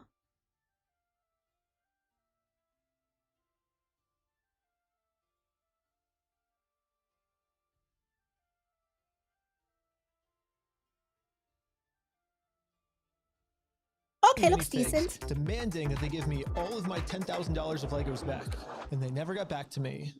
Of course they didn't. So, I'm going to sue them in small claims court, completely separate of Brian. Now that there's 2 crimes committed against 2 completely separate victims, this is not considered claim splitting. So this is when I thought, if the plan works this well for me, it should also work this well for all my friends. So I signed up for a ton of more credit cards, took out a bunch of more money, and each of my friends bought $10,000 worth of Brian's Lego sets. $10,000 for you? Here you go. Again, I'm not asking if it got broke from this. I want to just know how much these little schemes cost. Because I'm curious. Of course, big million subscriber YouTuber has lots of fucking money. You felt the need to bow. This is when we realized there's actually a big problem with our plan because we're now all $10,000 in debt, and if we don't pay the banks back soon, the interest is gonna destroy the American dream. Dude, what's the problem? We're $10,000 in debt. Well, how do we solve this, dude? What do we do? We just ask. They can borrow money from Brian. Money to like loan us. Tommy, I'm in a lot of debt, and I just wanted to know if you have 10. I just see rich YouTubers do that. Then what's matters? I mean, yeah, if you have a lot of money, use it for good. And as silly as a lot of this bullshit is, it is for a good intended cause. So, yeah. $1,000 to loan me. No. What? Dang. Well, it was worth a try. Michael, do you have $10,000 to loan me? I literally do not have $10,000. But this is when we remembered that our friend Brian just made about $100,000 from all the Lego sets he just sold us. I bet he has extra money he could lend us. So we gave Brian a call. So we're in a really weird pickle right now. I just need $10,000. That's all. I'll give it back. This is weird. I know, it's crazy, but like I can see about it. Oh, okay. Oh my gosh, sure. Brian legally gave each of us a $10,000 loan, which allows us to now pay back the banks to avoid interest. And it says in the paperwork that once we win these court cases against Bricks and Minifigs, we'll pay Brian back. Yeah, and we promise once we win this lawsuit, we'll pay you back. Yeah, we'll pay you right back. And if you're thinking, wait, how is all of this legal? There has to be some type of catch. And you're right, there is. It's called sales tax. Consider tax imposed by the government on the sale of goods and services. Ew, taxes! But luckily for us in Oregon, there is no. We just have no sales tax. Alaska, Delaware, Montana, New Hampshire, and Oregon. Based. Sales tax. It's one of the only states that doesn't have it. This means that we can just keep selling Lego sets back and forth to each other over and over for free. Well, I think everyone's in. Should we start? You're gonna go to the top and start a filing. But I haven't even told you guys the best part yet. The best part is that all of this is another flashback. Yeah, all of this happened a month ago. So now let's fast forward all the way back to present day. Of course he was not sitting around for a whole month doing nothing. Okay, that is a good twist for the video, but bro. Where I'm still talking to Josh on the phone. And yeah, Josh has no clue that we've been preparing all of these court cases against him for the last month. He's about to be in for the surprise of his life. You have, like, I guess until the store closes, I guess, to get the Legos back if that's the way you want to go. But if not, I guess we'll serve the papers today and then go to court. How are you going to serve the papers today? Well, figure it out. That's not how it works. Are you young? Why does it keep saying, are you young? Are you a kid? Bro. What a dumbass. It says that is the idea of an insult. Chat, you're so young. You say 6'7". I'm kidding. He's a pretty smart kid, yeah. I think Josh just has brain damage. That's not how the world works. It's not how the world works? Well, we're gonna do it. We're gonna make the world work that way today. Well, Bricks and Minifigs knows the deal. Get the Legos back before the store closes, or they get served court papers. And now we wait. And then waiting got kind of boring, so I'm gonna spend the rest of the day promoting my We Steal From Old People company. Go to www.westealfromoldpeople.com for some awesome merch. And if Bricks and Minifigs calls the police on me for doing this, then they owe me $5,000 more. No, that contract doesn't work. I've been advertising my company for a pretty long time now, and I've gotten no reaction from Bricks and Minifigs. So I'm sending in a secret undercover agent to see how they're handling the situation from the inside. I did not get annoyed at 6-7 because my generation has 𝘍𝘳𝘊𝘆. I never understood 𝘍𝘳𝘊𝘆 either. I guess I just don't understand stupid nonsense memes, I guess. Or the closed early today, will return tomorrow. They closed early to not be in quotation marks harassed.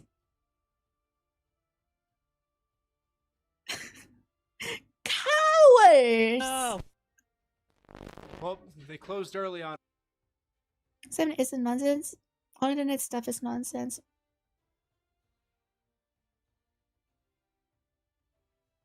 That's the point. Each has not. We're not gonna talk about 6-7 now. I think they're afraid of my lawsuit, so we decided to go bowling again. Woo, bowling! No way, no way, no way. Shut up. Oh my god! Hell yeah! It's the next day now, and you know what that means? It's go time.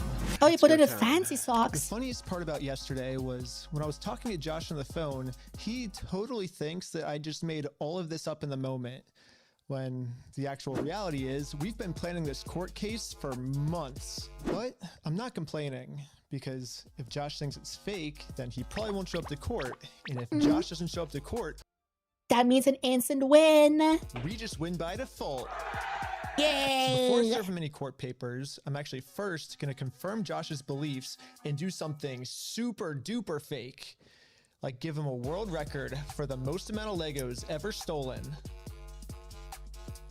There's a content pill again. Not everyone can say that they're the best in the world at something. Exactly. We ready? Hi. Hello. I am Ryan with the Guinness World Records Association, and I think you're expecting this actually. This is an award for most Legos stolen by any company in the world. Stolen by a single franchise. Is that what it says? Mm-hmm. I'm definitely not hanging that up. You don't know anything about it. But it would be so funny if they hang it up. Think of the comedy and the content. No idea of anything about that. Okay. I guess call I am the the manager. Oh, really? Yeah. And you weren't expecting it? I was not expecting it. Success. Anything that gets delivered to the store now. This part has been, yeah, this part is harassment. Bricks and minifigs will probably also think it's fake, which is now perfect timing to serve all of these real court papers.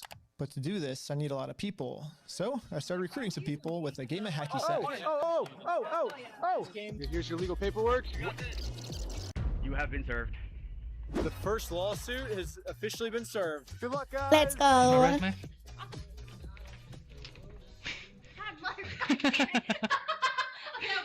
Everything was going exactly to plan. The Lego Queen! Cool, I love the Lego Queen. I hope the Lego Queen is doing well. Yeah, Park. Hurry! Yo, can we just talk real quick? And there is, you have been served, yes. There's no going back now. I think Josh told this employee to close down the store early. No, Lego Queen, don't close. I hope Lego Queen turns alive.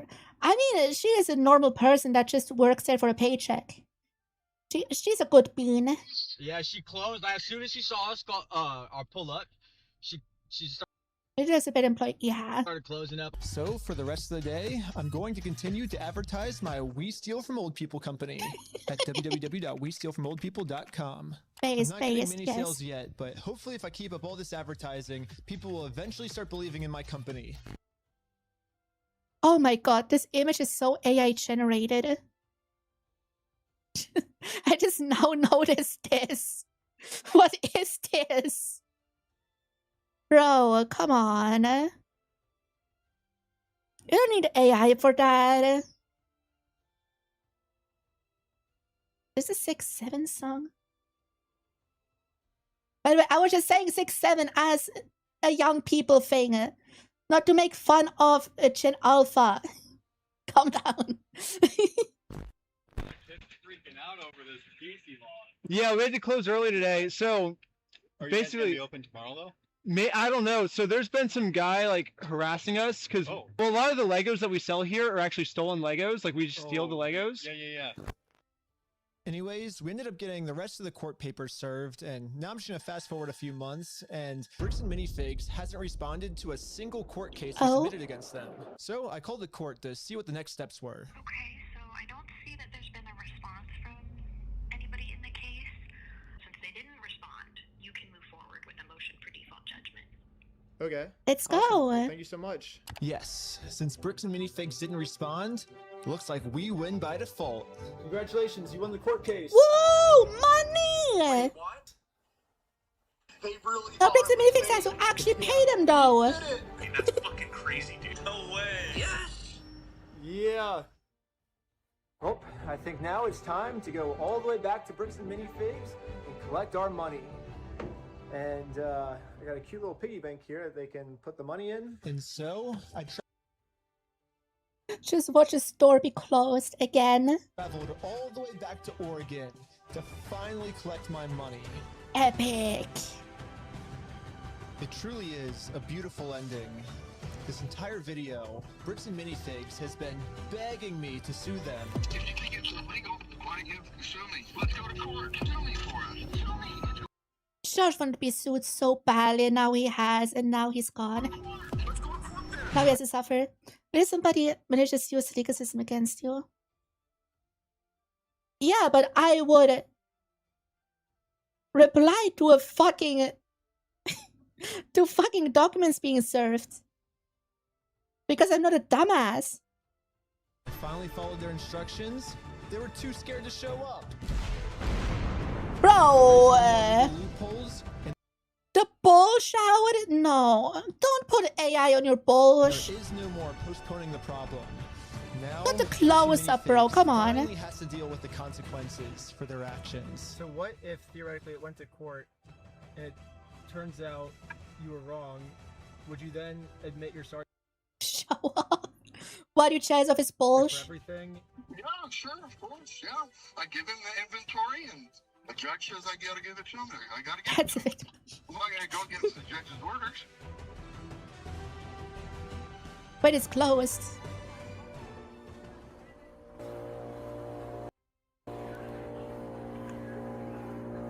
Wait, what? Temporarily closed. Bam corporate.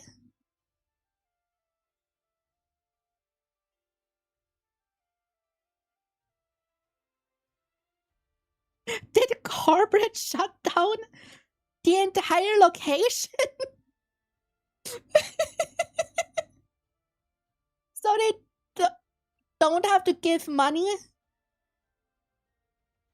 Bro, that is so pathetic.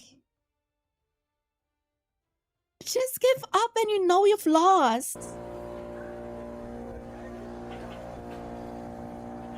Dang it! I couldn't believe it. Literally one day after we filed This way says Texas needed more tax. No! motion for default judgment, they permanently closed down the store.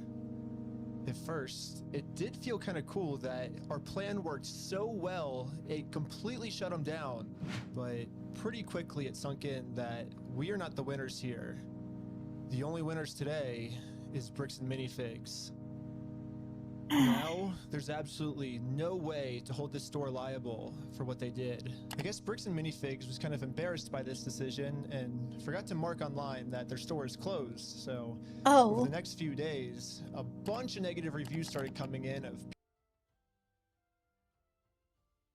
Oh, that is bad word of mouth now, bro. No. Not sure if this place is closed or not. Would have changed their hours on their website if they aren't up. Yeah, you have to update that. people expecting an open store, but then being met with this. 𝘕𝘠𝘕𝘠 didn't even notify. I had booked a party for them for the day for my son's 6th birthday. We showed up today for the party. It was closed and gated with a sign saying temporarily closed.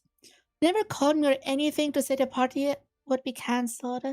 Sitting in the parking lot with my son and all his friends showing up. And they figure out what to do. Bro. Maybe they were saved by Nathaniel at the wreck. Okay. Okay, the birthday wasn't ruined. It was just, bro. Nah. That is mean. Any of the kids' parents who booked birthday parties here. So when all the kids would show up, they would just have to sit in an empty parking lot for their birthday. If Bricks and Minifigs is too scared to show the world that they're closed, then the only way to let the world know is for me to give them an official closing ceremony. Wait. Permanently closed. We stole a family's life savings. They sued. We lost. This is the we get out of having to pay the family what we owe them. Okay, that is a good ass sign. Okay. I approve of this vandalism. I guess someone driving by happened to take a picture of the sign we put up and posted it on social media. And pretty much immediately, we started. Now it's a PR disaster. Ooh, I don't feel bad for corporate. Going absolutely viral. The entire world has now seen this crime that Bricks and Minifigs has committed. And because of this, they finally marked on Google that their store is permanently closed. I've been reading about this Bricks and Minifigs in Salem, Oregon. It's got this sign out in front of it. It's been over a week. The sign is still up, and people have been traveling from all over just to come and take a picture with this sign. If you drive through 𝘕𝘂𝘓, you may have noticed a mysterious sign appear recently outside the closed mini Bricks and Fig store. Permanently closed, we stole a family's life savings. They sued, we lost. By closing the store, we got out of having to pay the family what we owe them. That is a really good sign. Just closed down his entire place of business to not pay you $100,000.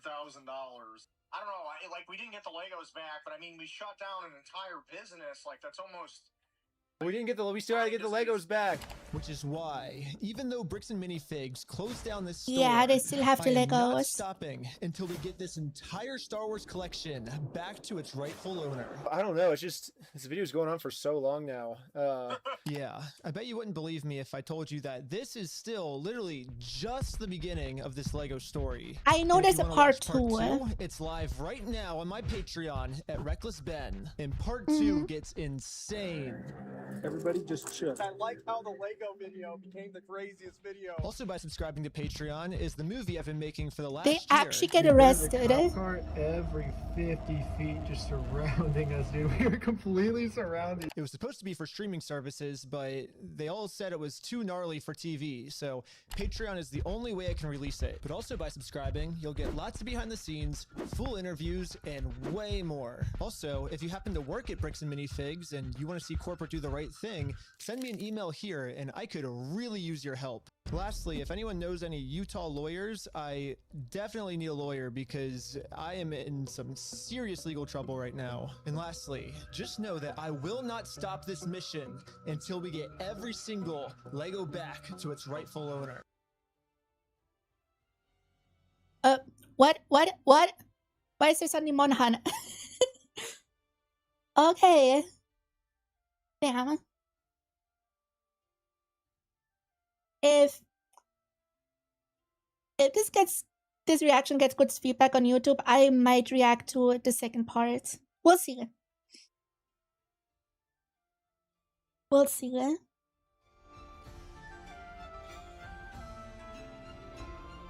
And hi, Kieran. Yeah. It's the next in the react list because I wanted to react to some more Monhan videos. But these two reactions took so long. I didn't expect the necessary video to have me yap so much. But yeah.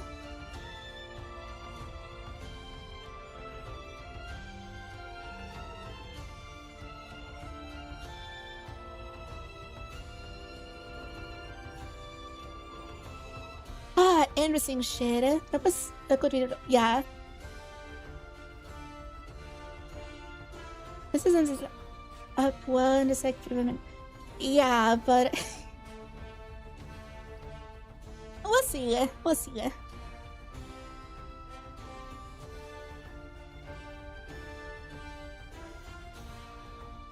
There's over some old Lego sets. To be fair, like, no, not to be fair, it is $200,000 worth of Lego. So I get it, kinda. Why company would be so anal about it? But bro, those 200K are not gonna fix the damage to reputation.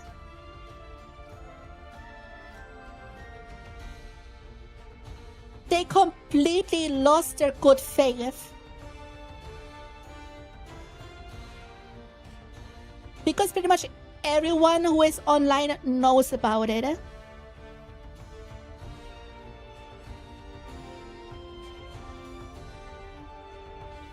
So they're just gonna make less money than the Lego set was worth. Like what they threatened Brian with.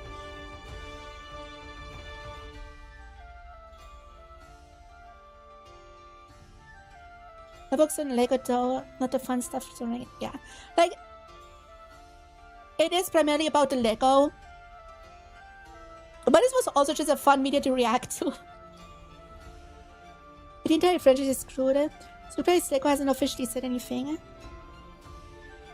I'm pretty sure I read something that some companies cut ties with Bricks and Minifigs. I don't know if Lego did, but some other companies did. I'm pretty sure, from what I heard. There's a lot of news companies that have been reporting on this stuff now too. Ooh, it's going mainstream. Ooh, that's bad. I feel so bad for BAM. So bad.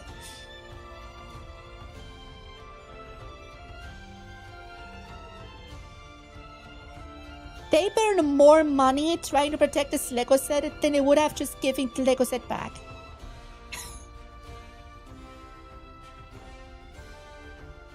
Like, even if they sold the Lego set, it would have just been a small percentage that they get.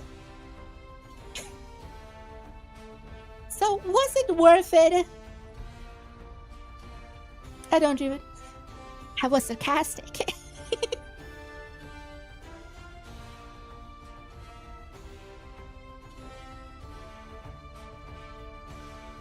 But bro...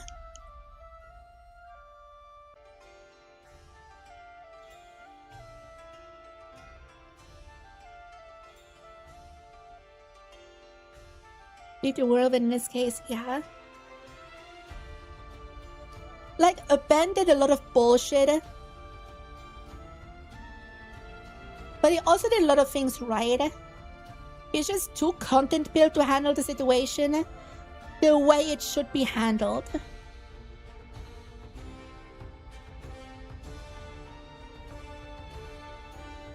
But he's also the only one actually fighting them, so go off.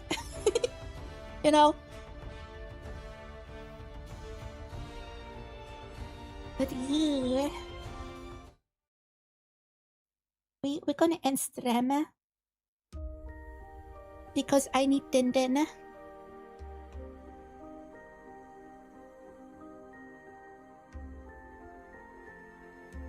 I need Din, so we see who we can raid.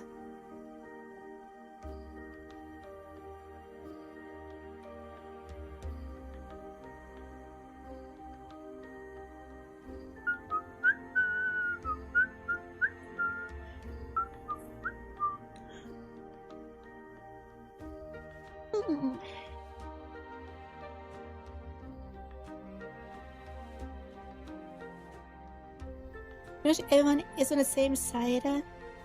Is car crash over the side? Well, yeah, obviously. Big company bad. Bricks and Minifigs bad. Ben is just a silly goober who can't turn off content brain. We're gonna raid Miyamara.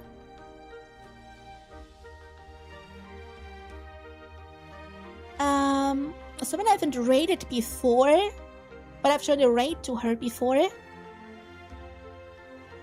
So yeah, she's also a VTuber, currently just PNG, I think, and she also plays Monhana. So we're gonna raid her on Twitch. Sorry, YouTube. And she's playing some random Steam games, I think. Okay. YouTube, like always, I'm just gonna drop the link for you. Or you can go over to Twitch right now.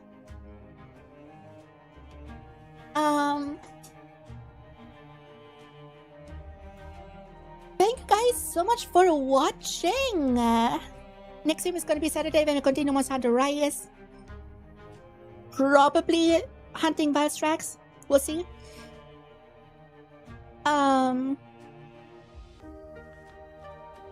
Check this. Check the sponsors. We're sponsored by NordVPN, Humberbund, and Nintendo Store. And we have merch over on candles and sacred products. And we just got Onyx15 to get 50% off candle, social, and soap and stuff. Check out. Sorry, my brain is fried after today. Follow me on Blue Sky, join the Discord if you haven't yet. And I see you guys next time. Have a good one. Bye-bye.